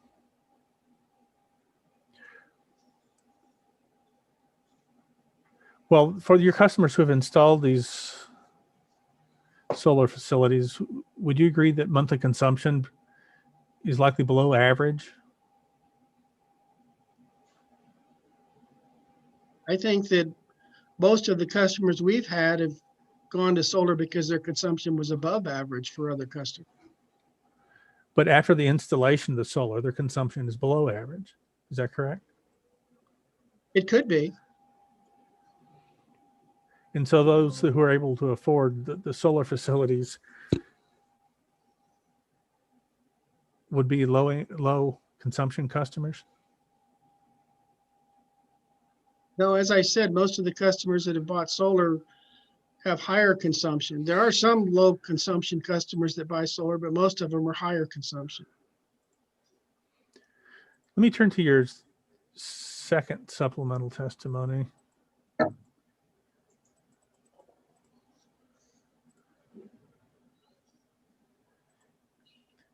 On page 1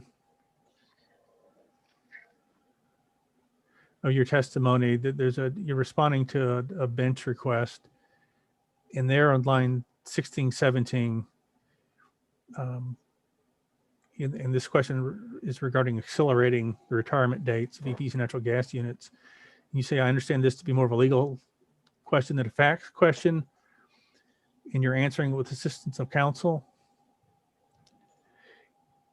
Isn't it true that this response is entirely reliant on your counsel's legal analysis and conclusions? I would say overwhelming majority. I wouldn't say I didn't discuss with him, although I don't know what attorney privilege is on stuff like that, but I certainly discussed with my counsel, and I would say he wrote most of it, and I certainly deferred to his opinion on anything he thought, because I think he's more knowledgeable in this area. Okay. But didn't you answer discovery on this and say the response is entirely reliant on counsel's legal analysis and conclusions? I did entirely rely on his analysis and conclusions. As I said, I believe he's more knowledgeable of the legal area than I am, and I entirely rely on him. Okay. Well, at the beginning of this, when you were proving up your testimony, you said it was prepared by you or under your supervision. So I have a question of how well did Mr. Marks accept your supervision of his writing of this answer? I think very well. I agreed with him, and we have a good relationship, and I'm the client, he's the attorney, and he takes my guidance on the things that are appropriate. And when he tells me he thinks I'm wrong, I adjust and try to listen to his counsel and abide by it. But yeah, I think I'm supervising it, but. Okay. On page 5 of your testimony, line 7 through 9. Of this same document? Yes. Yes. You state, based on this experience, I expect that if the type of rates I recommend are approved by the commission, there will be at least 1,000 customers selecting these rates. And again, we asked discovery on this. Is it fair to say that this has just been based on your communications, oral communications with customers, and you've done no formal analysis?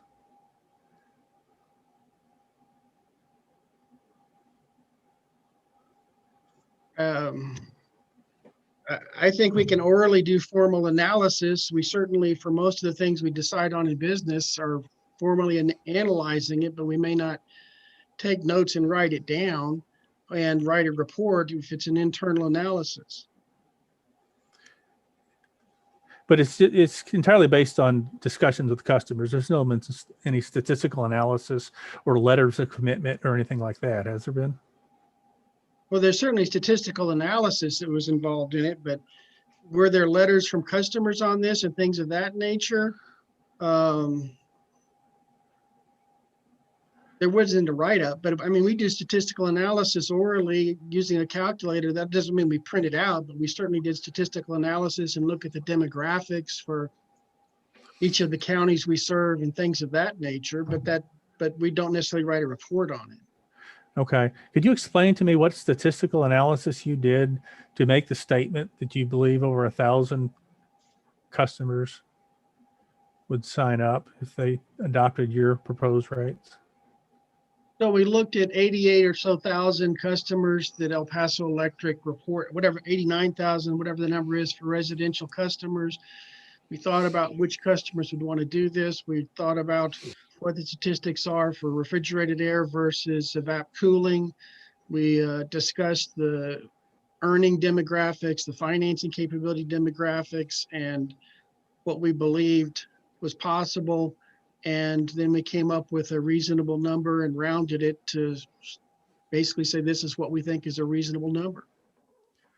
Okay. Let me ask you about your peak, your time of day peak rates. And you recommend a time of day rate of 41 cents per kWh? 4108. Yes, 4108. And that's substantially higher than any other party has recommended in this case. Is that right? I have not checked what all the other parties looked at, so I wouldn't comment on what they recommended. Okay. Mr. Slocum, your time is up. Okay. Let's go ahead and take a break and come back at 3 o'clock.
David, are you ready? Yes, Your Honor. Okay, let's go back on the record. Ms. Stevens had requested 10 minutes, but she's not present. Oh, here I am, here I am, here I am. Here I am. Okay, get started. Thank you. I forgot to turn on my video. Good afternoon, Mr. Marks. Mr. Backus, I have just a couple of questions for you. I'd like to take you back to page 21 of your direct testimony, please.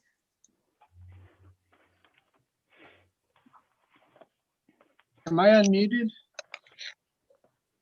I can hear you. Okay, thank you. Okay, go ahead. I'm sorry. Page 21, lines 14 through 15, the testimony about price signals, positive or negative. And with Mr. Slocum, you discussed positive and negative incentives, carrots or sticks. Were you referring to the nature of the rate design, incentives or disincentives, or to the mandatory or optional nature of the rate design offering? I think both. I mean, they can have positive or negative price signals in them, and they either do or don't. So it was saying that the current residential rate does not have a price signal that's significant. And is it your belief, based on your experience around the Western states, that the only way to get a substantial response to time of day rates is to make them mandatory, make participation mandatory? I think that mandatory a number of utilities have gone to, mostly in California, and APS in Arizona has had mandatory time of use residentially for the longest that I'm aware of. And that ultimately that's, I think, where most, if not all, rates should go, because I think it's the most effective way to have a fair rate. But in this particular case, I'm recommending an optional rate, because I think we can get very heavy participation on an optional basis, and that will prove that it's the right way to go, rather than have a much longer debate over trying to make it mandatory right now. Well, thank you. That's all I have. Appreciate it. Good to see you. Good to see you. Thank you. Mr. Lundin, you have 15 minutes. Thank you, Your Honor, but I don't have any questions for this witness. Mr. Herman, you have 5 minutes. Thank you, Madam Examiner. I have no questions for this witness either. Mr. Bagatko, you have 6 minutes. Madam Hearing Examiner, we will waive our 6 minutes for Mr. Backus as no longer necessary, and we thank him for his time here today. Okay. You're welcome.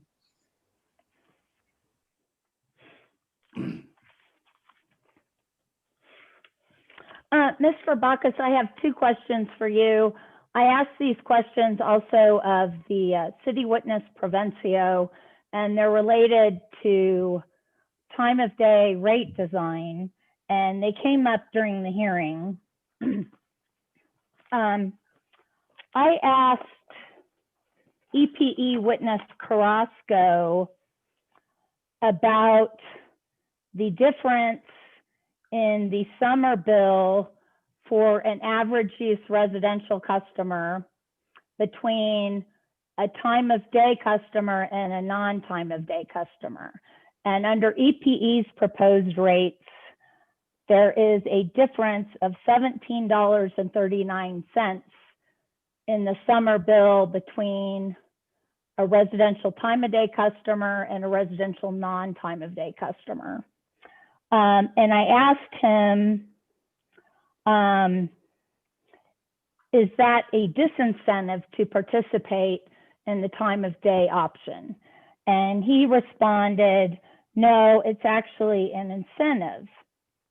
And I believe he said that having a higher summer bill for the time of day customers is a common feature of time of day rates. And so my question to you is, do you agree with Mr. Carrasco that having a higher summer bill for an average time of day customer provides an incentive to participate in time of day rates? So I would say, no, I don't agree with that particular statement. A higher bill in the summer is typically when they have the highest bills already, and making that bill go even higher is a disincentive. And that the reason that time of day will be adopted and the incentive is that they know the ability to change it. So in actuality, their bill will go down because they will change their behavior. And on an optional rate, if their bill's not going to go down, they're not going to get on it. If they don't think they can change the behavior, they won't option in. But I think that over half of our community will be advantageous to option in, because over half the community, or about half, is on evaporative coolers, and inherently they will be better served on that rate. Okay. And then my other question is, Chairman Fishman was suggesting that perhaps a better way to select the peak hours for the time of day rate would be to look at the hours in which the difference between peak load and megawatts available to serve peak load is the lowest. That this might be preferential to selecting peak hours based on the hours of highest system load. Do you have an opinion on that?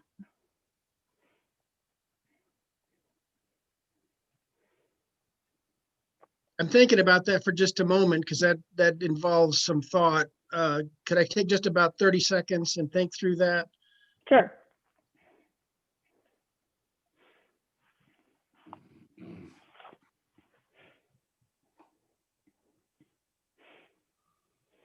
So based on what I understood you said about Chairman Fishman's statement, if the time of lowest available differential between load and capacity, I think that's almost the same thing as saying the times of highest peak demand for the most part, unless there's certain equipment that doesn't come on.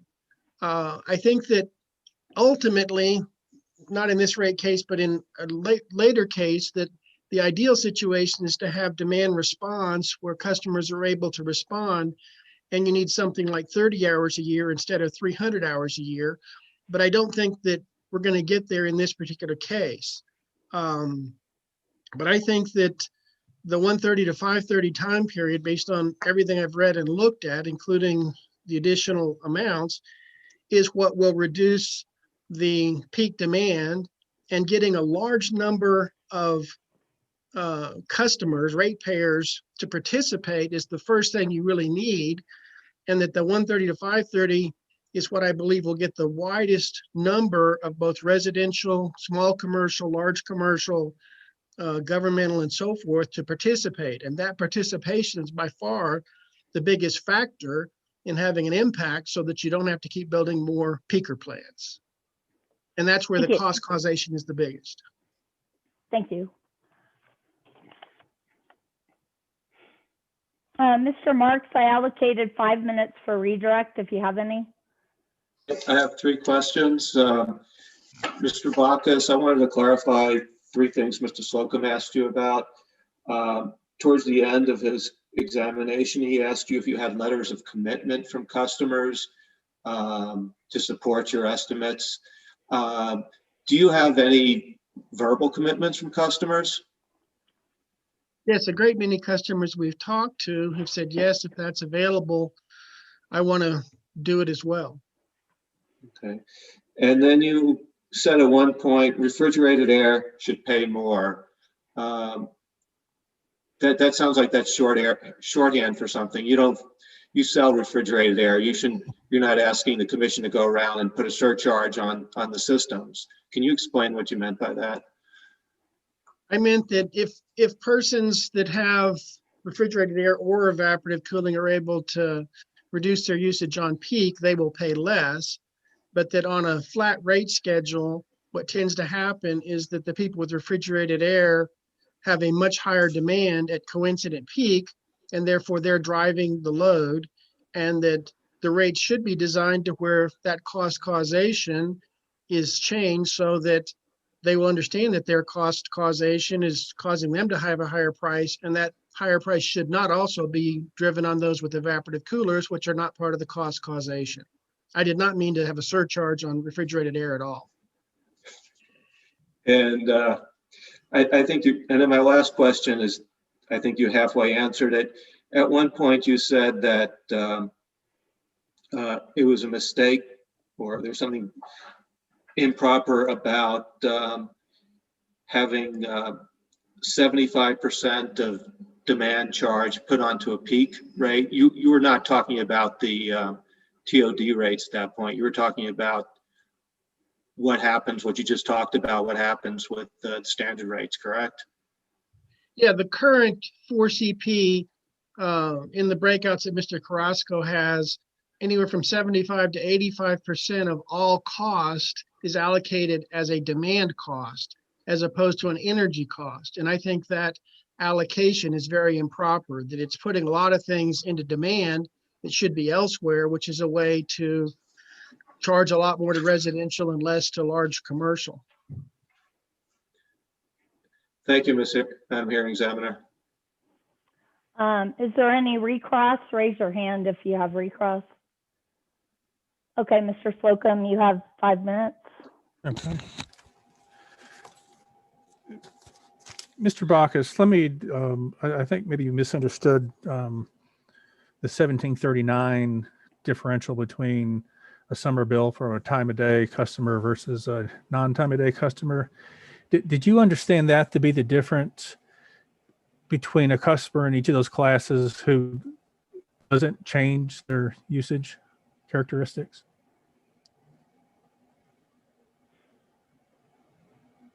Yes, I read through that, and it appeared that what he was saying was that the customer with time of day rate would pay more during the peak time, and they may pay more during the summer, but they would pay less during the winter, and overall they would pay the same if they didn't change behavior.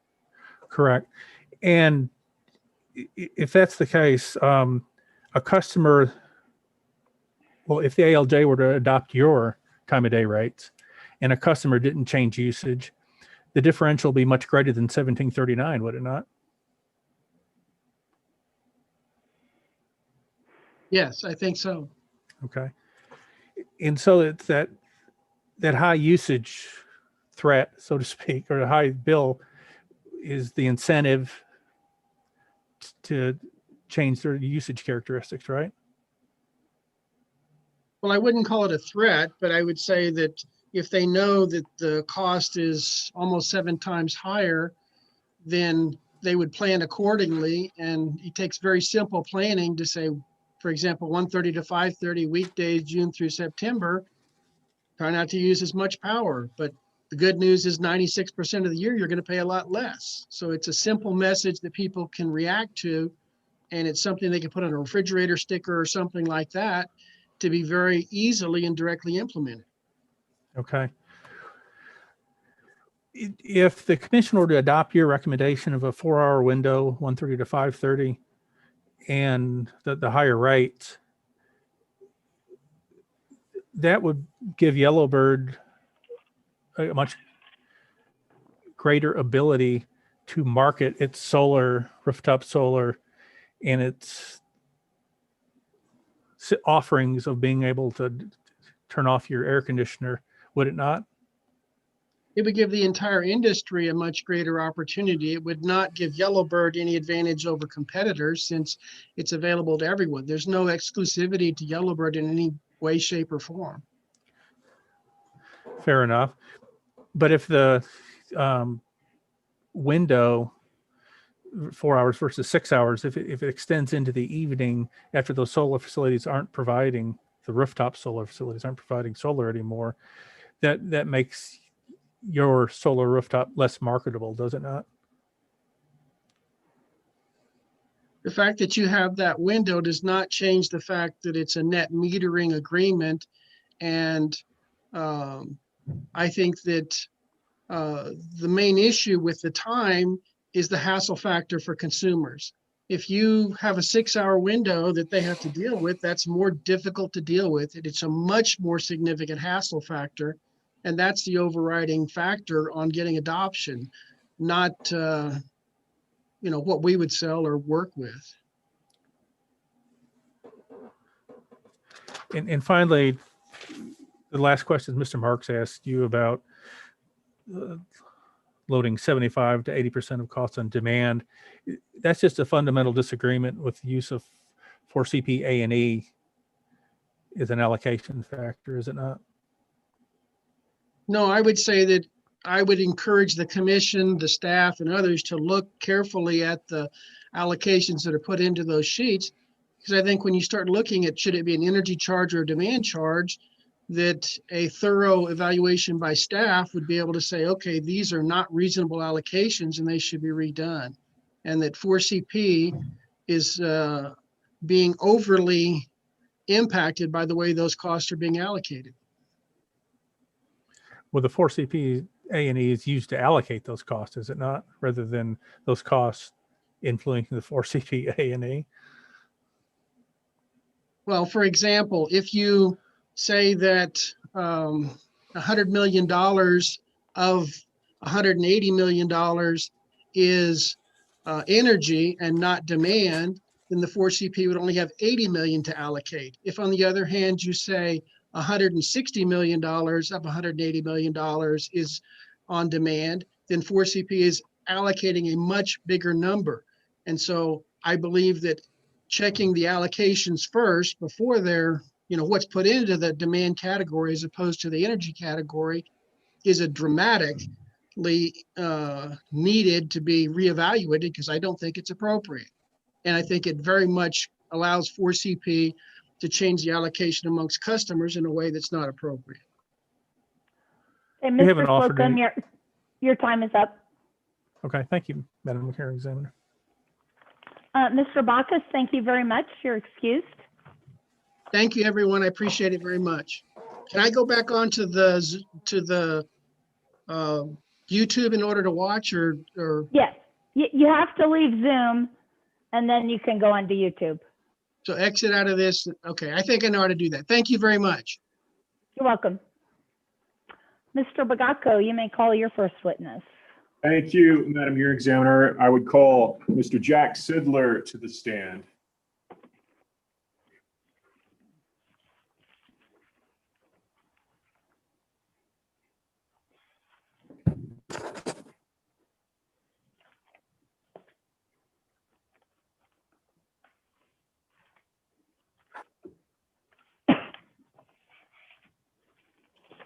Mr. Bagacco, please be sure to be close to your mic. Yes, sir. How's that coming through right now? Good, Mr. Bagacco, thank you. You're welcome. I hope Mr. Sidler's ringing the doorbell. Not yet.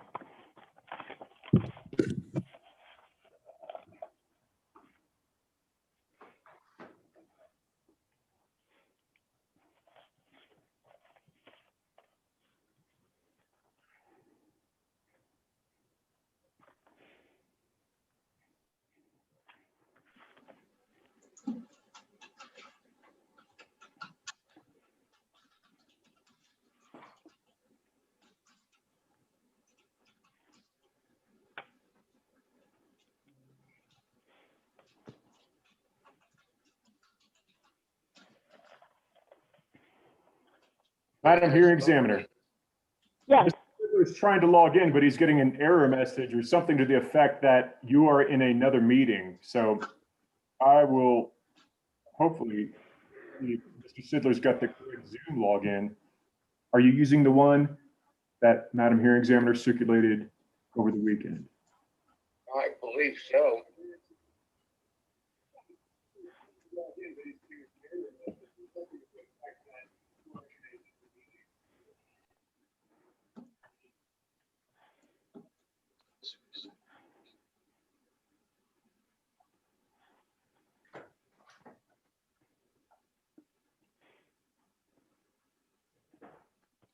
Madam Hearing Examiner, is that Mr. Zadowski or Mr. Wexler? It's Mr. Wexler. Thank you.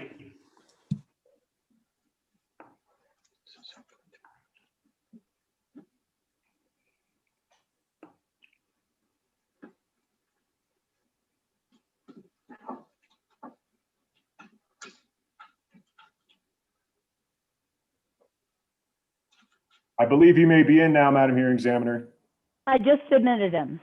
Thank you.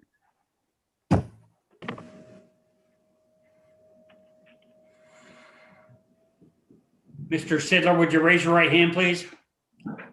You solemnly swear the testimony you're about to give in the matter of upending should be the truth, the whole truth, and nothing but the truth? I do. Thank you. Good afternoon, Mr. Sidler. How are you? Good. How are you? Just fine. I understand you recall filing some direct testimony in this case on October 9th, 2020. Yes. Do you have a copy of that in front of you that's provisionally marked as Staff Exhibit 1? Yes, I do. This testimony was prepared at your direction, or was it prepared by you on your own? It was prepared by me. Mr. Sidler, if you were asked today the same questions that are posed in your pre-filed testimony, would your answers to those questions be the same as what's reflected in Staff Exhibit 1? Yes, they would. And I trust you have no changes or corrections, since we were in theory supposed to get those lined out before we submitted our exhibits. No changes or corrections. Fantastic, Mr. Sidler. With that, Madam Hearing Examiner, I would tender the prepared direct testimony of Jack D. Sidler from October 9th, 2020, marked as Staff Exhibit 1. Is there any objection? Staff Exhibit 1 is admitted. All right, same drill, Mr. Sidler. You do recall preparing some supplemental testimony in this case that was filed on December 17th, 2020, correct? Yes. And I trust that you have a copy of the same testimony in front of you, which has been provisionally marked as Staff Exhibit 2. You have that, sir? Yes. And once again, I trust and hope that you do not have any changes or corrections to your pre-filed supplemental testimony. Is that correct, Mr. Sidler? That's correct. Now, if you were asked the same questions today as what we see in your supplemental testimony, would your answers to those questions still be the same as what's reflected in Staff Exhibit? Yes, they would be. Thank you very much for that, Mr. Sidler. With that, Madam Hearing Examiner, I would move for admission into evidence of Mr. Sidler's prepared supplemental testimony, which has been marked as Staff Exhibit 2. Is there any objection? Staff Exhibit 2 is admitted. And with that, Madam Hearing Examiner, I would tender Mr. Sidler for a cross-examination by the parties. Okay, Mr. Wexler, you have 45 minutes. Thank you. Good afternoon, Mr. Sidler. How are you? Good. How are you doing? Good, thanks. Appendix A contains a list of the cases for which you've provided testimony. Is that right? That's correct. Have you provided previous testimony about depreciation rates?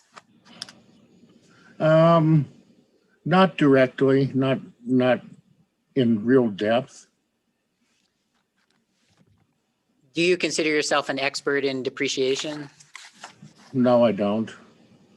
You look to page 6, and here, Mr. Sidler, you're talking about, I'm looking particularly at lines 1 through 8, and here's where you're identifying the ETA and the REA, and you're familiar with those provisions, is that right? I'm familiar with them. I assume that staff supports compliance with the Renewable Energy Act? I believe so. You're familiar with the Renewable Portfolio Standards, the RPS? Yes. You recognize that the RPS requirement in New Mexico is for zero carbon resources in 2045, right? Yes. And you understand that in the, well, on page 5, you reflect the units for which EPE is seeking accelerated depreciation, right? That's correct. And you can see the proposed year of retirement is 2045. And you understand that EPE is proposing to retire those units in 2045 in order to comply with the Renewable Energy Act, right? That's my understanding. If you turn, Mr. Sidler, to page 7, and here I'm looking at lines 9 through 14. And there you recommend that the depreciation should not be increased above 20%, right? That's correct. And the reason that you give is to avoid rate shock, right? Correct. But what is rate shock? Just when rates increase too fast at any given time. You understand that in this case, staff is actually recommending a rate decrease, right?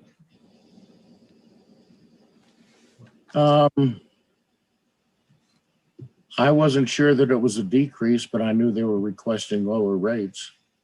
Well, and if staff is representing requesting a rate decrease for EPE, then the concept of rate shock wouldn't really apply, would it?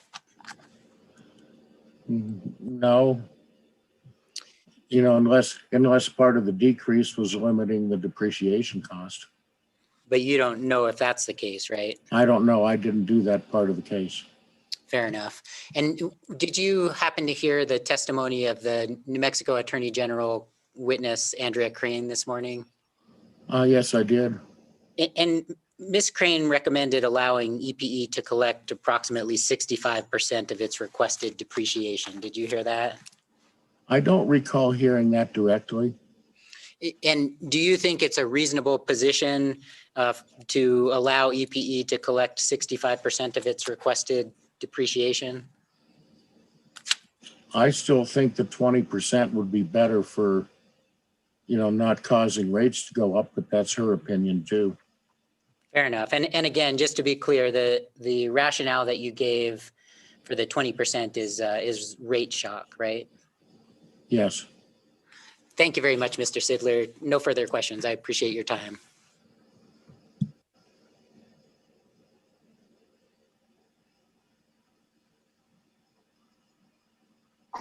Ms. Stevens, you have 10 minutes.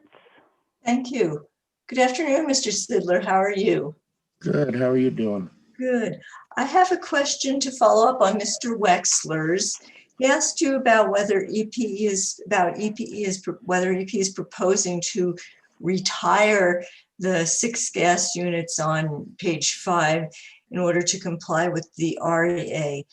Given the fact that EPE operates in both New Mexico and Texas, what is your understanding of what EPE means by the word retire?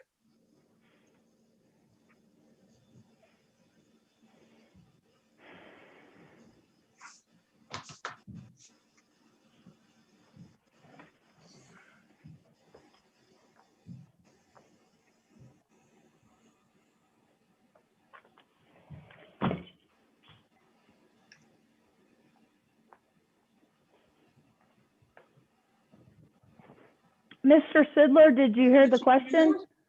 No, I heard it on my understanding of the word retire, and that's where she cut off.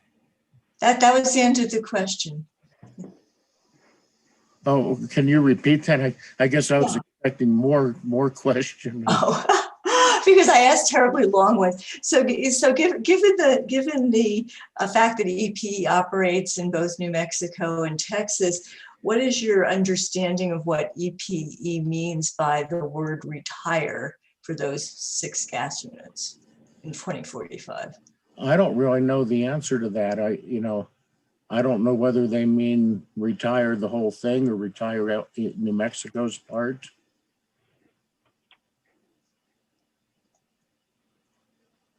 Okay, and staying there on page 5 of your testimony, that chart there, I'm looking at, it shows that Montana Unit 3 and Montana Unit 4 were put into service in 2015 along with Montana Units 1 and 2. Is it your understanding that's correct? I believe that's what I got out of their testimony filings. That's where I would have gotten the numbers. And that's what I thought too, because there's a citation down there to Schedule C2, correct? So that's where you got it from? Correct. That's where I would have gotten it from. And are you aware that Montana 1 and 2 were brought into service in the spring of 2015, just before the 2015 rate case? Your recollection? Yes, I was. Yeah. And are you aware that Montana 4 and 5 were the 3 and 4 didn't come into service until the following year? I didn't remember exactly when they came in service. Does that refresh your recollection that they were Yeah. brought into service later? That would sound reasonable. So the fact that you picked these numbers off the last two 2015s here for Montana 3 and 4 off of the company's depreciation study, does that discrepancy cast any doubt in your mind about the thoroughness and care with which the Gannett Fleming depreciation study was performed? That's hard to say. It could have been a typo on their part. It could have been a careless study. I can't really judge that. That's all I have. Thanks a lot, Mr. Fiddler. Appreciate your testimony. Ms. Souls, you have 10 minutes. Madam Hearing Examiner, I have no questions for this witness. Mr. Herman, you have 5. I also waive my cross for this witness. Okay. I don't see Mr. Smith. He had 10, so he waives his cross. Mr. Bagaco, do you have any redirect? I allocated 5 minutes. Thank you, Madam Hearing Examiner. I do have a little bit for Mr. Sidler. Mr. Sidler, concerning your qualifications to testify about the subject matter reflected in Staff Exhibit 1 and Staff Exhibit 2. Your training and experience does equip you to evaluate the issue of depreciation in this case, does it not? Yes, it does. And although you have indicated that you don't consider yourself a quote unquote expert in this case, do you feel though that you have an adequate educational foundation to express an opinion in this matter? Yes, I do. And along with that, do you feel like you've been provided an adequate factual basis to express the opinions set forth in Staff Exhibit 1 and Staff Exhibit 2? I believe I do. Thank you very much, Mr. Fiddler. That's all I have for the matter here. I pass the witness. Is there any recross? Thank you very much, Mr. Sidler. You're excused. Thank you. And Mr. Bagaco, you may call your next witness. Madam Hearing Examiner, the next witness we would call is Raj Solomon. I'll give him a moment to get online.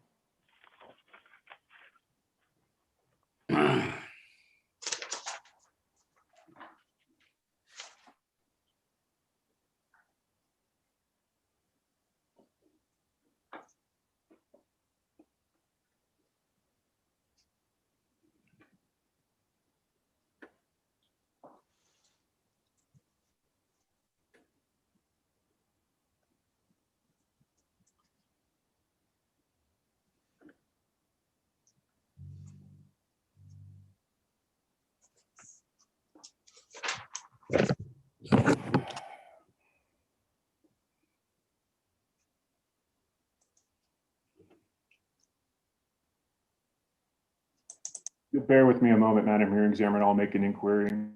I just admitted him. Mr. Solomon, would you raise your right hand, please?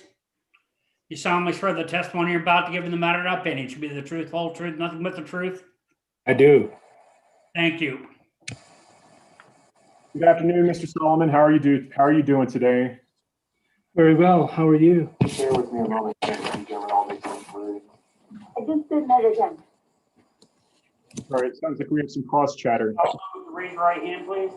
Can you, For the testimony you're about to give in the matter of opinion, should be the truth, whole truth, nothing but Mr. Solomon?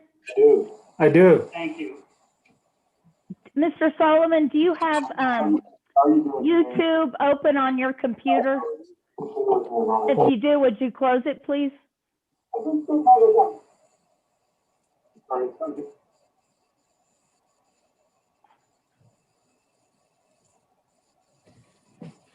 Thank you. Yes, ma'am. Can you hear me now? Yes. Okay, very good. Sorry about that. No problem. Thank you for being here today, Mr. Solomon. I believe you filed some direct testimony in this case on October 9th, 2020, correct? Correct. And do you have that in front of you, Mr. Solomon? I do. It's been provisionally marked as Staff Exhibit 3, correct?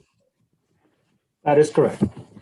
Is that a complete copy of the testimony that you filed in this case, sir? It is. And I understand that you do not have any changes or corrections to make to that pre-filed testimony as we sit here today. Is that correct?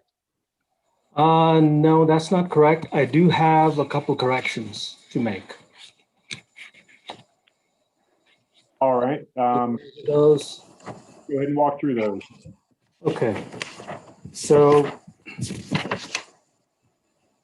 please turn to page 8. Footnote 4, line 2. I would like to delete, I have an extra 4. So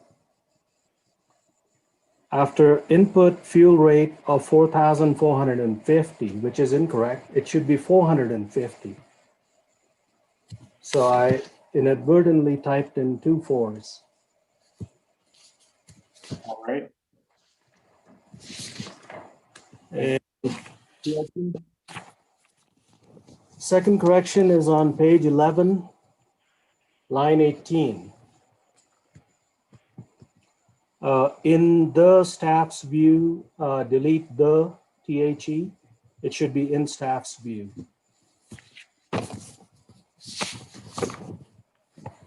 And that's it. Those are the only corrections I have. All right. Thank you for that, Mr. Solomon. Now, looking at what's been provisionally marked as Staff Exhibit 3, if you were asked the same questions that are posed in that document today, would your answers still be the same as those reflected in what has been provisionally marked as Staff Exhibit 3? Yes, they would. With that, Madam Hearing Examiner, I would move for admission of the prepared direct testimony of Daranish Solomon PE into the evidentiary record as Staff Exhibit 3. Is there any objection? Staff Exhibit 3 is admitted.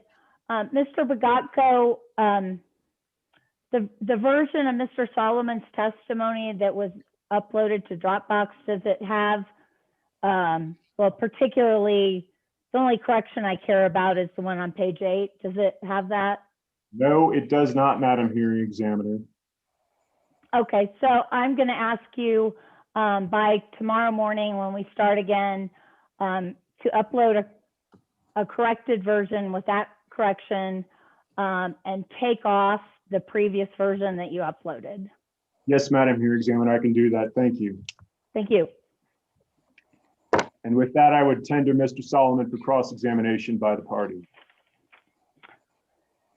Okay, Ms. Olson, you have 45 minutes. Thank you, Madam Hearing Examiner. Good afternoon, Mr. Solomon. It's nice to see you in person, or see you face to face. I don't believe we've met before. My name is Carrie Olson. I'm an attorney here at Montgomery & Andrews representing EPE in this proceeding. Mr. Solomon, you're a registered professional engineer, correct? Right. And you've worked at the PRC in the utility division for approximately 4 years, is that correct? Correct. And I understood from your testimony that you're currently the bureau chief of the engineering bureau of the utility division, is that correct? Correct. And in looking in the past at the PRC website, there's indication that there's a separate electrical engineering bureau and a bureau chief for the Gas, Water, and Wastewater Engineering Bureau. And you're listed as the bureau chief for Gas, Water, and Wastewater Engineering Bureau. Have those since been combined? Yes, they have. So you're the bureau, the single bureau chief for all of those entities, for lack of a better word. Is that correct? The Engineering Bureau, that's correct. Okay, and that Engineering Bureau covers gas, water, wastewater, and electrical engineering. Okay. Mr. Solomon, can you please speak up when you answer? Thank you. I'll move closer. And I apologize if you provided a resume in any of your testimony. I don't believe I've seen it, but you're not an electrical engineer, is that correct? No, I'm not. And you have significant past experience before coming to the commission related to environmental compliance. And that excludes some pretty extensive experience with air permitting, is that correct? Correct. Do you have any experience prior to your employment with the utility division? Did your prior job experience deal at all with electric system operations or planning? Yes, I did. I did submit, I worked on a EPC engineering bid for NV Energy's Weed Gardener replacement project, from which we bid as a turnkey product, as a turnkey contract, as part of TRC engineers. And what was your involvement in that bid proposal? Engineering, procuring, and contracting, EPC contracting for the bidding on the project, cost estimation, and permitting, critical path method development, and estimating labor and materials, and project timelines, and developing Gantt charts. So essentially project management. Okay. And did you have any past involvement before coming to the utility division with the electricity market or power marketing? No, I did not. And is electric system operations or planning part of your current employment in your role as bureau chief? Yes. And what about monitoring or analyzing the energy market? To the extent that it's involves engineering or falls under the purview of an engineer, it would be, but in a sense that is relates to financial matters, so it's more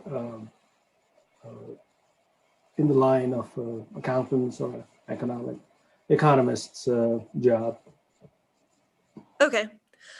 And did you do any market analysis or tracking of the energy market in connection with your testimony in this case? No, I did not. Okay. And I know that your direct testimony, I'm assuming you reviewed Mr. Barachik's direct testimony, is that correct? Yeah, I read it. And did you have a chance to read his rebuttal testimony? Yes, I did. And I know Mr. Barachik has filed quite a few pieces of testimony in this case. I think he's done 4 or 5 supplementals in addition to that, but you do believe that you reviewed his rebuttal testimony? It's been a while, but yes, I did read it. Okay. And did you happen to be present to hear the cross-examination of the city's witness, Mr. Reyes? Yeah, I did witness some portions of his testimony. I got drawn into other pressing matters, so I did have to exit and take care of other things. So I did not hear his testimony in its entirety, but I was present for portions of his testimony.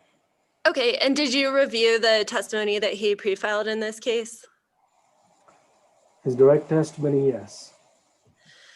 And do you recall, or were you present when he was testifying and he was asked if a firm energy purchase can be curtailed? And I believe the answer he gave was that it could only be interrupted due to force majeure. Were you present for that questioning? Yes, I was. And do you recall that response? I do. Do you agree that most power and sale transactions are under the Western Systems Power Pool Agreement, which I'll refer to as the WSPP? I'm aware of that. And have you reviewed or are you familiar with the terms for firm energy transactions under the WSPP agreement? Not specifically. Did you see, I believe the WSPP agreement Schedule C, which is the service schedule associated with firm energy, was included as an exhibit to Mr. Barachik's rebuttal. And then I believe his testimony quotes from section C-3.7. Does that sound familiar? I don't recall. Okay. Do you happen to have Mr. Barachik's rebuttal testimony available to you? I can read the portion I'm referring to as well, if that's easier for you. That might be easier. I don't have Barachik's testimony in front of me. Okay. It's on page 16 of his testimony. He quotes. Excuse me, Ms. Olson. I thought I heard Mr. Bagaco trying to say something, but I couldn't hear him. Yes, Madam Hearing Examiner, the connection's getting bad, but Ms. Olson, is there a way for you to put that excerpt up on the screen from Mr. Solomon?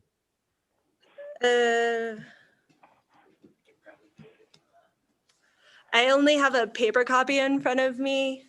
I can do that. What EPE exhibit is it? It's EPE exhibit 32 and it's page 16. Okay.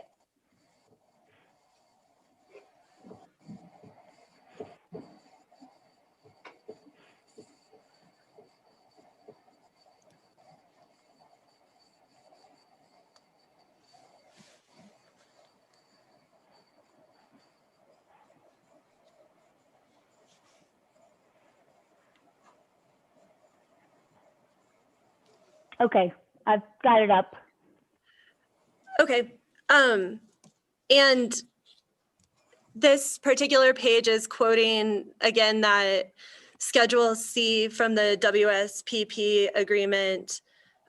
This is again the service schedule associated with firm energy.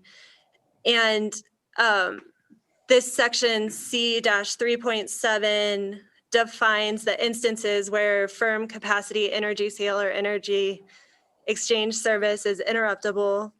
And one such exception is subsection C that states where applicable, or excuse me, which provides an exception if the interruption is the quoted language where applicable to meet seller's public utility or statutory obligations to its customers. Provided, however, this paragraph C shall not be used to allow interruptions for reasons other than reliability to serve native load. Are you following that?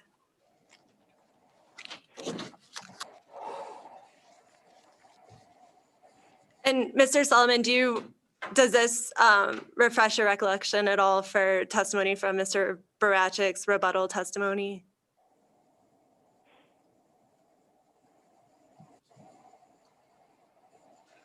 Give me a minute. I'm trying to read it. It's a very small font, so.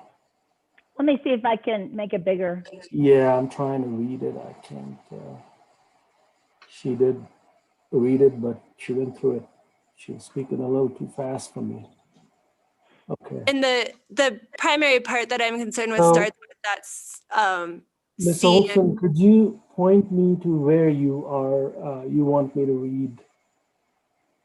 Yeah, it's line 7. It's that small, it starts with the lowercase c in parentheses, where applicable.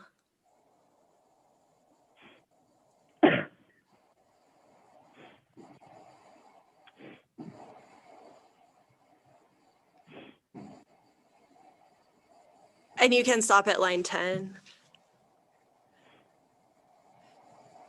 Okay.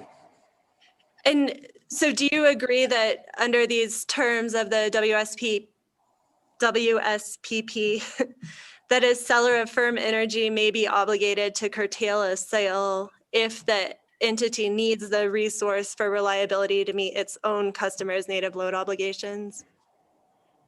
Objection, Madam Hearing Examiner, based on scope, and also that Mr. Solomon doesn't have the benefit, I think, of the entire document that's being referenced in Mr. Barachik's rebuttal. Madam Hearing Examiner, this is the subject matter to which Mr. Solomon has testified, and we're trying to help him out by providing the exhibit, but I believe he's said that he's reviewed that rebuttal testimony, and so assumably has a copy of it at some, available in some manner. Mr. Solomon, I'll ask you to answer the question if you can. Sorry, that's my dog's dinner time.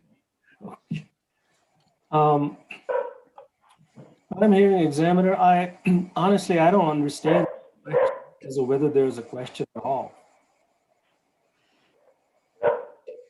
So Ms. Olson, would you repeat your question? Yeah, I'm asking if you understand this language, which is taken from the Schedule C, the service schedule associated with firm energy. And Madam Hearing Examiner, I would renew my objection. Thank you. The service schedule associated with firm energy transactions. If you take the language in this, if you agree with me that this allows and in fact may obligate a seller of firm energy to curtail the sale if the entity needs the resource for reliability to meet its own customers' native load obligations. Based on a plain reading of what is written there, yes. And I think you agreed with me previously that this agreement governs these transactions. Is that correct? I would think so. Okay. And would you also agree that under the terms in this service schedule, the only recourse to EPE if the sale is curtailed is financial?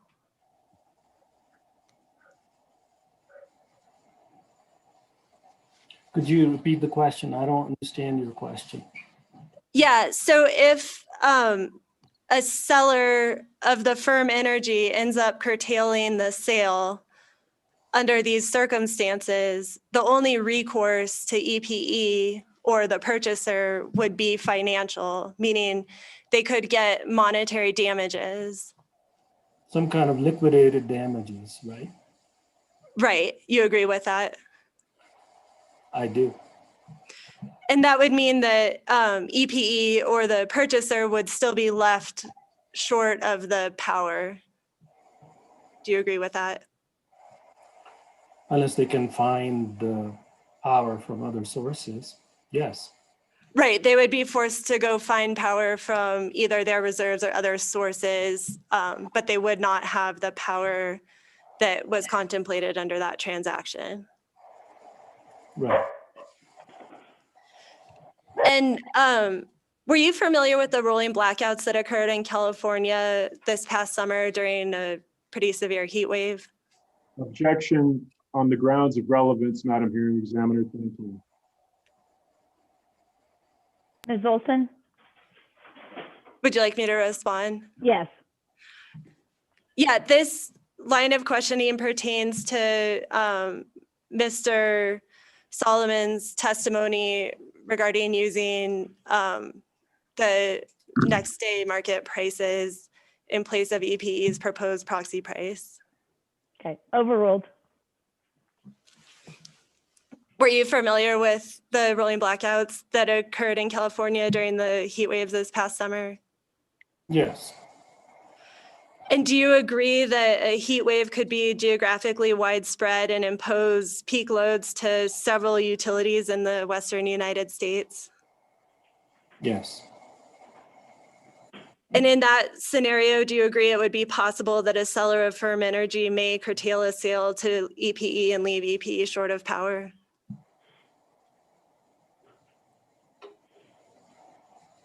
They could, yes. And do you recall in Mr. Reyes's testimony him saying that a firm energy purchase is equivalent to EPE's generation assets?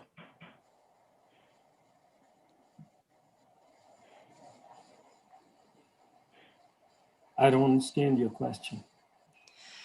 Do you recall Mr. Reyes testifying that a firm energy purchase is equivalent to EPE's generation assets?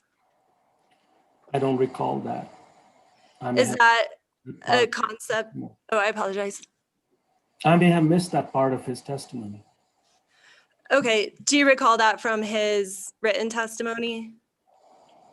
I don't. Is that a concept that you agree with, that firm energy purchase is equivalent to an EPE generation asset?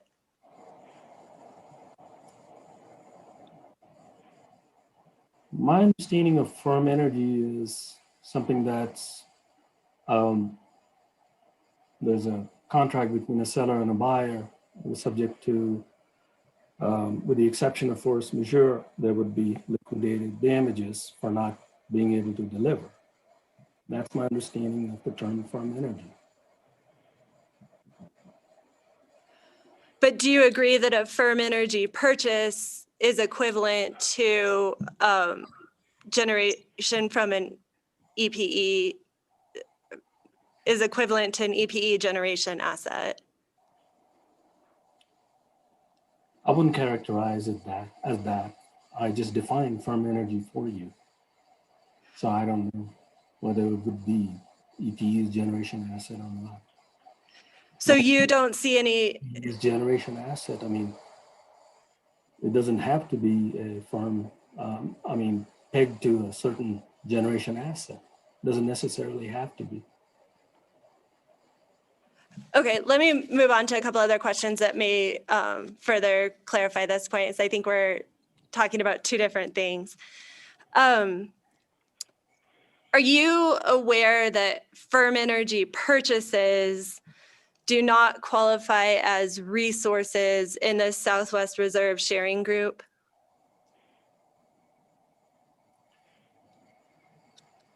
I'm not very familiar with the dynamics of the Southwest Resource Sharing, so I don't know the answer to that question. Okay, would you defer to Mr. Barasic's testimony that states that Southwest Reserve Sharing Group, excuse me, let me rephrase that question. Do you have reason to dispute Mr. Barasic's testimony that firm energy purchases do not qualify as resources in the Southwest Reserve Sharing Group? I don't have any information to confirm or deny. If Mr. Baracic says that it's so, then I could take it as being accurate. Okay. And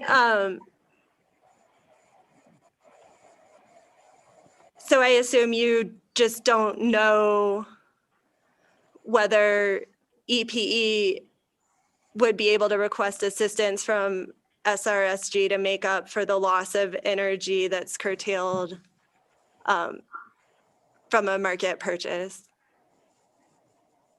I don't know all the specific agreements and terms and conditions of the Southwest Resource Sharing Group. I don't know Okay. all the contractual details and all those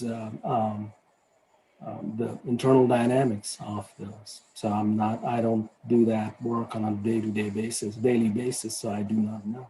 If Mr. Barachik says that is so, then okay, yes, I would take it as true and accurate. Okay. And on page 17 of Mr. Barachik's rebuttal testimony, he also testifies that emergency assistance from SRSG is available to make up for loss of energy due to an unplanned forced outage of a utility resource. Do you know whether that's true? That's the whole purpose of a reserve sharing group. In case of unplanned forced outage, some kind of unplanned forced outage, that's the whole purpose of a reserve sharing group, is to compensate for that unplanned forced outage. Okay, so would you agree that there's an associated capacity benefit with PV3 based on this emergency assistance available that's not found with a firm energy purchase? That was a very long question. Could you repeat that, please? Sure. Do you agree with me that there's an associated capacity benefit with PV3 based on this emergency assistance available from the SRSG? Oh, yes. I mean, in my testimony, I don't say that there is no, I'm not saying that there is no benefit to having PV3. PV3 has a lot of benefits, including environmental benefits, as far as it being a zero carbon resource. I do acknowledge that, and it's a carbon-free resource, and it's good to have additional capacity. The only thing I'm saying in my testimony is that if you want to change the price, come back to us, to the commission for a CCN and go through the CCN process and put it back into rate base. So that's all I'm saying is do the whole analysis, put it in the IRP, go through the IRP process, show us the benefits of having PV3. We're not saying that we disagree that about PV3's benefits. We recognize that clearly. Staff recognizes that. I do in my testimony. Just come back. This is not the forum for kind of trying to throw it into the rate base. Put it in the IRP. EPE is currently undergoing the IRP process, which I am attending regularly. Put it in the IRP and come back and file a CCN application to put it in the rate base. That's all I'm saying.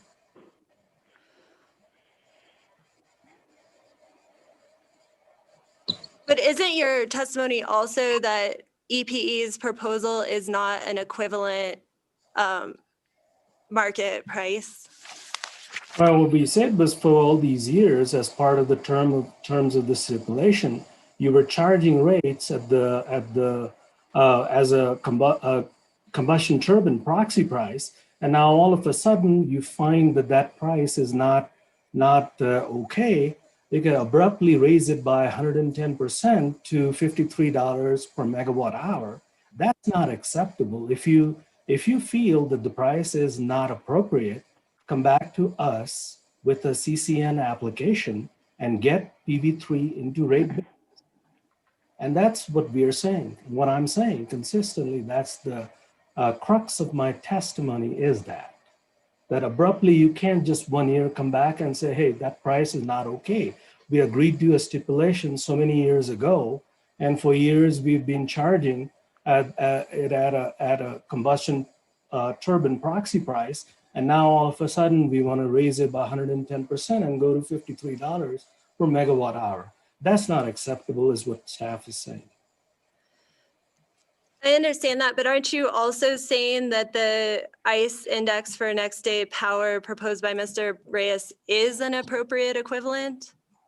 Yes, because the stipulation said that the market price, and to In staff's view, as a layperson, the most appropriate market price is where it's traded on the Palo Verde index.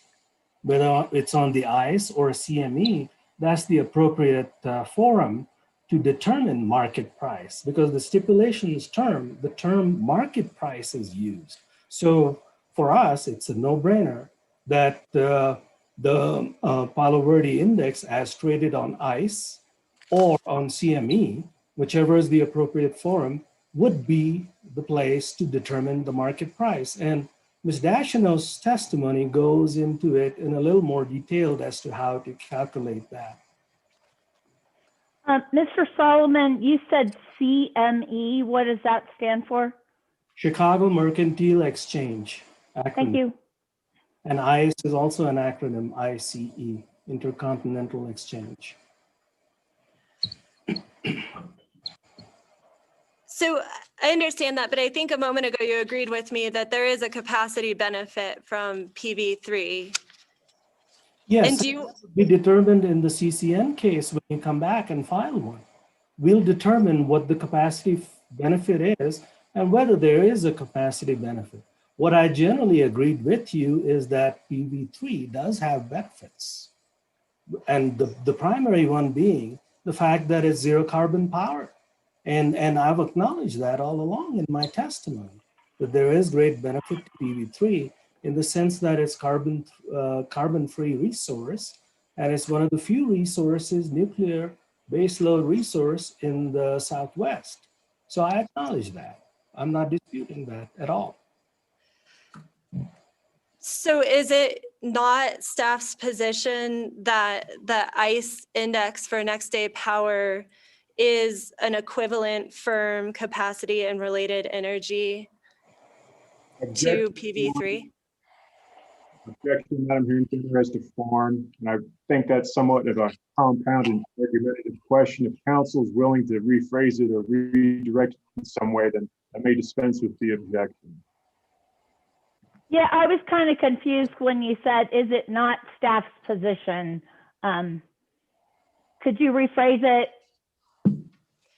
Is staff's position that ICE index for next day power is an equivalent firm capacity and related market price to PV3 proxy that's being proposed in this case? Yes, it is. But we just talked about that PV3 includes capacity benefits. Is that correct? Yes, it is. And do you agree that ICE index for next day power does not include a price for capacity? It's an energy only price? Yes, it is, but it's the appropriate market index, which is the term of the stipulation requires a market price. So how is it an equivalent price if it isn't included if it doesn't include the added value for the capacity benefit? That will be, that is in the testimony of Gabriela Dashino. She does the analysis on that. So that is detailed in the testimony of Ms. Dashino. Okay, so your testimony is that the justification for why ICE index for next day power, which does not include the value for the added capacity benefit, comes from the testimony of Ms. Dashino, excuse me. Yes, Mr. Dashino details. Okay, I'll ask her that question. Are you aware of any available market contracts for capacity and energy? I can't think of any at this time. Do you agree generally that utilities are universally subject to requirement not to over procure resources above their native load requirements?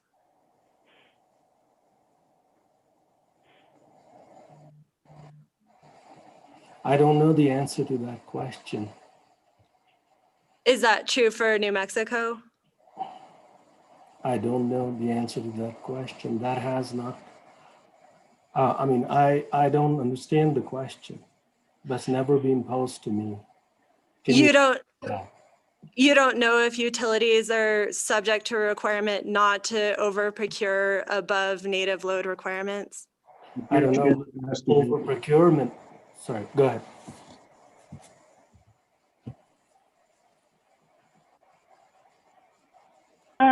I'm not sure if Mr. Bagatko was trying to object, but Mr. Bagatko, you were frozen for a minute. Yeah, and we couldn't hear. Madam Hearing Examiner, the connection's pretty wonky right now for some reason. I did object based on asked and answered.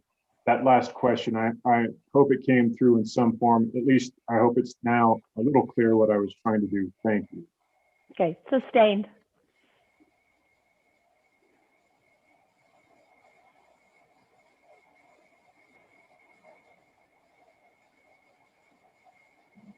So do you have any basis for believing that firm energy would be available when required to meet New Mexico load?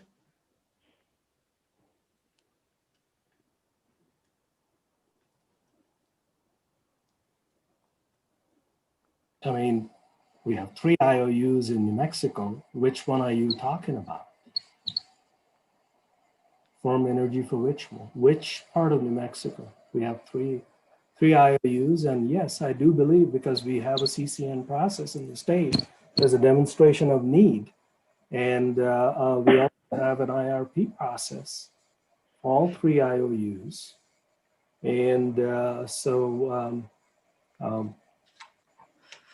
I apologize, Mr. Solomon. I think I might not have articulated my question very clearly. I'm talking about firm energy purchases. Do you have any reason to believe that firm energy purchases would be available when required to meet New Mexico load? Where? Which part of New Mexico? To meet EPE's New Mexico load. To meet EPs? Yes, that's to be determined in the IRP process that we are currently undergoing. But sitting here today, do you have any information that those energy purchases would be available? Objection. I'm sorry, could you go ahead. Mr. Bagatko, you broke up. Madam Hearing Examiner, I was trying to interject another objection based on the fact, in my estimation, that the question has been asked and answered already by Mr. Sullivan.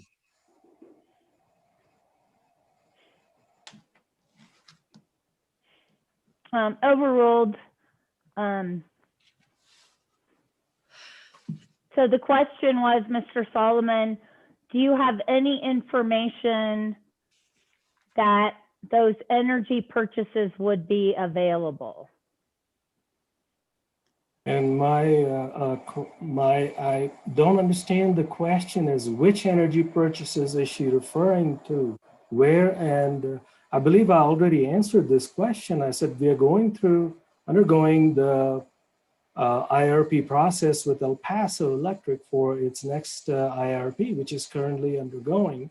And based on that, when that IRP process is completed, we will know what kind of energy is, what kind of native load is, what kind of load is needed, and what kind of energy resources will be available. Okay, thank you.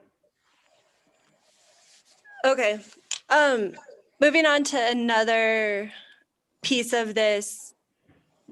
Your position, and I assume staff's position, based on your testimony, is that and I assume your testimony is representing staff's position, that the day ahead firm energy prices is a more economic course of action for New Mexico ratepayers than the proposed proxy price based on PV 1 and 2. Is that correct? That is correct. And do you agree with me that market pricing is volatile? It can be. And that there can be a significant fluctuation in natural gas pricing?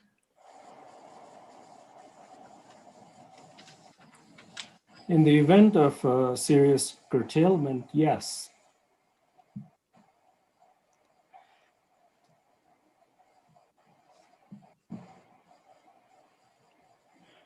Do you agree that by adopting the proposal to use ICE index for next day power, that you're exposing customers to the price volatility during energy market shortfalls?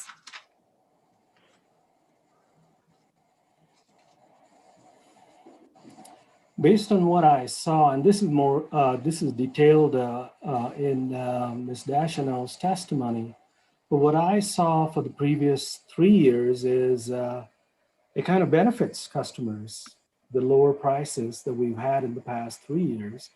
And while I don't have a crystal ball to forecast the future, I do expect, based on what I have seen, the natural gas prices and other prices to remain relatively low for the next 5 years or so, maybe the next 10 years. So the use of that index, which we have proposed, staff is proposing, benefits customers.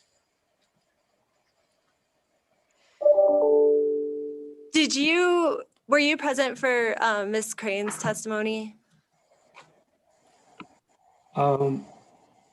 Very briefly, just very, not most of, no. Do you agree that reduction in natural gas prices is due in part to the availability of natural gas? In part, yes. And one reason for availability of natural gas is fracking?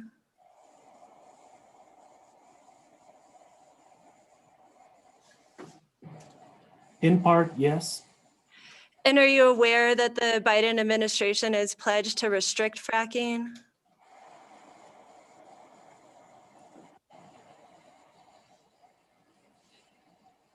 Yes.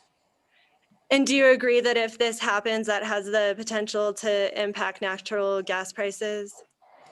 If it happens, I do believe that's all political rhetoric and it's not likely to happen. We saw that rhetoric during the Obama administration. I mean, it never happened for 8 years.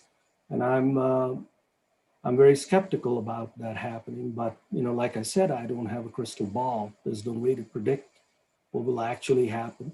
We heard the same rhetoric during the Obama administration, 8 years of it, and we never had any restrictions on fracking.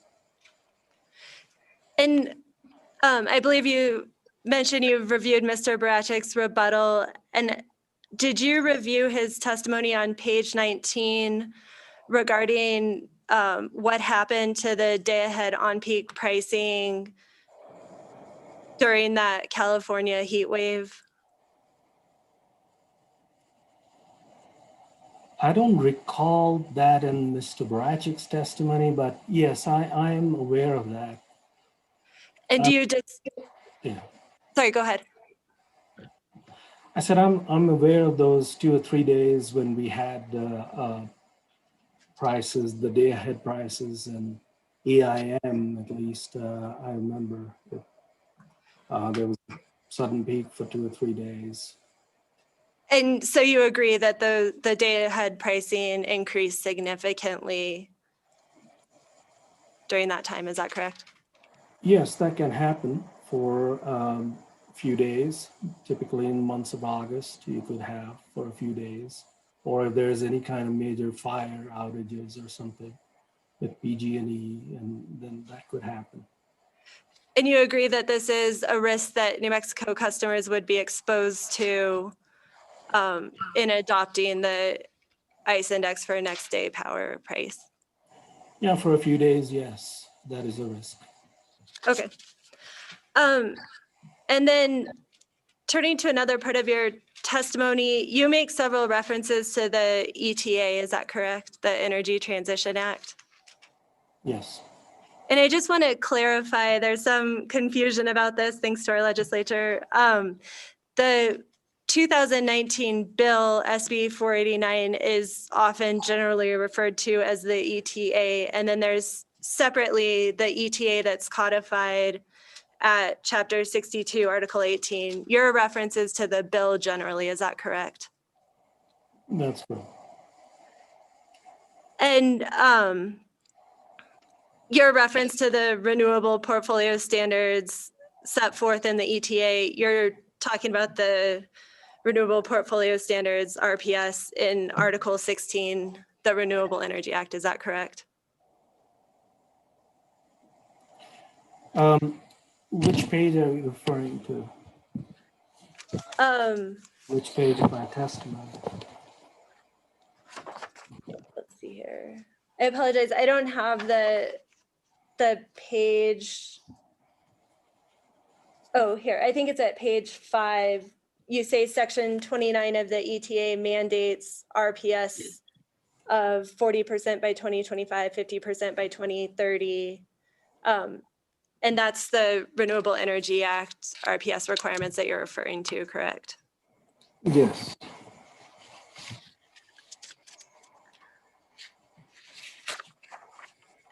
Yes, I'm talking about the 2025 and 2030, the milestones that are prescribed in the ETA for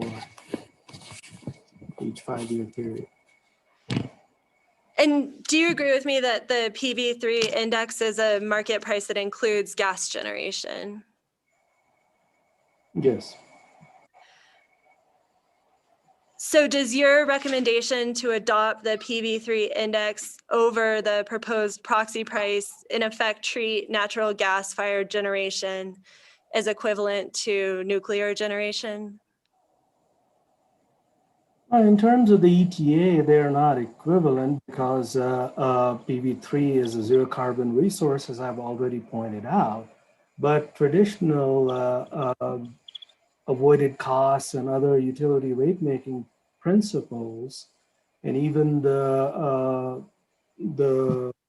electric cost allocations have typically treated combustion turbines as the correct proxy price, market-based proxy price for the lowest the lowest cost proxy price. That combustion turbine still is the so-called standard for comparison. So based upon that is my recommendation.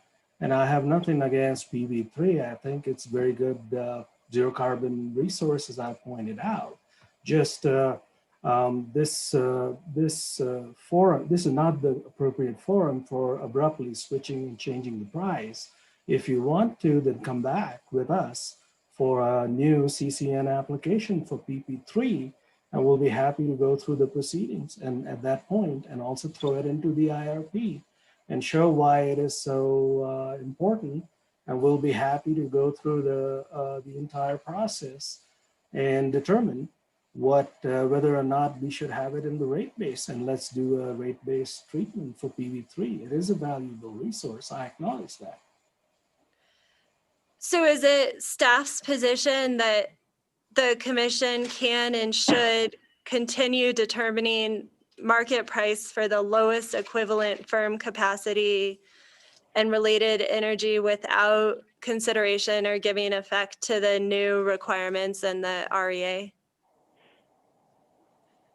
I'm sorry, that was a very long question. Could you repeat it? I'm a little tired. That was a very long question. So your testimony, what I just heard is that historically, the lowest equivalent market price has been based on gas combustion. Is that correct? That is correct. And in avoided energy and avoided cost and energy efficiency cases that I have done in the past for PNM, the combustion turbine is the proxy, SPS, energy efficiency case. The combustion turbine is the appropriate proxy for determining a market price. So if to the extent that the Palo Verde Index contains that, it is appropriate to use it because the market price is, the combustion turbine is still the standard in utility principles, as far as I understand. Are those cases Wilson, your time is up. Ms. Stevens, you have 10 minutes. Good afternoon, Mr. Solomon, and I apologize for taking you over the same ground again, but I just want to ask you a some follow-up questions on a few of Ms. Olson's questions that seem to be a little bit compound or confusing. So if you can bear with me, please let me know if I've asked you something that you're just not comfortable with or familiar with, because I don't want to compound that problem, okay? So let me start with when she was asking you about the SRS, the WEC Service Schedule C, and several times she asked the question, and I believe the one that you finally ended up answering was was whether or not the Service Schedule C, section C.7, and quote, allows and may obligate a seller to interrupt. And your answer was based on the plain language, yes. I want to ask you to break that down into the allows portion and the may obligate. So do you know whether under Service Schedule C, a seller is allowed to interrupt a firm sale in order to meet its own native load requirements? Well, Ms. Stevens, I'm not an attorney, so that's appropriately posed to a contract lawyer who could interpret that. I just made a very layperson's plain reading of what was written out there in answering that. So, and then I had the same question as to may obligate. And do you have, in your experience, your answer was yes, but I just wondered, in your experience and your field of expertise, do you feel competent to say that service schedule that she handed to you might obligate a utility to interrupt a firm sale? Well, these are contracts out of different Southwest resource sharing groups and EIMs. They have all their contracts that are structured in different ways. So I really do not know the answer to that question. My question was simply based on my understanding if native load requires that, then obviously the utility would be, my understanding is, would have to serve native load first, and then however it's structured. But I'm not an attorney, so I don't know which part of that language would govern. So that's more appropriately posed to a contract attorney who deals in those matters. And were you watching when Mr. Reyes testified about this issue on Friday? I watched Mr. Reyes testify about firm energy, which is required a contract between two parties, and basically what he says was force majeure would be the only reason there. You would be, you could invoke force majeure, and under those circumstances, you could renege on your obligation to deliver. And then we talked about liquidated damages. So yes, I did listen to that part of his testimony. So I think we're in the same part of his testimony, but did you hear him testify that in order for a sale to be firm, the seller would have to be carrying reserves to back up the sale? I'm sorry, I missed part of your question. In a firm sale, in those circumstances, did you hear Mr. Reyes's testimony that the seller, in order to call it a firm sale, would have to be carrying reserves to back up the sale? Yes, I believe I heard that, yes. And do you have any reason to disagree with that concept? No. Do you have any reason to believe that in the case of a sale to EPE in order to serve its firm load, that the SRSG would decline to provide those backup reserves that the seller was required to carry to make this firm the sale. I'm so tempted to put my fingers up for air quotations, but to make it a firm sale. Ms. Stevens, that was a very long and complex question. Could you just rephrase it? Okay.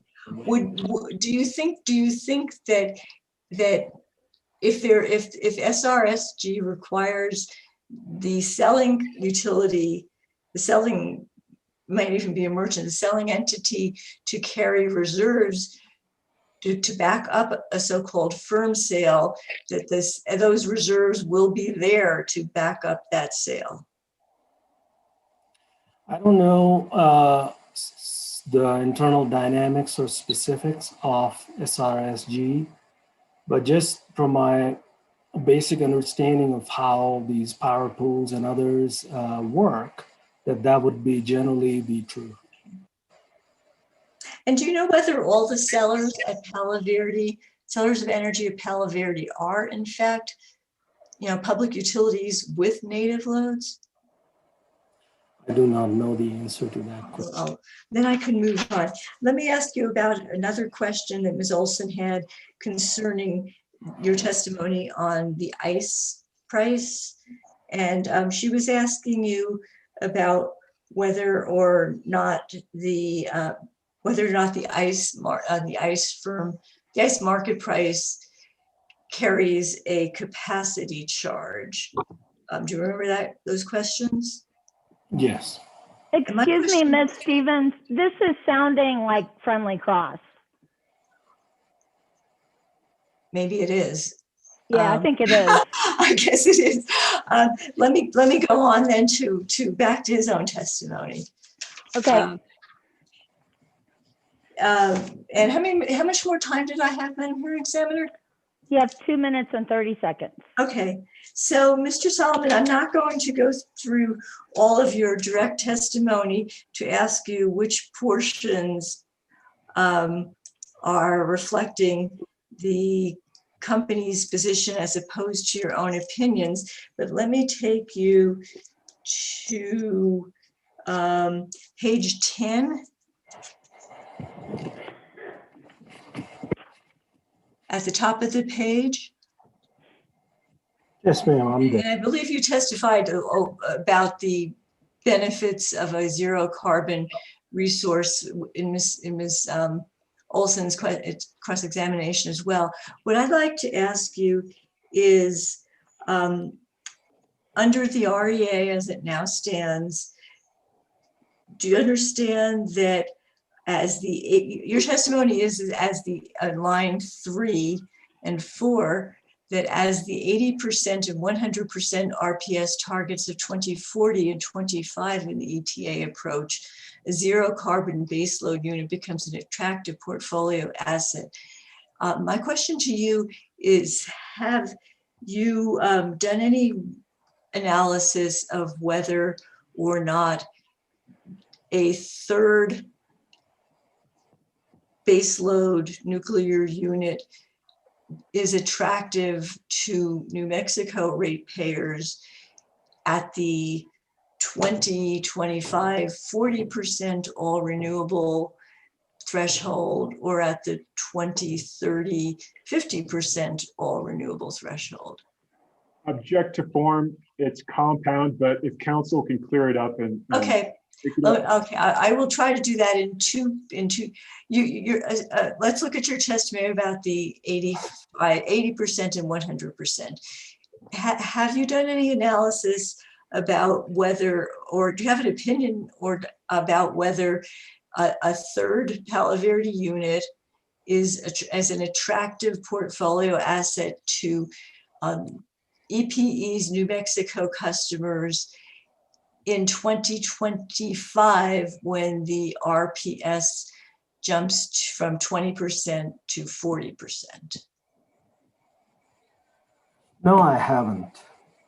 And have you done any analysis about whether a third Palo Verde unit, interest in a third Palo Verde unit is attractive to New Mexico customers in 2030 when the RPS requirement rises to 50%. No, I have not. And do you know Okay, what? Ms. Stevens, your time is up. Thank you. Thank you very much, Mr. Solomon. I apologize for dragging you through that again. I very much appreciate your testimony. Okay, Ms. Sewell had reserved 10 minutes, but she's not here, so she waves her cross. Mr. Herman, you have 5 minutes. Thank you, Madam Examiner. Good afternoon, Mr. Solomon. My name is Keith Herman. We've met a couple times, but never in this forum. I represent Doña Ana County, and I've got a couple questions for you. In your professional experience, have you done any work regarding oil and gas development or regulation? I have. Are you familiar with the current rulemaking proceeding going on at the Oil Conservation Commission, docket number 21528, regarding the proposed venting and flaring rule? I'm sorry, the proposed? Venting and flaring rule. Yes, I am. If I were to characterize it as in general, a rule that required gas produced on the oil field to be captured and produced as it is a New Mexico resource, would you say that's correct? I'm sorry, I missed that. Could you repeat that question? My apologies.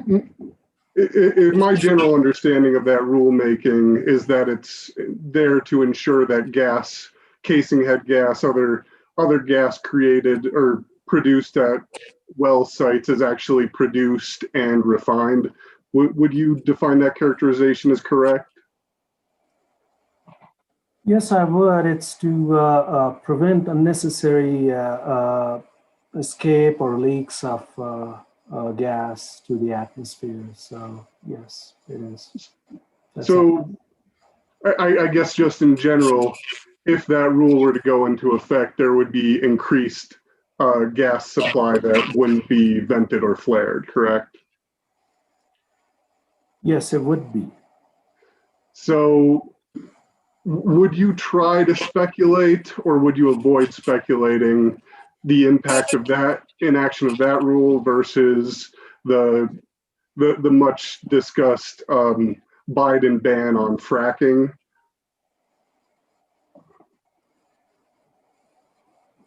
Well, my understanding, if I were to, the rule that you were talking about is definitely going to increase production. It's also going to take smaller wildcatters and small producers who don't have the resources out of the market and force them to be bought out by bigger players who would be able to produce a lot more gas more cleanly and more efficiently. So I do see a lot more gas. It will have the opposite effect of what the opponents of that bill say it would. It would generally have the opposite effect, which is to increase production and increase it, and production would be a lot cleaner production. I guess what I'm trying to get at is it's hard to speculate what impact on the market any regulation or proposed regulation is going to have at this juncture, correct? That is correct.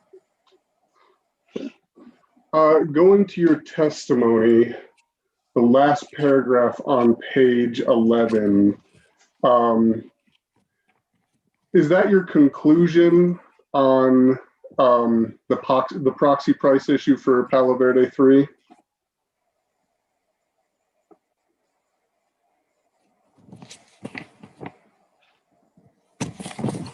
Are you talking about line 21. I'm talking about in general the question starting on page 11, line 12, and I believe you propose that both Palo Verde should be, or Palo Verde 3 should either be subject to a CCN or a long-term power purchase agreement, correct?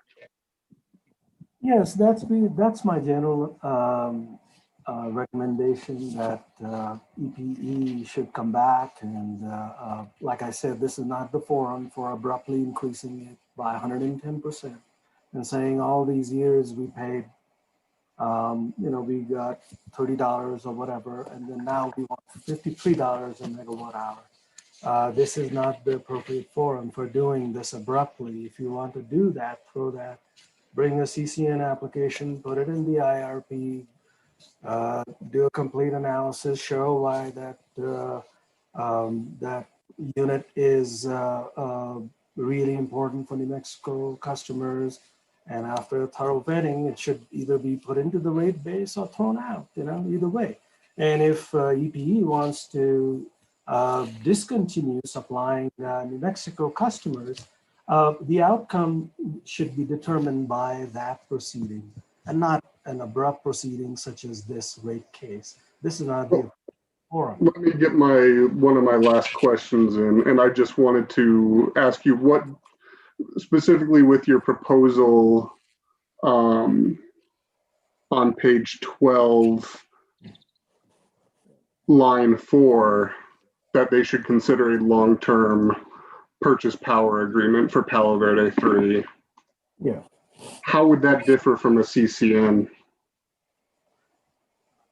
Well, all that would be, it would not, all that would be part of that comprehensive analysis that I've been talking about, including the IRP, its inclusion in the IRP process as those potential, so all I'm saying is just consider them. So it would not. It could either be thrown into rate base or there could be some kind of long-term power purchase agreement, either way. But the principle here is that should be a separate proceeding through which EPE should go through, whether it's the Rule 551 checklist review for a long-term or whatever power purchase agreement or CCN to throw it in the rate base. But this is not the forum for an abrupt 110% increase in price to $53 and change per megawatt hour. That's my point. Okay, Mr. Herman, your time is up. Thank you, Madam Examiner. I just had one question regarding your order on administrative notice. And should I want to cite that Oil Conservation Commission case? I think it concluded a couple weeks ago, but would that be included under your initial order, or should I ask for notice to be taken of those pleadings? Is it an order or is it a filing by a party? It's a rulemaking. I don't think a final rule has been issued, but I would like to be able to cite hypothetically the proposed rule or some of the pleadings in that docket. Yeah, so I think to the extent it's not issued by the commission, that would require administrative notice. Does anyone object to that? Okay, your request is granted. Okay, and just one more time, that's OCC, Oil Conservation Commission, case number 21528. Okay, thank you. So it's been an hour and 45 minutes since our last break. Let me just ask, I allocated 5 minutes for redirect. Do you have redirect, Mr. Bagatko? Madam Hearing Examiner, I do not think any redirect is necessary for Mr. Solomon. Okay. Then, Mr. Solomon, thank you very much. You're excused. Thank you. I think we should recess for the day at this point, rather than take a 10-minute break and come back at 4:55. So let's go off the record. So Ms. Olson, tell Mr. Wexler that he got my hopes up yesterday, but we're not going to finish today. We have 3 witnesses left. So we'll resume tomorrow morning at 9 o'clock. Thank you, Madam Hearing Examiner. We're hoping tomorrow will go faster. Okay. Anything else before I end this? Okay, thank you. We'll see you tomorrow. All right.